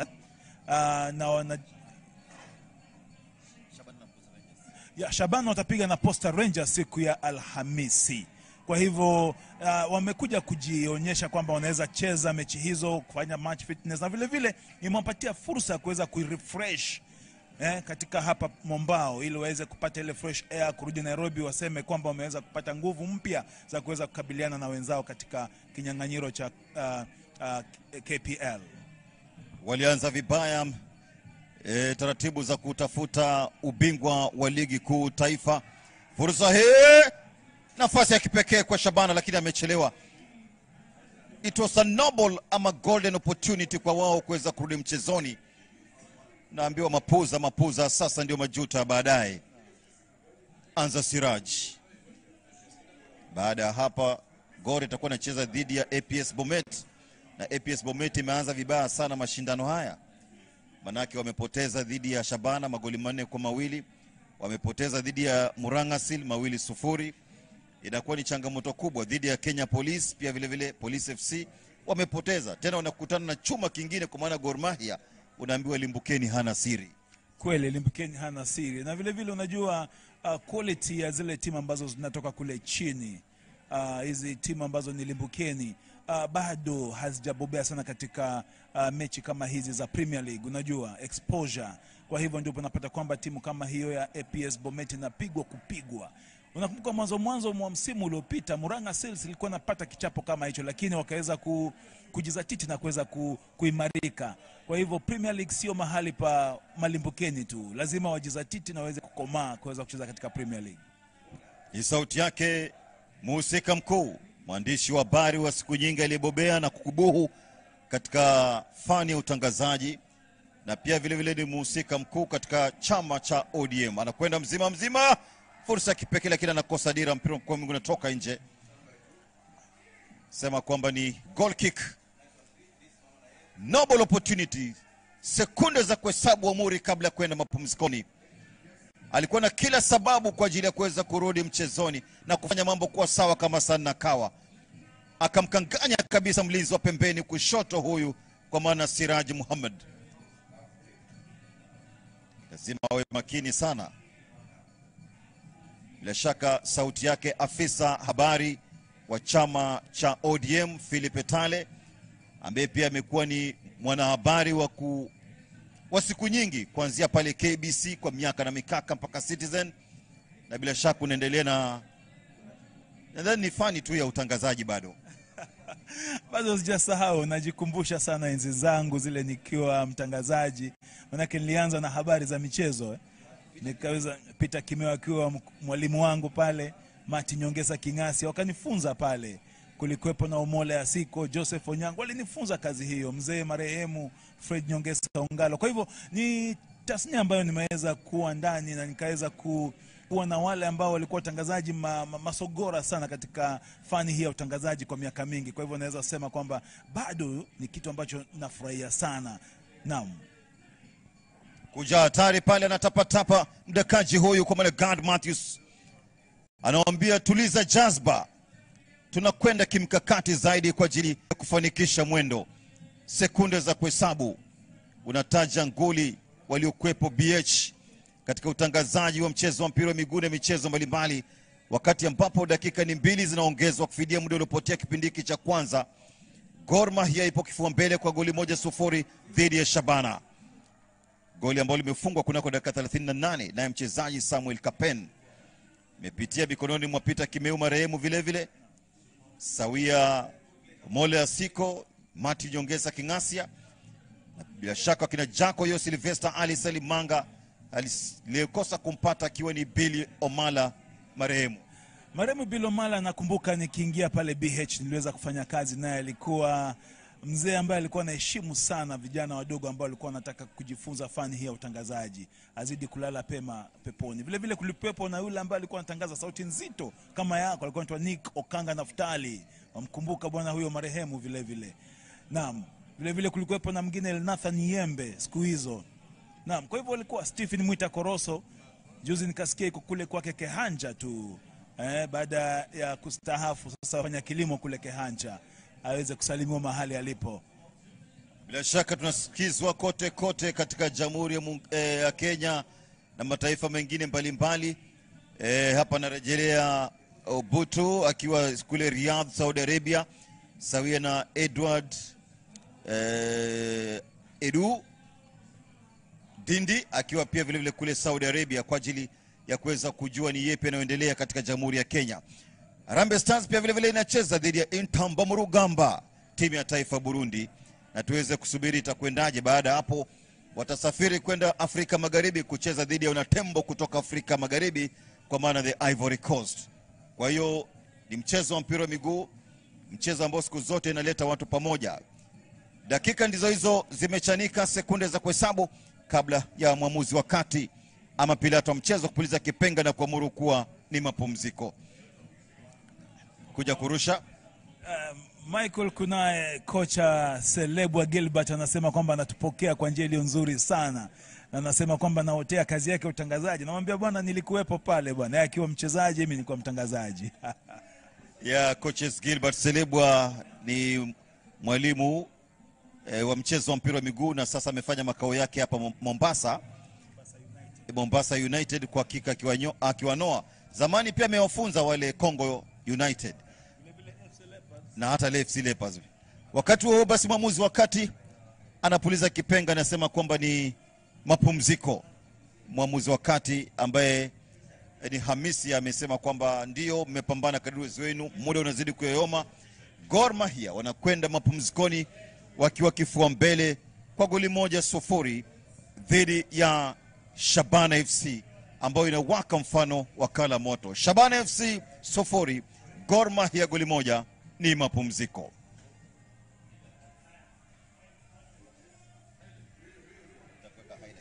Na jinsi ilivyoanza kipindi cha kwanza, mapambano miguso hapo, unaweza kuona Shabana walianza kwa kasi kubwa sana, lakini sasa kulenga shabaha ndio imekuwa ni changamoto kubwa. Hapa tunarejelea mchezaji Ezekiel Omuri kwa kile alichokifanya dhidi ya Gad Matthews, na mtazama pia vile mchezaji Wycliffe Omondi achia mbali Eric Otieno, lakini katika changamoto ya kuweza kuwaia mpira alipata jeraha mchezaji Gad Matthews, na baada ya ganga zile za mganga ambao unaambiwa siku zote na mwacha mgonjwa kwa matumaini ya kupona, akaweza kunyanyuka baada ya kupata uangalizi wa kimatibabu na anaendelea. Kwa hiyo ni mapambano, tumeshuhudia mashuti, mikimbio na bao ambalo kwa hakika nusura ipatikane kupitia mchezaji ambaye kwa hakika amekwenda pembeni kule, Esombe Patrick, kwa ajili ya kuunganisha cross iliyotolewa na mchezaji Origa Fidel. Lakini Mazembe, mchezaji wa zamani wa Kariobangi Sharks, nusura aweke kifua mbele timu hii ya Shabana FC, na jambo ambalo kidogo alikosa kwa sentipita za kuhesabu baada ya mchezaji Gad Matthews kufanya uokozi. Lakini wanakuja kutota baadaye kunako dakika 38 wana Shabana FC kutokana na makosa ya kiulinzi. Alishindwa kabisa kufutilia hatari wakati muhimu, ameonekana kupambana na kuonyesha ubabe wake, na ndio sababu Samuel Kapen mguu wake wa kushoto akatuma kombora kali kweli kweli dhidi yake Caleb Omondi, na ndio imeleta tofauti kubwa kati ya vikosi vyote viwili katika uwanja huu.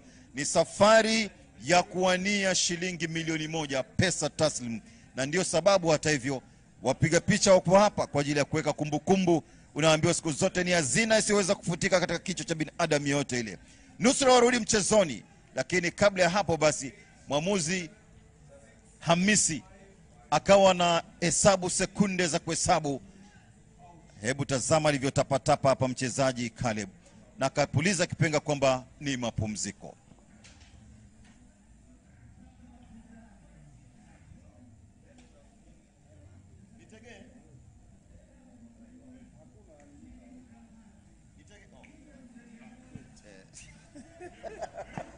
Gad Matthews is a good goalkeeper. No, he's a good goalkeeper. Yeah, he's a very stable keeper. Alafu anaongea na defense.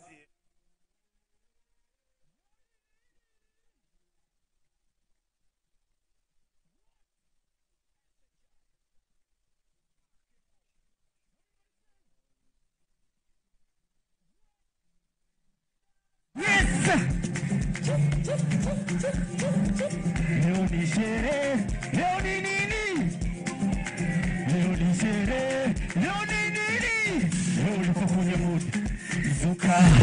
Mkono inaniwasha na mimi sikupiga sherehe.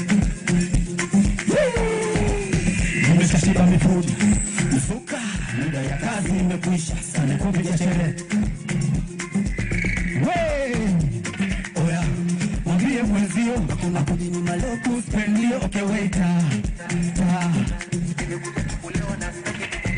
Baba mwenye nyumba nisamee, sio kama natimba nisamee, msa ya kodi nimeshimba nisamee, leo nitalewa na kuimba nisamee, oya eti kama ana hela unamtaka.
Makofi yao, DJ twende kazi. Gazla mwenyewe, kijana mdogo kabisa, twende Prince Ndanyale. Jeshi ya baba. Kogalo ria. Kogalo poa.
kila familia ambaye hawana mapato, kama kuna njaa na chochote, kila mwezi watapata shilingi 6,000 kutoka kwa serikali. Nataka vijana wafanye kazi wa maana, sio kazi ya kusukuma wilbaro. Yani leo ni Azimio, mwaka huu ni Azimio, Raila Odinga anatosha, Boga Safina wanatosha. Yani leo ni Azimio, mwaka huu ni Azimio, Raila Odinga anatosha, Boga Safina wanatosha. Rero ni rero, ayangu rero ni rero, rero ni rero, jamani rero ni rero. Baba Tinga fire, fire, fire, fire. Azimio fire, fire, fire, fire. Tuko na Baba Kea, 6,000 ziwe mfukoni, mengi yatatokea, maendeleo mpaka mashinani. Kwa kilimo biashara, Boga Safi anatenda, miradi kwa kina mama, mama shule atajenga, hata watunza wa mama wajane, hata basari watoto wasome, hata watunza wa mama wajane. Boga Safi, kazi safi, wale moja. Yani leo ni Azimio, mwaka huu ni Azimio, Raila Odinga anatosha, Boga Safina wanatosha. Yani leo ni Azimio, mwaka huu ni Azimio, Raila Odinga anatosha, Boga Safina wanatosha. Baba Raila Odinga, mtetezi wa anyonge, Boga na mama Safina, kazi safi muzire. Safina anomayo mikono wagwire, Boga uchitapa kazi uzire. Tonda watabu Raila uchibira Safina, tonda watabu uchibira ye Boga baba. Yani leo ni Azimio, mwaka huu ni Azimio, Raila Odinga anatosha, Boga Safina wanatosha. Yani leo ni Azimio, mwaka huu ni Azimio, Raila Odinga. Haya, kipindi cha pili. Haya, karibu sana mtazamaji, kipindi cha pili, kipindi cha Lala Salama ama kwa mkono buriani. Ni mji wa Mombasa, pwani ya Kenya, gatuzi la Mombasa. Mashindano haya ya kuadhimisha miaka 20 chama cha ODM, ambapo timu kadha wa kadha zipo hapa kwa ajili ya kuwania shilingi milioni 1 na hata zaidi ya yote kuadhimisha siku hii muhimu. Hapa narejelea Gor Mahia dhidi ya Shabana, wakati wa kwenda mapumzikoni, Gor Mahia ikiongoza kwa goli 1-0 dhidi ya Shabana FC.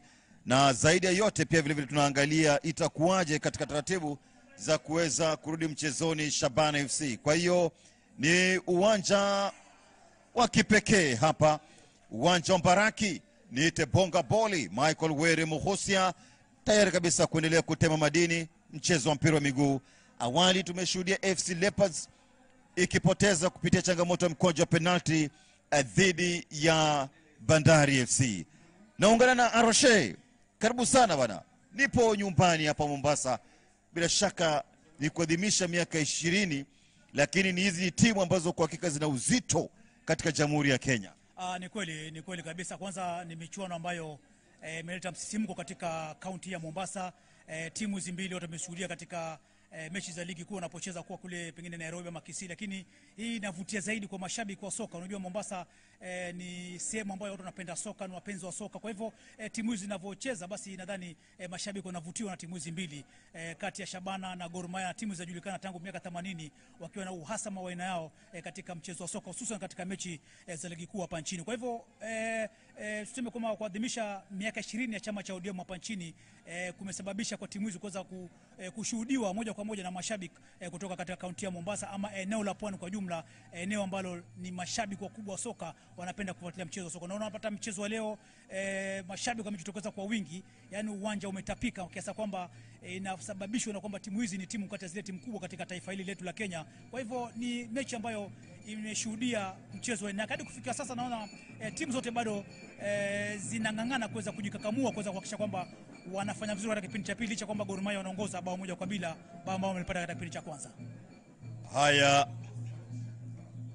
mkazi wa Mombasa, mwandishi wa habari na mwanamichezo Aroshe, bila shaka akitema madini kiasi cha haja kuhusiana na mchezo wa mpira wa miguu kwa kile kinachoendelea katika uwanja huu, na ni wakati wa Maghrib, wakati wa jioni, wakati ambapo kwa hakika sasa mifugo inarudi nyumbani kwa ajili ya kuweza kuingia zizini ili walau kuweza kuhesabu mafungu ya mchana kutwa.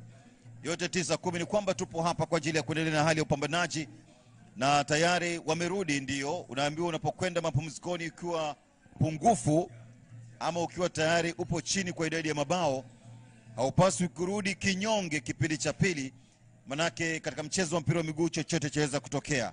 Gor ndio inaongoza wakati wa kwenda mapumzikoni, wamerudi bado wapo kifua mbele goli 1-0 dhidi ya Shabana FC. Bado muda upo kwa wao wenyewe Shabana kuweza kuonesha hali ya upambanaji, na wakati uliopita kwenye ligi kuu taifa walionyesha ushindani mkali. Kwa hizo ni timu mbili ambazo kwa hakika zina mvuto mkubwa.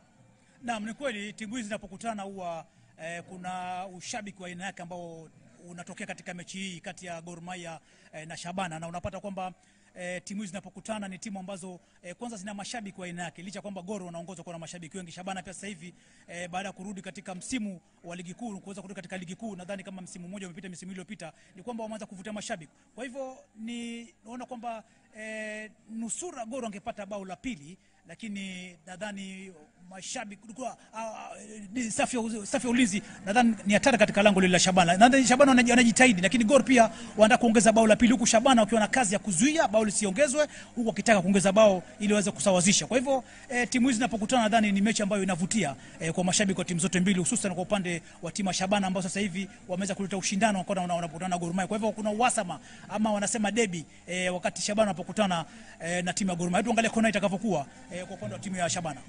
Haya, hii inakuwa ni fursa kipekee na mashabiki kwa hakika pia vile wameitikia wito. Wengine wamekaa mpaka kwenye juu ya mti ambapo ni hatari kwa usalama. Hata hivyo kipa naanza hapa tena, Caleb Omondi itairi kadri wake kwa ajili ya kuweza kuchochea kasi ya mchezo hapa kwa Galo. Fanikisha mikimbio, jaribu tena Kapen Samuel. Na upande wa pili kwamba Kenya dhidi ya Intamba Murugamba ya Burundi, Kenya inaongoza kwa goli 1-0, bao lake mchezaji Ryan Ogam. Huyo Ogam imekuwa ni mazoea, lazima afunge katika kila mechi. Anthony Aroshe. Kusema kweli Ogam ni mchezaji ambaye ni mshambuliaji ambaye ameweza kujenga jina lake, ameweza kuingia katika zile kabrasha za wafungaji bora katika historia ya soka nchini Kenya. Ukiangalia katika ile michuano iliyopita ya kombe la CHAN iliyofanyika ukanda wa Afrika Mashariki, ni kwamba aliweza kufanya vizuri alipokuwa na timu ya taifa, amekuwa akifunga karibu katika kila mechi. Kwa hivyo mechi dhidi yao na timu ya Burundi, mechi ya kufuzu kwenye michuano ya kombe la dunia, na amefunga bao ambalo tayari wanaongoza, Kenya wanaongoza dhidi ya Burundi. Nadhani inampatia sifa, na ni mchezaji ambaye nadhani katika siku za usoni ataweza kuwa mchezaji mzuri katika ama wale wafungaji. Kuna mshambuliaji na mfungaji. Nadhani kwa upande wangu mimi Ogam nilimfuatilia sana katika michuano ya kombe la CHAN, ni mfungaji licha kwamba ni mshambuliaji. Kwa hivyo ni mchezaji ambaye nadhani makocha ama wale wadau ama wale wasakafipaji nadhani wanamwangalia kwa ukaribu zaidi kuweza kuhakikisha kwamba Ogam anafanya vizuri katika mechi zijazo. Kwa hivyo ni mfungaji mzuri na ni mchezaji ambaye alitia fursa katika michuano ya kombe la CHAN, michuano ambayo ilikamilika hivi majuzi tarehe 30 mwezi wa 8 kule jijini Nairobi. Kazi nzuri pale Fataki Patrick Esombe. Lazimika kunyaka ule mpira mchezaji Caleb Omondi. Mazembe. Baraza kwa kichwa, utosi hapa. Wanaamini kwamba turudi mchezoni. Shabana FC kati ya dimba tena. Captain Samuel yupo chini pale Esombe. Hisi maumivu makali kweli kweli Esombe, lakini lazima nyanyuka, endelee na hali upambanaji. Namuona anaelekeza pale mchezaji huyu God Matthews, mojawapo wadakaji wazuri kweli kweli katika ligi kuu taifa hapa nchini Kenya. Hebu tazama kilichotokea moja kwa moja huko. Wanashambulia tena kwa mara nyingine Shabana. Wanania kurudi mchezoni, na katika michezo yote wamecheza ligi kuu wamefunga. Ni kweli wamefunga, lakini sasa hivi nadhani safu ya ulinzi ya Gor Mahia wako macho zaidi kuangalia kwamba safu ya ushambuliaji ya timu ya Shabana hawapati nafasi ya kuweza kupenya katika safu ya ulinzi ya Gor Mahia. Unapata kwamba Gor wanaongoza. Kumbuka hii ni michuano ambayo bingwa ataweza kupata shilingi milioni 1. Kwa hivyo Gor wanapania kuweza kuwa mabingwa wa michuano hii ya kombe la ODM at 20. Miaka 20 chama hiki kinaadhimisha miaka 20 tangu kianzishwe. Kwa hivyo Shabana wanajitahidi zaidi kuhakikisha kwamba wanalinda safu ya ulinzi Gor wasiongeze bao la pili, lakini hadi kufikia sasa dakika zinaona kwenda kama 53. Gor Mahia wanajaribu kushambulia, lakini bado safu ya ulinzi ya timu ya Shabana wanajaribu kuhakikisha kwamba wanarusha goli lile, ambapo kazi ni ngumu kwa upande wa timu ya Shabana hadi kufikia sasa. Shaka ni fursa kipekee kwa ajili ya kuweza kupiga hatua, na inawapa kitu ambacho tunaita match fitness, na pia kumwaminisha mwalimu kwamba ukinipa nafasi naweza tekeleza majukumu barabara kwa ajili ya kuweza kupata matokeo chanya. Lengo kuu ni kuweza kurudi mchezoni ligi kuu taifa na kuweza kubeba ubingwa ambao wamepokwa majuzi na Police FC. Kwa hiyo mkwaju wa madhambi sasa kwa faida ya Shabana. Hebu tazama picha marudio. Alitaka kumpiku, lakini Lawrence Juma, mojawapo wachezaji ambao ni wazoefu na wamekwepa katika ligi kuu taifa kwa muda mrefu. Fursa hii Shabana FC ameupoteza pale mchezaji God Matthews, yupo chini bila shaka baada ya kugongwa na ule mpira. Lazima pate uangalizi wa kimatibabu kabla ya kuendelea. Joshua Nyango, manake ilikuwa ni close range baada ya kuyeyushwa mchezaji God Matthews. Hali tete, lazima ifie timu liwe liwalo. Hebu tazama timing yake ikawa hovyo. Ni kweli ni katika hii ni hali ambayo Shabana walikuwa wanajaribu kurudisha ile goli. Kwa hivyo ile mpira ulimgonga huyu mlinzi wa Gor Mahia kifuani. Kwa hivyo kabidi akubali kwamba mpira umemgonga. Kwa hivyo nadhani ashapata afueni baada waganga wa Gor Mahia kuingia na kumpa matibabu. Kwa hivyo nadhani mchezo. Kwa hivyo Shabana wamejitahidi kuweza kufungua mchezo, kuhakikisha kwamba wanarudi katika mchezo, kitu ambacho walinzi ama safu ya ulinzi ya Gor Mahia wako chonjo sana kuhakikisha kwamba wa Shabana hawapenyi kuweza kurudisha ile goli, huku na Gor Mahia pia wakijaribu kuongeza goli la pili katika kipindi cha pili. Haya, sema kwamba ni kwa faida ya Shabana FC, na hapo labda pale kwenye kiunoni au vipi? Kuangalia kwenye nyonga pia vile vile. Na kwa ni hali mazingira hatarishi mno. Inabidi tena kwa ajili ya kuweza kufanikisha mikimbio, mchezaji hodari siku zote upewa nafasi ya kuanzisha mwendo. Safu ya ulinzi cheza na mlinda mlango Caleb Omondi.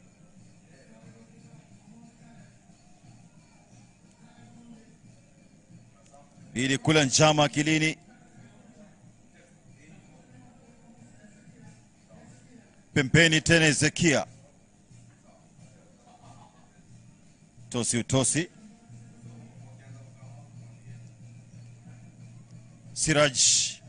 Siraj hapa ni makao yake siku chache zilizopita, lakini kwa sasa amepata lishe bora katika jiji kuu la Nairobi kwa faida ya Gor Mahia. Ni kweli Siraj, hata mimi kusema kweli tangu amie Gor Mahia alipotokea Bandari naona kidogo afya imebadilika. Pia tuseme pia zile zawadi walizopata kutoka kwa Rais William Samoei Ruto wakati wa michuano kombe la CHAN. Pia mambo unajua tunakushapata hela kidogo, afya inabadilika, ngozi inatakata. Siraji ni kijana ambaye mimi nimemfuatilia tangu akiwa kijana mdogo hapa Mombasa, akicheza mechi za mitaani kule sehemu za Bamburi katika kaunti ya Mombasa. Baadaye akaja akacheza kama mchezaji wa timu ya Admiral, ambaye baadaye kuja kuvunjika timu yenyewe kabla kuingia timu ya Bandari. Na Siraji wengi wanamuona Siraji kama mchezaji beki wa kushoto, maana ana mguu wa kushoto, lakini Siraji yeye alipoanza kucheza utotoni mwake alikuwa akicheza katika safu ya kiungo, alikuwa ni midfielder huyo Siraji.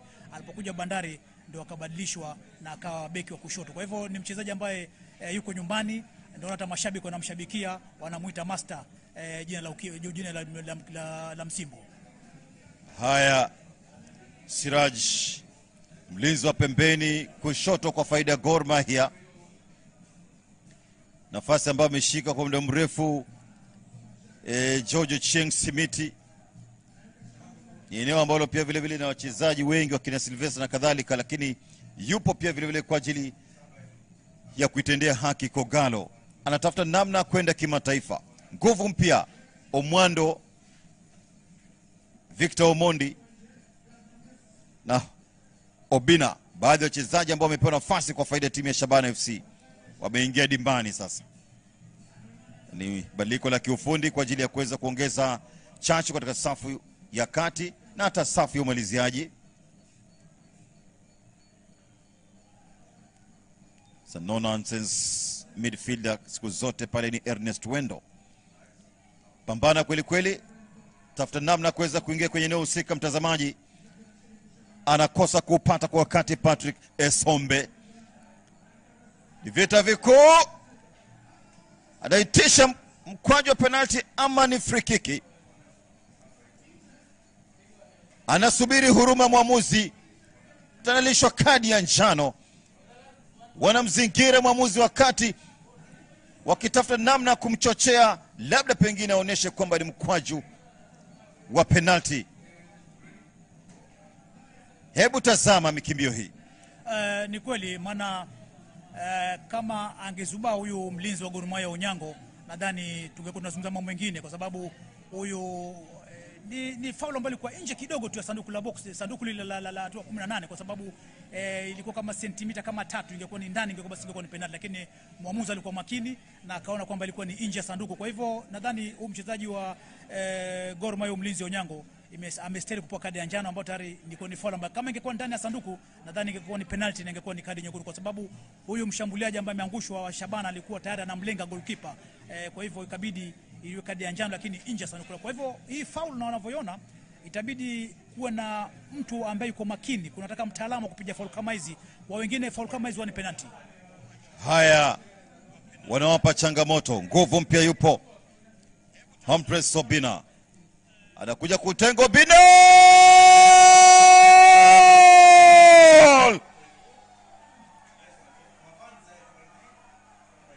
ni mkwaju wa madhambi, free kick.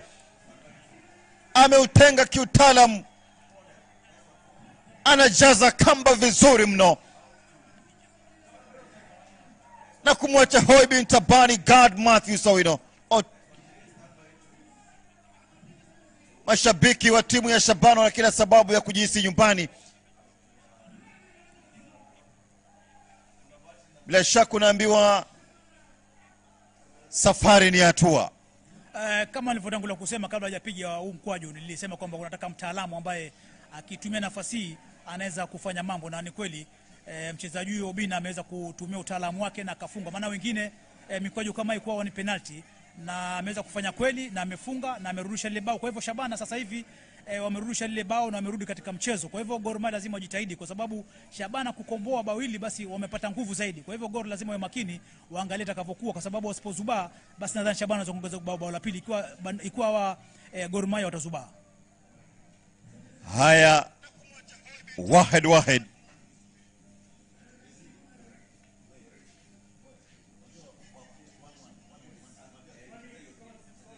haya, 1-1, Shabana goli moja, Gor Mahia goli moja. Hebu tazama ulivyotengwa, technique, mbinu iliyotumika pale, aliuficha vizuri mno Kipa alichelewa kutoka kwenye eneo husika. Bila shaka nguvu za kutosha zilitumika kwa ajili ya kujaza ule mpira kambani. Mtazamaji, mchezo unazidi kwa mtamu kweli kweli katika uwanja wa Mbaraki. Sio ligi kuu taifa, bali ni mchezo wa kirafiki. Ni siku hii ambapo bila shaka tupo hapa tukishuhudia maadhimisho miaka 20 ya chama cha ODM. Ni kweli, lakini sasa hivi nadhani sasa mchezo umefunguka, lakini Shabana wamepata nguvu zaidi, wamerudi mchezoni baada ya kipindi cha kwanza wa Gor wakiongoza hadi kipindi cha pili dakika 60 kama na 60 kielekea 62 Gor wakiongoza. Kwa hivyo kukombolewa kwa bawili kwa upande wa Shabana, nadhani sasa wamepata nguvu zaidi. Ni sasa wawe makini wa Gor Mahia, kwa sababu wakizubaa wakifanya tu wakizubaa tuseme, wanaweza kuwafanya wa Shabana wakarudisha goli lingine kama kafunga bao lingine la pili. Kwa hivyo ni hali ambayo Shabana sasa wamepata nguvu. Naona Gor sasa wameamua kufungua mchezo kama vile walikuwa wamefanya katika kipindi cha kwanza. Sasa hivi itabidi Gor sasa wafungue zaidi na wafungue mchezo na waweze kuhakikisha wanapata bao la pili. Kwa mchezo sasa hivi itakuwa hivi, nadhani itakuwa ni hatari kwa upande wa timu ya Gor Mahia. Ni wakati ambapo pia vile vile tutakuwa tunashuhudia mabadiliko kiasi cha haja katika upande wa Gor Mahia, labda manake wachezaji watatu walioingizwa kwa faida ya timu ya Shabana FC. Tumeona nishati ya kutosha na mabadiliko ambayo yameshuhudiwa kufikia sasa. Aliingizwa Omwando Justin sawia na Hambab Obina na mchezaji Victor Omondi. Unaweza kuona kile kilichotokea, shuti kali kweli kweli, free kick ambayo imetengwa kitaalam kweli kweli. Obina. Kwa sasa ni zamu ya Kogalo kuja kupiga moja mkubwa kule pembeni kulia, lakini bila shaka mpira ule unakuwa mwingi, unatoka nje. Raha sana kushuhudia ambao tunaona katika uwanja huu mtazamaji, manake mchezo wa mpira wa miguu siku zote unasema ni mchezo wa kiungwana. Ataingizwa Lovin Odhiambo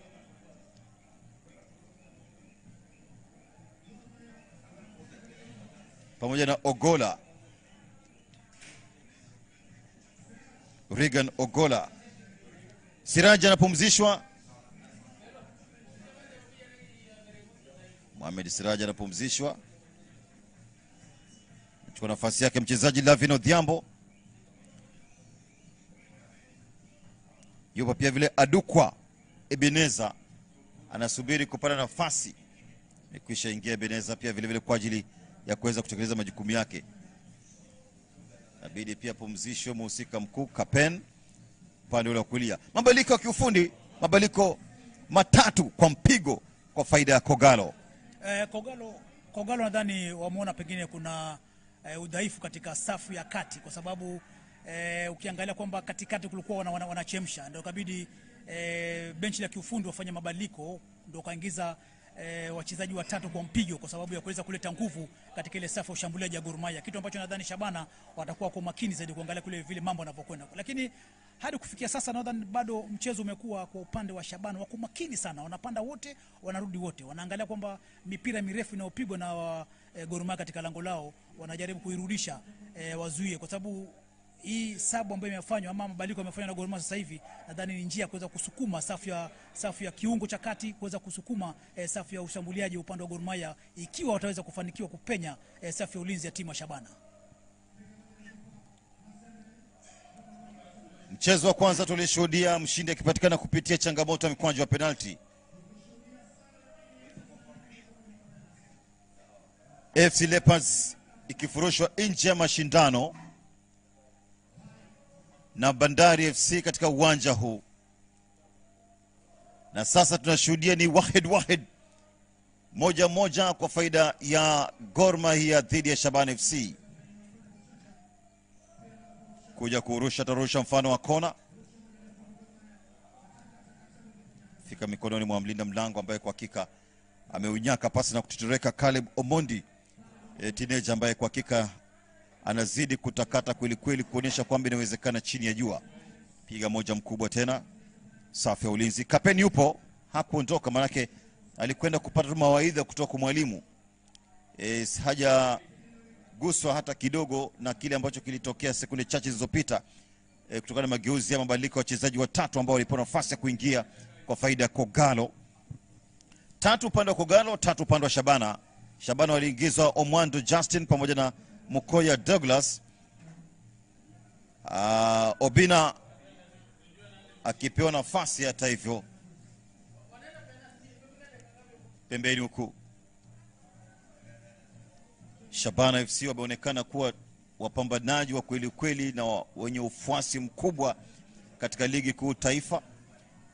Baada ya Pagori itapiga dhidi ya APS Bomet. Vijana wa Michael Nam zamani akifunza Gor Mahia akisaidiana na Zelekea Ziko Otieno. Nam ametembea kwingi, amekwepo pia vile vile mpaka kule Karuturi. Amefunza Gor, ndio amekwenda kule Sudan. Ametembea kwingi, amekwepo pale pia vile vile Uganda. Kwa hiyo ni kocha mzoefu na anajua namna ya kusuka wachezaji. Tena baada ya kucheza na APS Bomet, Gor itapambana dhidi ya mwalimu wa zamani, mfanyakazi wake wa zamani kwa maana Sami Pamzo Molo wa Posta Rangers, kabla ya kuweka miadi dhidi ya Mathare United ugenini. Kwa hiyo unaweza kuona kwamba ni maandalizi ya kipekee kwa vikosi vyote viwili, si Gor Mahia wala Shabana FC ambao kwa hakika wapo unyo kwa ajili ya kuwania ubingwa wa ligi kuu taifa hapa nchini Kenya. Unapoingia katika mchezo wa ligi kuu katika taifa lote lile, lazima uwe na maandalizi ya kisawasawa, maandalizi ya mapema. Na maandalizi huwa ni kutokana na vile umesajili wachezaji wa nguvu, wachezaji wa kueleweka, wachezaji ambao watapiga mechi za msimu mzima, miezi karibu 9, kuweza kuhakikisha kwamba mnafanya vizuri. Kwa hivyo unapoingia katika ligi, unapokuwa katika maandalizi, wewe huwezi kusema kwamba mimi naingia katika maandalizi kwamba nitamaliza katika nafasi ya mwisho ya katikati ama yapi. Kila mtu anapania kuweza kutoa ubingwa, na lazima timu husika ziweze kufanya usajili wa nguvu, usajili wa kueleweka, na wachezaji ambao wana ubora wa kucheza katika ligi, si wachezaji ambao wanacheza ligi ambayo wanacheza mechi ambazo si za ligi ama zile hazina hadhi ya ligi kuu. Kwa hivyo maandalizi ni muhimu. Kwa hivyo usajili unaangaliwa, benchi la kiufundi katika timu za mbusi kama timu zote mbili, kama tunazungumza kwa mfano kama Gor Mahia ama Shabana, wanakuwa na benchi la kiufundi, benchi ambalo lina watu wanaojua soka ni nini, mchezo ni nini, kujiandaa ni nini. Kwa hivyo wanaposhirikiana kocha mkuu na kocha msaidizi, nadhani wanakuwa na maandalizi mazuri kwa kusajili wachezaji wa uhakika, wakaweza kuhakikisha kwamba tunamaliza ubingwa wa ligi. Ama hata kama utashinda kombe la nyumbani, basi inabidi pengine mpate nafasi ya kuweza kuwakilisha taifa katika michuano ya bara la Afrika katika msimu ujao, baada ya msimu unapokamilika. Kwa hivyo ni maandalizi ndio kitu muhimu, na maandalizi lazima yawe mapema. Haya, kuja vizuri tena huku. Ni wakati wa jioni, giza kwa sasa imekwisha bisha pwani ya Kenya. Utosi jaribu kuunganisha tena mguu wake wa kushoto huku, mkubwa kwa mpira kwa mwingine unatoka nje. Sema kwamba ni gatuzi eneo bunge la nani? Hili ni eneo bunge la Mohamed Machele, ni Mvita, eneo bunge la Mvita. Kwa hivyo mheshimiwa eneo hili bunge ni mheshimiwa ndugu yetu mheshimiwa Mohamed Machele. Shaka tupo kwenye eneo lake, labda MCA. MCA eneo bunge hili ni eneo bunge la hii ni wadi ya Shimanzi Ganjoni.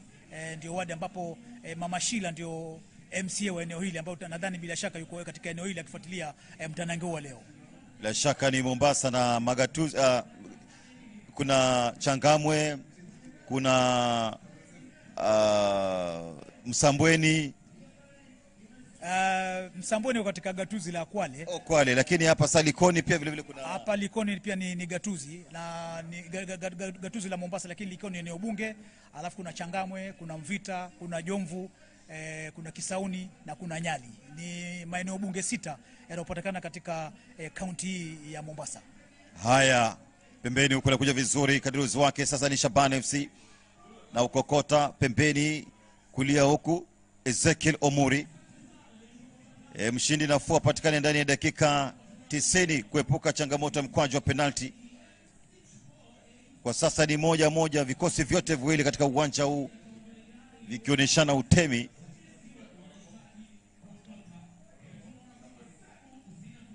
Naona tayari taa zimekwisha washwa. Wapo wachezaji wawili wanaingizwa, Kiprono na Kevin Omondi. Kiprono na Kevin Omondi bado ni kuongeza chachu mchezoni. Ni kweli kwa sababu dakika zimesalia kama 19 tu kwa mpambano kuweza kukamilika na tayari bao ni 1-1. Nadhani ni sabu hizi ama mabadiliko yanafanywa tu kuweza kuzuia pengine Shabana wanazuia ili wasiongezwe bao lingine. Gor vile vile ukiangalia katika zile sabu zao walizofanya pengine pia wanazuia. Nadhani Nkambe wameridhika wanafanya sasa pengine waende katika hatua zaidi za mikojo ya penalti, lakini dakika ni 90. Tusubiri hizo dakika kama 18 zijazo tuangalie mambo kama mambo yatakuwa hivi. Hadi kufikia sasa bado bao ni 1-1, Gor Mahia 1 Shabana bao 1. Pembeni huko pita katika misitu ya miguu, lakini anapokonywa mpira sasa. Inabidi apige -1 safi tena. Ng'ang'ana kadri uwezo wake kule moja kwa moja kwa ajili ya kuweza kuua yule mpira, pasi na mafanikio tena. Nguvu mpya Lovino Dhiambo. Pambana, ingia kwenye sebuleni, lakini bila shaka anapokonywa yule mpira. Changamoto ya kuweza kupasua ule ukuta wa timu hii ya Shabana FC. Inabidi aanze tena mwendo hapa Gad Matthews. Mojawapo wa wadakaji wazuri kweli kweli katika ligi kuu taifa hapa nchini Kenya. Tosi utosi. Shabana wanaonyesha hali ya upambanaji kweli kweli dhidi ya yeyote yule. Alitaka kumpiga kanzu pale. Cheza vizuri kweli kweli. Tafuta namna kuweza kuwa yule mpira mtazamaji. Toa menas. Wanza tena Shabana. Tafuta mazembe. Siete kwamba mezembea, hakupata vizuri. Ni kweli alijaribu kudhibiti ule mpira lakini ulimzidi, ulikuwa mrefu ule mpira na kabidi utoke. Nadhani pia kama paja linamsumbua, nadhani mguu wa kushoto, nadhani kama kuna msuli unamsumbua hivi huyu mchezaji Mazembe. Mpira ambao ulikuwa umemzidi kabidi uache ukatoka ukanakurusha, lakini uliporushwa au kuzaa matunda. Naona bado Shabana anadhibiti mchezo. Ninapotaja Bernard Mwalala, napotaja Peter Ukidi, ni baadhi ya walimu ambao wapo vizuri kweli kweli na ni wazawa, lakini wanapiga dhidi ya kocha Mgana ambaye pia vile vile ana wachezaji kutoka taifa lake wenye uwezo mkubwa. Tosi utosi tena huku. Nipo naye Antonia Roche. Bila shaka na tema madini upande wa pili. Ni madini ya mchezo wa mpira wa miguu. Mwandishi wa habari, tena ni mhusika mkuu katika masala ya uandishi wa habari za michezo kanda ya Pwani. Tuliza tena. Pigwa laza na kubali kwenda chini. Anamchochea mwamuzi wakati kuchomoa kadi ya njano. Anamwambia kula hiyo. Bila shaka lazima uwe makini kwa namna jinsi unavyofanya mikimbio katika uwanja huu. Anamwambia nyanyuka mzee. Tupo katika hali ya upambanaji, tunasaka shilingi milioni 1 pesa taslim. Kipaji kinalipa. Weka ngoma chini hapa. Hebu tazama. Alimuingia wangu kwa sababu vinginevyo nadhani kama angefanya vile angekuwa analeta hasara nyingine ambayo ilikuwa inataka, kwa sababu nadhani kwa kama ndo mlinzi wa mwisho na kaamua acheze vile na ikawa anacheza madambi ambayo yaliweza kumletea hasara, kuonyeshwa kadi ya njano ambayo ni hatari. Akifanya vile mara pili basi anatembea na kadi ya njano na kadi nyekundu baadaye itabidi atoke. Dakika naona hizo zinakwenda. Kwa hivyo nadhani mpaka sasa timu zote bado zimepunguza mchezo wa kasi. Si Shabana si Gor Mahia. Dakika hizo zimesalia kama 15 hivi kipindi cha pili kuweza kukatika, na timu zote mbili nadhani zimeridhika, kwa sababu ukiangalia sasa Gor Mahia mbele safu ya ulinzi ni mshambuliaji mmoja tu, wengi kwa katikati vile vile pia Shabana nadhani mshambuliaji ni mmoja. Safu ya kati kishika mpira upande wa Shabana ama upande wa Gor Mahia unapata safu ya ushambuliaji ni mchezaji mmoja tu ndio yuko mbele. Kwa hivyo nadhani kama wameridhika, wanasubiri tu pengine dakika 90 zikatike waende katika mikojo ya vitua penalty. Full time Bujumbura Burundi. Harambee Stars ya Kenya goli 1. Mwenyeji Intamba Murugamba 0. Ryan amesema Ryan Ogam akiwa ndiye mfungaji. Katika uwanja wa Mbaraki Mombasa, Gor Mahia goli 1, Shabana goli 1. Zimesalia dakika 15. Bila shaka dakika 15 katika mchezo wa mpira wa miguu ni dakika nyingi mno. Yanaunyaka vizuri. Tuweze kuona nguvu mpya wana yeye pia kuleta katika uwanja huu. wanaonyesha hali ya upambanaji kila uchao wanapopewa nafasi kwa ajili ya kuweza kutitika kwa faida vilabu vyao.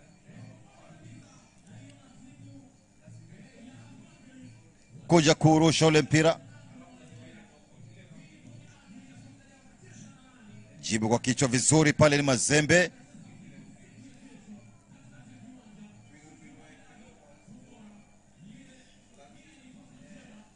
Hali ni tete, kila mmoja akisubiri kuona hali itakwendaje katika uwanja huu, manake liwelo na liwe, ama kwa vyovyote vile lazima mshindi apatikane. Tunaambiwa katika penalti hakuna mbabe katika mikwaju ama changamoto ya upigaji mikwaju ya penalti. Ni kweli katika mikwaju ya maguu 12 ya mtu mzima maarufu kama penalti huwa haina mwenyewe, na hususan unapata kwamba wale wataalam ambao wanafahamika kupiga mikwaju ya penalti ndio wengi wao ndio ukosa. Kwa hivyo penalti huwa zina mwenyewe. Mtu anapotolewa katika hatua ya penalti, mimi huwa natumia lugha na usema kwamba mtu ametolewa ama timu imetolewa kiume katika mikwaju ya penalti kwa sababu haina mwenyewe. Kwa hivyo mikwaju ya penalti mtu yote anaweza kutoboa na kafulu na katika katika finali, hususan katika mechi kati ya Shabana na Gor Mahia. Pata mkwaju wa madhambi bila shaka itakuwa ni kwa faida ya Kogalo. Kula njama akilini kwa ajili ya kutekeleza wajibu. Obina pigaji mzuri sana wa mipira iliyokufa.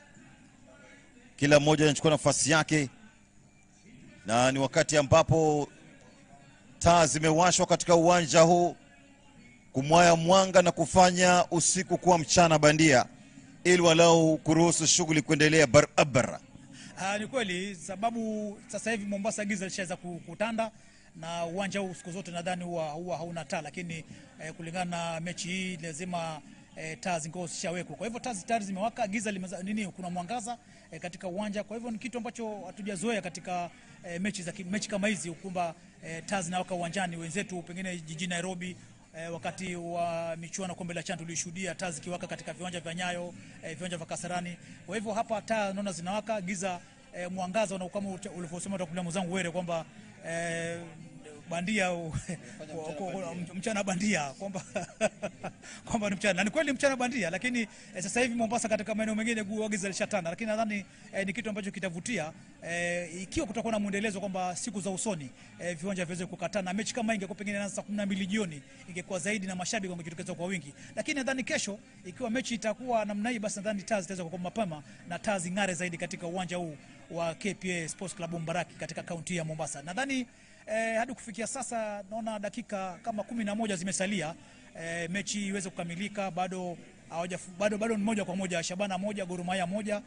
Timu zote mbili nadhani mchezo ule wa kasi umepungua, isipokuwa upande wa Shabana safu yao ya kati na ile safu ya ushambuliaji wameongeza kasi kidogo, tofauti na Gor Mahia. Na timu zote mbili nadhani kitu ambacho kinadhoofisha hapa nadhani hali ya anga, joto ambayo ilikuwa hapa, nadhani mafanya wachezaji hao wa timu zote mbili wamepunguza ile kasi ya kuweza kusukuma mchezo kama walivyoanza katika kipindi cha kwanza. Kwa hivyo nadhani hali ya joto hapa Mombasa, jua kali, nadhani imeweza kuwadhuru wachezaji wa timu zote mbili, Shabana na timu ya Gor Mahia.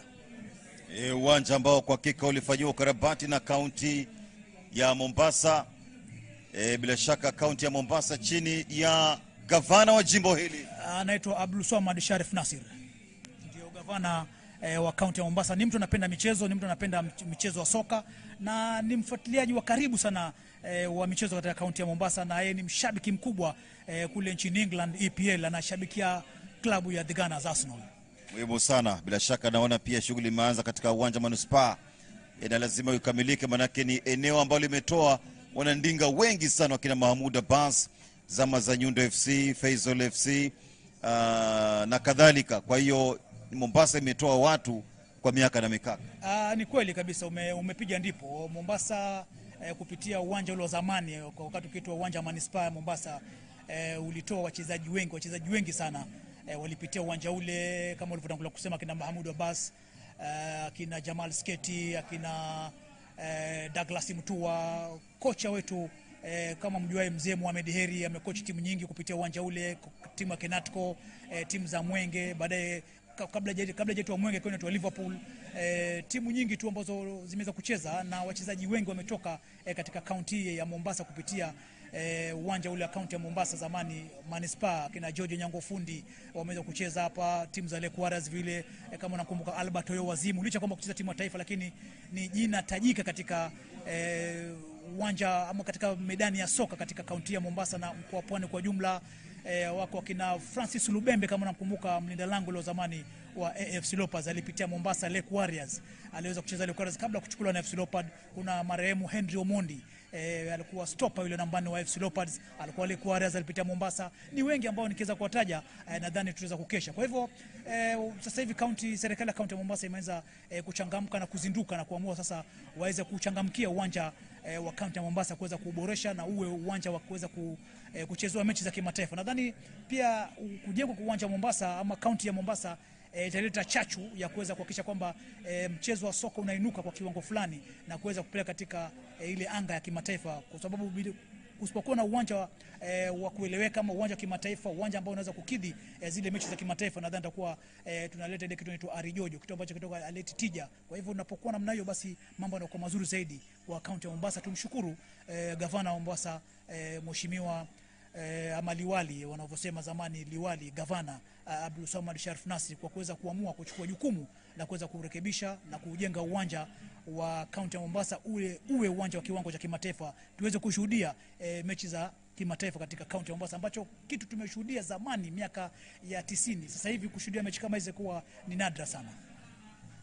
Bila shaka Albert Oyo Wazimu, Albert Oyo Wazimu sasa hivi alikuwa ni mfanyakazi wa shirika la kampuni ya KPA, lakini alistaafu. Sasa hivi Albert Oyo Wazimu yuko katika kaunti ya Siaya, eneo bunge la Bondo, hata na timu yake inaitwa Bondo United. Ni mtu alipenda soka sana na alikuwa ni mtaalamu sana kupiga vichwa sana. Kwa hivyo hata kuna mechi moja miaka 80 alipiga kichwa kiasi kwamba mpaka akaambiwa na wachezaji wenzake, umepiga kichwa wazimu sana, ndio jina Wazimu likaweza kutokea wakati wa Albert Oyo Wazimu, kwa sababu kile kichwa aliyokupiga ilikuwa timu moja sikumbuki, lakini ilikuwa ni mechi ya wakati ukitoa mechi ya Super League, National Super League katika uwanja wa kaunti ya Mombasa.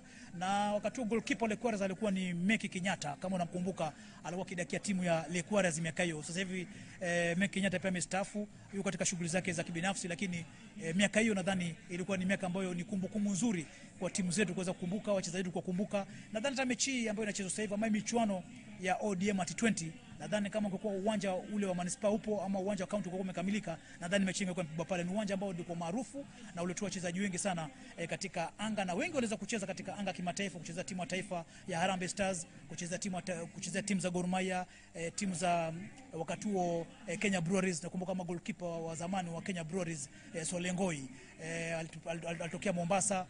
Mohamed Magogo ambaye sasa hivi amestaafu, mzee anapumzika kule Uarabuni, pia alikuwa katika timu hii ya Kenya Breweries zamani, sasa hivi inaitwa Tusker, pia alikuwa mtoto hapa Mombasa. Kwa hivyo Mombasa imetoa wachezaji wengi na mkoa Pwani kwa jumla imetoa wachezaji wengi ambao walicheza timu kubwa, wakati wa Kenya Breweries, wakacheza Gor Mahia, wakacheza AFC Leopards, wakati ukitoa Baluya, yuko Abdul Rama Baraza alikuwa Mwenge zamani hizo, na baadaye akachukuliwa na timu ya AFC Leopards wakati ukitoa Baluya United, na baadaye akacheza timu ya taifa. Kwa hivyo ni wachezaji ambao wako, ukaenda Hussein Heri ambaye alikuwa beki wa kulia wa KTM enzi zile, wakiwa na kina Nation Maila, wakiwa na kina Edward Bulungu, akina Vedi Mjumbe. Kwa hivyo ni kaunti ambayo imetoa wachezaji wengi tu tukifanisha na kaunti zingine, lakini Mombasa nadhani imetia fora kutoa wachezaji. Kwa hivyo Mombasa inastahili kuwa na kiwanja ambacho kinastahili kuwa na mechi kama hizi za kimataifa.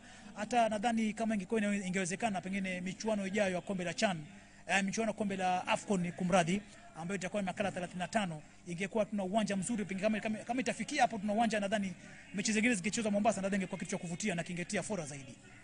Fursa hii bila shaka tena nakuja kupata kwa wakati.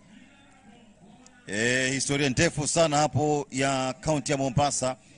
Unapotaja wachezaji wa zamani, bila shaka ndio historia ndefu ya mchezo wa mpira wa miguu katika Jamhuri ya Kenya. Dakika ni 5 zimesalia mtazamaji, kabla ya mwamuzi wa kati kupuliza kipenga na kutamatisha ngoma. Shabana FC dhidi ya Gor Mahia, bado ni 1-1. Tenga vizuri tena,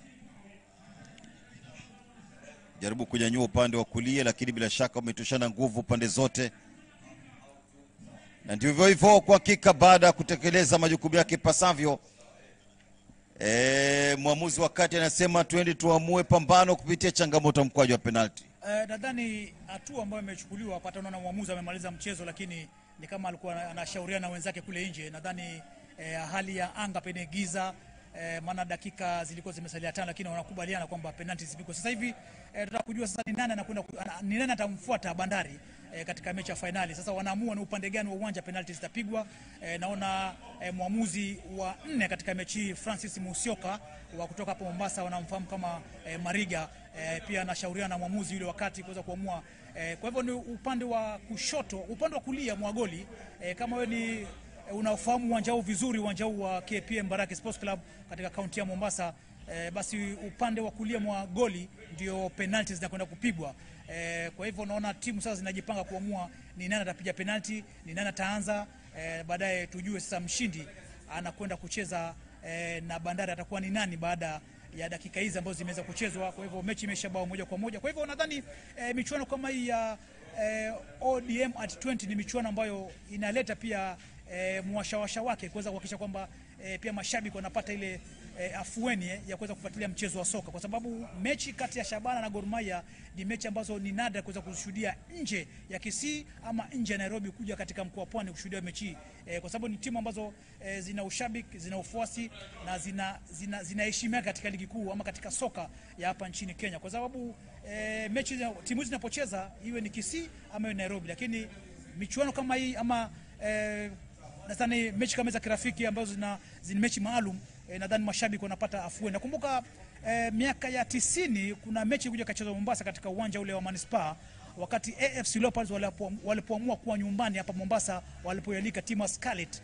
na mechi nakumbuka mimi mwenyewe nilikuwepo pale, na mzee wetu Ali Salim Manga alitangaza mechi ile moja kwa moja kutoka uwanja wa Manispaa ya Mombasa. Ilikuwa ni miaka 90, Shaban ilikuwa ni AFC Leopards na timu Scarlet. Kwa hivyo mashabiki walichukizwa kwa wingi waliposikia AFC Leopards watakuwa nyumbani mechi hiyo, na wakayalika Scarlet. Kwa hivyo mechi kama hiyo unapata mashabiki wametokeza kwa wingi katika uwanja wa KPM Mbaraki Sports Club hapa Mombasa, kwa sababu hii ni kama wao mashabiki nadhani wanachukulia mechi kama ni mechi ya ligi kuu nchini, kwa sababu timu hizi kukutana lazima kuna kuwa na mvuto wa aina yake. Hata ikiwa Goro taingia, Shabana tafauzu, tutacheza na Bandari, nadhani itakuwa ni mechi ambayo kuweza kuhakikisha kwamba timu inakuwa mechi ya kuvutia zaidi. Haya, sasa mshindi apatikane kupitia changamoto ya mkwaju wa penalti.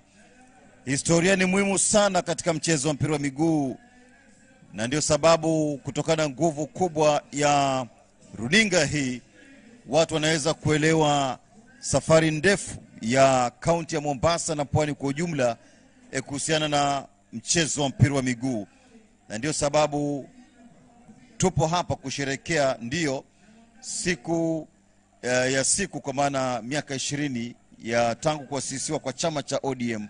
Lakini zaidi ya yote nyuma pazia tuweze kujua umuhimu wa michezo, hususan mchezo wa mpira wa miguu kuwaleta watu pamoja. Kwa sasa Gor Mahia hatima yao mikononi mwa wapigaji mpira kwa maana mkwaju wa penalti, na upande wa pili pia vile vile mdakaji atakuwa na ipi ya kufanya sawia na Shabana FC. Anakwenda kuanza shughuli ya mapambano, si mwingine bali ni mchezaji huyu kwa maana yake Gad Matthews langoni dhidi ya nguvu mpya. Haya, Victor Omondi na utetemesha kamba dhidi ya Gad Matthews. Obina Omondi Victor, kwa mujibu wa team sheet ndio penalty amepiga kwa ustadi, kwa ufundi, na alipiga mpira ule na alimtuma mlinda lango huyo wa Gor Mahia dukani, na mpira ukaingia pembezoni kule mwa goli. Kwa hivyo mpira unaona ulienda kujaa kule pembezoni kuko nakotaga mayai. Kwa hivyo ni penalty ya kwanza. Kwa hivyo Gor Mahia sasa ni zamu yao kuweza kuhakikisha kwamba wanafunga penalty. Tumtazame Christopher Ochieng, anaharakisha sana Christopher Ochieng dhidi ya Caleb Omondi. Ochieng anatemesha kamba tena vile vile. Shaka ameupiga vizuri kama alivyotangulia kufanya wakati uliopita mchezaji ambaye ni mhusika mkuu Victor Omondi. Ni kweli amepiga penalti nzuri na amemtuma goalkeeper Marikiti, yaani amempeleka skonyo, lugha yetu ya zamani mitaani, ukipigwa ukienda upande wa pili mpira unaenda upande mwingine basi umepelekwa skonyo. Sisi tunasema katika utangazaji wa mpira kwamba goalkeeper amepelekwa Marikiti. Kwa hivyo amepiga Chris Ochenga amepiga penalti nzuri tu, na mpira pia unaona ulijaa pembezoni kule kwa kuko na kutega mayai. Kwa hivyo hebu tutazame penalti ya pili ya upande wa Shabana itakuwaje. Haya, anakuja kuwajibika hapa sasa. Nguvu mpya ni Obina. Alifunga kwa kusawazisha. Obina anapoteza mkwaju wa penalti. Gonga mtamba wa panya. Alitumia nguvu za kutosha mtazamaji. Hebu tazama. Naam, Obina nadhani katika mchezo ameweza kung'ara sana katika mchezo, na niliweza kutangulia hapo awali uliponiuliza kuhusu upigaji wa penalti, akasema wachezaji ambao wanastahili pengine kufunga zile penalti ndio wanakosa. Penalti yake amekosa katika njia ambayo ulipaa na ukagonga mtamba panya na ukatoka. Kwa hivyo umepatia Gor Mahia nguvu katika penalti ya tatu. Kwa hivyo sasa Shabana wanaomba Gor wakose penalti yao hii ya tatu ndio wawe sawa ikiwa wao watafunga yao tatu. Hebu tusubiri na tumuone huyo hii penalti ya tatu ya Gor Mahia. Lawrence Juma, mchezaji mwenye uzoefu mkubwa. Lawrence Juma anatetemesha kamba. Mchezaji nyota, kiungo nyota msimu wa mwaka 2021. Penalti amefunga vizuri pia. Nadhani penalti tatu za kwanza za Gor Mahia nadhani zimefungwa kwa utaalamu. Gor Mahia nadhani wamefanya mazoezi katika zoezi la kupiga penalti. Nadhani kocha wao huyu mraia wa Ghana Charles Akunoro ameweza kuwanoa, alijua pengine kuweza kutokea jambo kama hili, kwa sababu penalti huwa hazina mjanja, chochote kinaweza kutokea katika mchezo wa soka. Kwa hivyo sasa Gor Mahia wao katika nafasi nzuri ya kuweza kuendelea kufanya vizuri katika upigaji wa penalti. Hebu tusubiri Shabana tuangalie penalti yao hii ya tatu itakaa namna gani, tutazame. Haya, viongozi wa chama pia vile vile wanafuatilia kote katika Jamhuri ya Kenya na dunia kwa ujumla kuja kuwajibika pakubwa katika uwanja huu. Ni mkwaju wa penalti, anakula njama akilini nguvu mpya Kevin Omondi. Kevin Omondi anafunga vizuri tena kwa ustadi mkubwa. Mambo mazito haya. Nadhani hadi kufikia sasa penalti safi ni ya Kevin Omondi aliyopiga, maana alivyopiga ule mpira uliweza kutambaa katika ukuta ule wa nyavu na ukaja upande wa pili wakati amempeleka goalkeeper huyo wa Gor Mahia Marikiti, na mpira ukaja wavuni kule kwa ile maeneo kuko na kutaga mayai. Kwa hivyo ni penalti ambazo zinavutia, lakini Kevin Omondi penalti yake mimi naona ndio penalti iliyovutia hadi kufikia sasa. Hebu tusubiri tutazame penalti ya 4 upande wa Gor Mahia itakuwa namna gani, lakini Gor wako mbele kuweza kufuzu, kuweza kutinga kichwa kinaweza kutokea katika mkojo wa penalti. Paulo Chuoga niweka vizuri kabisa kwa ajili ya kupata dira kamili. Fundika rasta kichwani. Hatoki mbali huyo Chuoga huyu. Ochuoga inaokolewa. Naam, kulingana vile umetangulia kusema kwamba hatoki mbali, ilikuwa ni ishara kwamba anakwenda kuipoteza penalti. Nadhani alipopiga penalti mlinda lango huyu wa Shabana alikuwa shamuona na akabahatisha, na kule alipobahatisha ndio mpira ukampata na akauokoa, kwa hivyo akautoa. Sasa nadhani wako sare kwa kupiga penalti, kila mmoja amekosa penalti moja. Toka vizuri kabisa mlinda mlango Caleb Omondi. Haya, safari inaendelea sasa tena katika mchakato mzima wa kutafuta kuendelea na mapambano. Justin Omwando, captain, na kwenda kutekeleza majukumu yake ipasavyo katika uwanja huu. Justin, hebu tazama kinachokwenda kutokea katika taratibu za kutenga ule mpira, na ni wakati ambapo mbinu za mwalimu zipo mbali kabisa na upigaji wa mkwaju wa penalti. Justin dhidi ya Gad Matthews. Justin anapoteza, anawapatia nguvu tena Gor Mahia katika kuendeleza kupiga penalti. Maana penalti ya pili Shabana wanakosa katika michuano hii katika penalti za 10 za 5-5. Sasa alipiga penalti ile, lakini kule alipopeleka mkwaju akibatisha kwamba atampeleka kipa Marikiti, kwa sababu kwanza kabla hajapiga alishtua, na kushtua kwake nadhani kutukushtua ndo akampa nguvu goalkeeper, na kipa huyu wa Gor Mahia akaona pale jamaa anapopiga na akafuata kule na akauokoa. Kwa hivyo sasa mambo yanakuwa ni magumu kwa upande wa timu ya Shabana. Hebu tusubiri tuangalie penalty ya Gor Mahia. Haya, kuja Bryson, tafuta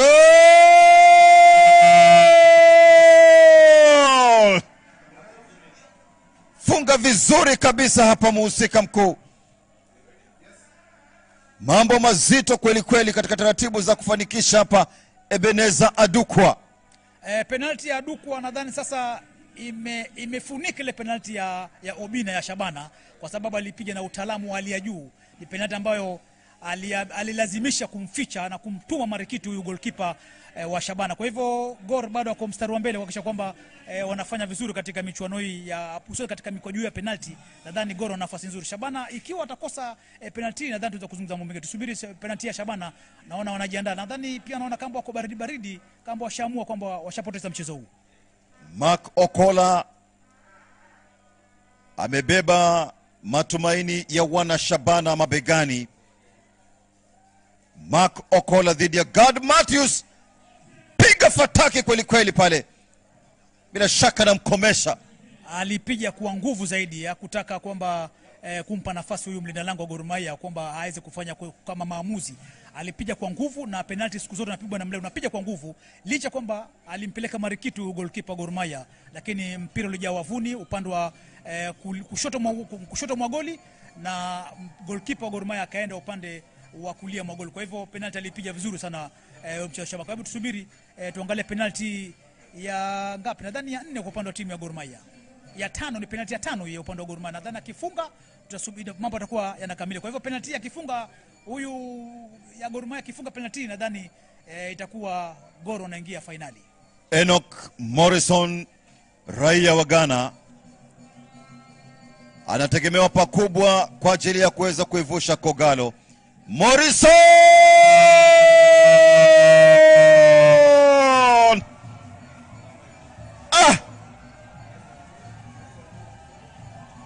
ameivusha Kogalo, na sasa Kogalo itapiga finalini dhidi ya Shabana, dhidi ya Bandari FC Kunradhi. Tazama mashabiki kwa hakika wanavyopata raha, burudani duniani, na bila shaka kuna walinda usalama wanaofanya kazi nzuri upande wa pili, manake ni utumishi kwa wote.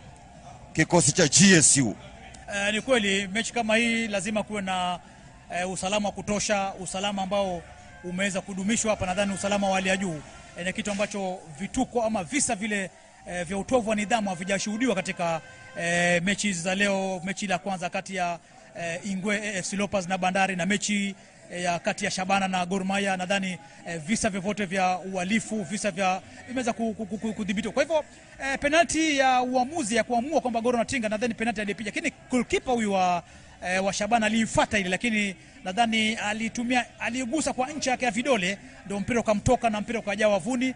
Kwa hivyo ni penalty shapigwa, ishafungwa. Kwa hivyo Gor Mahia sasa wanawafuata Bandari katika mechi ya finali ambayo itachezwa kesho siku ya Ijumaa, ambayo itakuwa ni sikukuu ya kitaifa katika taifa letu la Kenya. Mechi itakuwa ni sherehe ama sikukuu ile ya mazingira. Kwa hivyo sasa Bandari na Gor Mahia itakuwa ni mechi pia, ni kama ni mechi ya ligi kuu nchini ambayo inashuhudiwa, na mechi kati ya Gor Mahia na Bandari ni mechi ambayo si geni inashuhudiwa katika uwanja huu wa KPM Mbaraki Sports Club. Tumeshuhudia misimu kadhaa Gor Mahia wakija hapa wakiwashinda Gor Mahia, wakiwashinda Bandari, na sengine Bandari wakiwashinda Gor Mahia. Kwa hivyo ni mechi ambayo itakuwa ni 50-50, lakini hapo ni mechi za ligi kuu. Hii itakuwa ni mechi ni kama mechi ya kirafiki, kwa sababu ni michuano hii ya kuadhimisha miaka 20 tangu kuasisiwa kwa chama cha upinzani nchini Kenya cha ODM, wanasema ODM at 20. Kwa hivyo kesho ndio tutajua mbichi na mbivu kati ya Gor Mahia na timu ya Bandari, mechi ya finali ya kuadhimisha miaka 20 kati ya Gor Mahia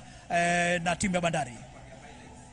Haya, dakika zote hizo pamoja na mkwaji wa penalty Shabana wa 3, Gor Mahia 4. Gor itakutana na Bandari FC kwenye finali kuu, nayo Shabana ipige katika kutafuta 3 bora, nafasi ya 3 dhidi ya AFC Leopards. Lawrence Juma, mashabiki ndio hao unawaona, na jinsi mambo yalivyo ni kwamba watu wamefurahia mchezo wa mpira wa miguu. Bila shaka mwenyekiti ama kinara wa chama ni Mheshimiwa Raila Amolo Odinga. Yupo ange, achana zile tetesi ambazo zilikuwa zinazagaa za uzushi. Lakini zaidi ya yote wapo wageni ambao wamekuwepo hapa, ikiwemo mbunge wa Rarieda wakili msomi Bwana Otienda Amolo, wamekuwepo gavana wa jimbo la Kisii ambaye pia ni mwenyekiti wa chama kwa maana yake Simba Arati, na wote ambao wamekuwepo tumewashuhudia hapa, mashabiki ambao pia vile vile wamekuwepo. Imekuwepo na Roche Anthony akitema madini na kutupa historia ndefu ya mchezo wa mpira wa miguu katika pwani ya Kenya. Tumekuwepo na msemaji wa chama cha ODM kwa maana sekta mawasiliano kwa maana yake Bwana Philip Etale, na kwa hakika ni Michael Were Muhusia, bonga boli mwenyewe ndani ya Mbaraki Sports Complex.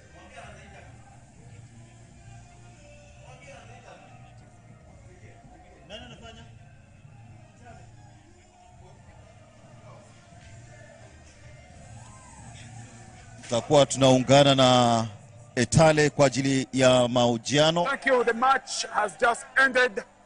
It was a 1-1 draw between Gor Mahia FC and Shabana FC. Then they went for spot kicks and Gor Mahia carried the day. They have qualified for the finals of the ODM 20 soccer tournament here at the Mbaraki Sports Club in Mombasa. I'm with the coach, Charles Akonor. What a day. What a moment. How do you feel having qualified for the final? I feel very good. Yes. What was important for us that we brought in a team that has never played in the last 2 games that we played, and they were able to play almost winning, but they got 1-1. Then we won by penalties. It was an open to each teams, any of the teams, and so we were very happy that they were able to play. Of course, do well. It wasn't the best games we've had, but we are satisfied with the way they played. Well, I saw in the first half, Shabana out-tweeted you in the midfield and even on the front line. What was the problem with the defense? Our defense or their defense? Your defense. Yeah. I mean, we need to organize ourselves well. Joshua and Wendo has also never played in 2 games, and so you can see the lack of understanding and the way they played. But we knew what would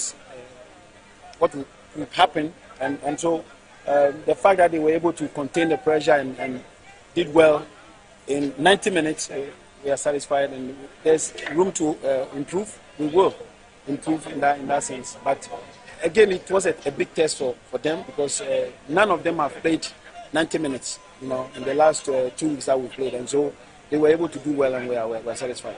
We could see the depth in the second half, the substitutions you made, made the team become so energetic to face a versatile Shabana. Do you think that's the kind of tactic that you wanted to employ in this kind of tournament? Well, for energetic, they are. We know that they are well conditioned. What they need to understand is the tactical play, how to move, we want to control the game when we have the ball and when we don't have the ball. When we don't have the ball, there's a way we have to go about it. And this will take some time, especially those who have not played in the last two weeks. And so we will improve. And they are aware of what we will demand from them. They need to put up a good show. They have done today, and hopefully tomorrow when we ask any of them to play again, they will know what to do. Tomorrow you face a resurgent Bandari Football Club in the finals. How prepared are you? Well, we should be prepared. We've all played today, and we have heavy legs, but we have to manage it. We need to be clever in the way we approach tomorrow's game. It's the final, and we want to win. And so we have to go back, think about because we saw them play earlier on. We were here to watch them. And so there's a rough idea of what we expect to happen tomorrow. Thank you very much, Coach. All the best. Yeah, well, I think this is one of the matches that was highly anticipated and expected by fans. And if you hear the shouts and it's ululation here, fans of Gor Mahia singing their anthem, they know that they're going to face Bandari tomorrow in the finals, and it's going to be a tough encounter because Bandari are at home and they're going to have the home ground advantage. The local fans here are going to support their team, as well as the traveling fans who have accompanied Gor Mahia to this tournament. And it's going to be a very, very interesting finals tomorrow in the afternoon, the ODM at 20. And the winner of the finals between Shabana Football Club and Gor Mahia Football Club is going to meet Chungwa Combined FC, which is captained by the captain of Bunge FC, Rarieda Member of Parliament, the Vice Chairman of ODM Party, the Honorable Otiende Amolo. That is one team that is being prepared to face the winners of this trophy, the coveted trophy, ODM at 20 football trophy that will be contested tomorrow between Gor Mahia FC and Shabana FC. So it's going to be a very interesting match, and we are waiting. All eyes are on Shabana and Gor Mahia. It's going to be packed at the Mbaraki Sports Club. We expect a lot of fans to come here for this very grueling tournament. Thank you. We're going back to the studio. We'll see you tomorrow.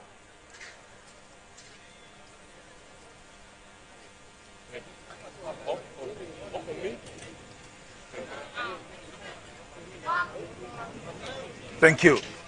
Philip Tale, bila shaka tumerudi tena. Hebu tazama jinsi mambo yalivyokuwa kuanzia kipindi cha kwanza, kipindi cha pili, jinsi wachezaji walivyotitiga ngoma katika uwanja huu, ikawa ni mshike kila mmoja katika ubora wake, mashuti ya mbali, utaratibu wa kuweza kutafuta mabao katika uwanja huu. Omuri Ezekiel katika ubora wake, kile alichokipata pia vile Gad Matthews, lakini kubwa zaidi ni kile ambacho kilitokea katika taratibu za Patrick Esombe kukosa nafasi tukizi kwa kile kuweza kutetemesha kamba kutokana na krosi murua iliyotoka kwa mchezaji Fidel Origa. Amenyumbuka kadiri uwezo wake, amefanya vya kwake mchezaji Gad Matthews kadiri uwezo wake, lakini mambo yakawa ni ngumu kweli kweli kwa vijana wa Shabana kwa ajili ya kurudi mchezoni. Lakini unaambiwa siku zote heri kufa macho kuliko kufa moyo. Wakajitahidi kadri uwezo wao. Gor Mahia wakapata goli mwanzoni kunako dakika ya 38 za mchezo kipindi cha kwanza. Aliutuliza kwa mguu wa kulia na kuvurumiza Tobwe kwa mguu wa kushoto. Kipa alinyumbuka kadri uwezo wake, lakini akaambulia patupu. Wakarudi tena kwa moto na radi, wakawasha kiasi cha haja, tafuta namna ile ya kuweza kusawazisha kabla ya kwenda mapumzikoni. Kipindi cha pili ikawa sasa ni vita vikuu vikishuhudiwa katika idara ya kati. Miguso, utosi na nje ya sanduku wakivurumiza matobo ya kombora. Shabana FC katika ubora wao, baadhi ya wachezaji walioingizwa Justin Omwendo, Mukoya Douglas na mzungumzia Obina pamoja na Kiprono wakijaribu kadri uwezo wao kufanya muunganiko wa aina yake, kupiga kambi katika ngome ya Gor Mahia, lakini pasi na mafanikio yote ile. Lakini jitihada zenyewe kwa vyote vile zilizidishwa kutokana na mbinu na njama za walimu. Free kick hii ya kipekee ambao kwa hakika ilikwenda Arijonjo kutokana na hatua kubwa ambao walifanya, lakini la pili bila shaka watetemesha kamba kutokana na mkwaju wa free kick. Nasema ndio jambo la kipekee lofanya mwalimu baada ya kufanya mageuzi na kumuingiza mchezaji Victor Omondi pamoja na Obina. Kwa hiyo ni mtobwe la kipekee, alivurumiza kombora kali kweli kweli na kufanya mambo kuwa sawa kama sana kawa. Waliendelea kubisha kadiri ya uwezo wao, wakiganda kwenye eneo husika mfano wa kupe katika mkia wa ng'ombe, lakini dakika 90 ni mkwaju wa penalti umeamua matokeo. Mpira ukatengwa vizuri mno, akaupiga na kufanya pendavyo Ochieng, bao kwa faida ya Kogalo.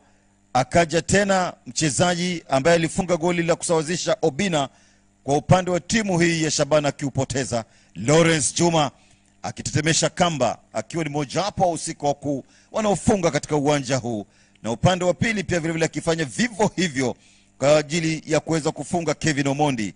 Bado ikawa ni mtihani mkubwa nani hata hivyo angeweza kupiga tua na kupata ushindi kuweka miadi dhidi ya Bandari FC hapo kesho. Taratibu pia vile tukashuhudia kwa namna jinsi mpira ulivyopanguliwa hapa. Shudi lake Paul Ochoga kikwenda ndivyo sivyo, na akajibu mapigo Gad Matthews. Kubwa zaidi kwa kile alichokifanya upande wa pili ikawa ni bao Ebeneza Ojuka. Kazi nzuri, mkwaju wa mwisho katika kumalizia shughuli katika uwanja huu. Morrison akaivusha Gor Mahia magoli 4-3, Gor Mahia kibuka na ushindi na sasa kucheza dhidi ya Bandari FC finalini hapo kesho.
Kila familia ambaye hawana mapato, kama kuna njaa na chochote, kila mwezi watapata shilingi 6,000 kutoka kwa serikali. Nataka vijana wafanye kazi wa maana, sio kazi ya kusukuma wilbaro. Yani leo ni Azimio, inawezekana. Mwaka huu ni Azimio, inawezekana.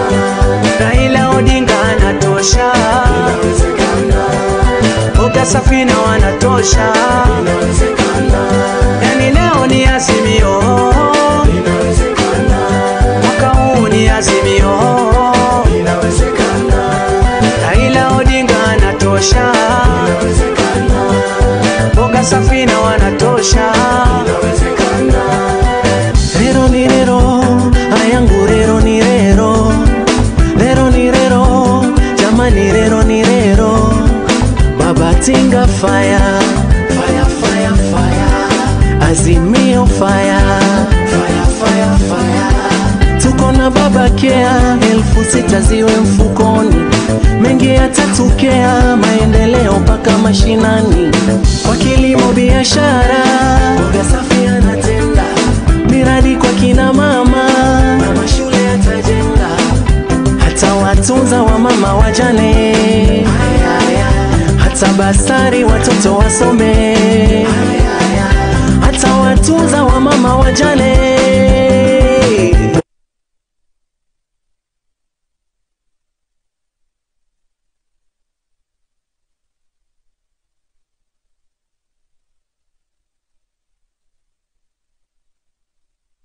Sema kila familia ambaye hawana mapato, kama kuna njaa na chochote, kila mwezi watapata shilingi 6,000 kutoka kwa serikali. Nataka vijana wafanye kazi wa maana, sio kazi ya kusukuma wilbaro. Yani leo ni Azimio, inawezekana. Mwaka huu ni Azimio, inawezekana.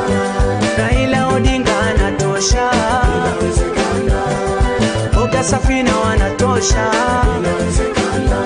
Yani leo ni Azimio, inawezekana. Mwaka huu ni Azimio, inawezekana. Raila Odinga anatosha, inawezekana. Boga Safina wanatosha, inawezekana. Rero ni rero, ayangu rero ni rero. Rero ni rero, jamani rero ni rero. Baba Tinga fire, fire, fire, fire. Azimio fire, fire, fire, fire. Tuko na Baba Kea, 6,000 ziwe mfukoni. Mengi yatatokea, maendeleo mpaka mashinani. Kwa kilimo biashara, Boga Safi anatenda. Miradi kwa kina mama, na mashule yatajenga. Hata watunza wa mama wajane, bastari watoto wasome, hata watunza wa mama wajane. Boga safi, kazi safi, wale moja. Yani leo ni Azimio, mwaka huu ni Azimio, Raila Odinga anatosha,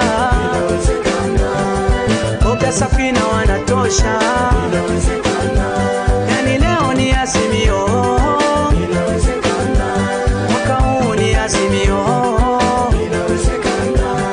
Raila Odinga anatosha, Boga safi na wanatosha. Baba Raila Odinga, mtetezi wa anyonje, Boga na mama Safina, kazi safi muzire Safina, anomayo mikono uwagire, Boga uchitapa kazi uzire, tonda watabu Raila uchibira Safina, tonda watabu uchibira ye Boga baba. Yani leo ni Azimio, mwaka huu ni Azimio, Raila Odinga anatosha, Boga safi na wanatosha. Yani leo ni Azimio, mwaka huu ni Azimio, Raila Odinga anatosha, Boga safi na wanatosha. Raila ndo Mandela wetu, yeye ni wetu, kaleta ugatuzi kwetu, mkombozi wetu. Miaka mitano ni yako we baba, ulete mipano Nairobi, Mombasa. Tuko tayari na baba, tusonge mbele, tuko tayari Azimio lipike kilele, tuko tayari na baba, tusonge mbele, tuko tayari Azimio lipike kilele. Ili ndilo jeshi la baba Raila Amolo Odinga, tukiwa na mama Charity Ngilu, Martha Karua, Peter Kenneth, Kanini Kega, James Orengo, Kalonzo Musyoka, Junet Mohamed, na bila kusahau Hassan Ali Joho 001. Nisalimie mama Safina Kwekwe, mwambie hapa ndo timu ushindi, tunakwenda na Boga safi, mambo safi. Fire! Fire! Fire! Vijana fire! Vijana fire! Asanteni sana.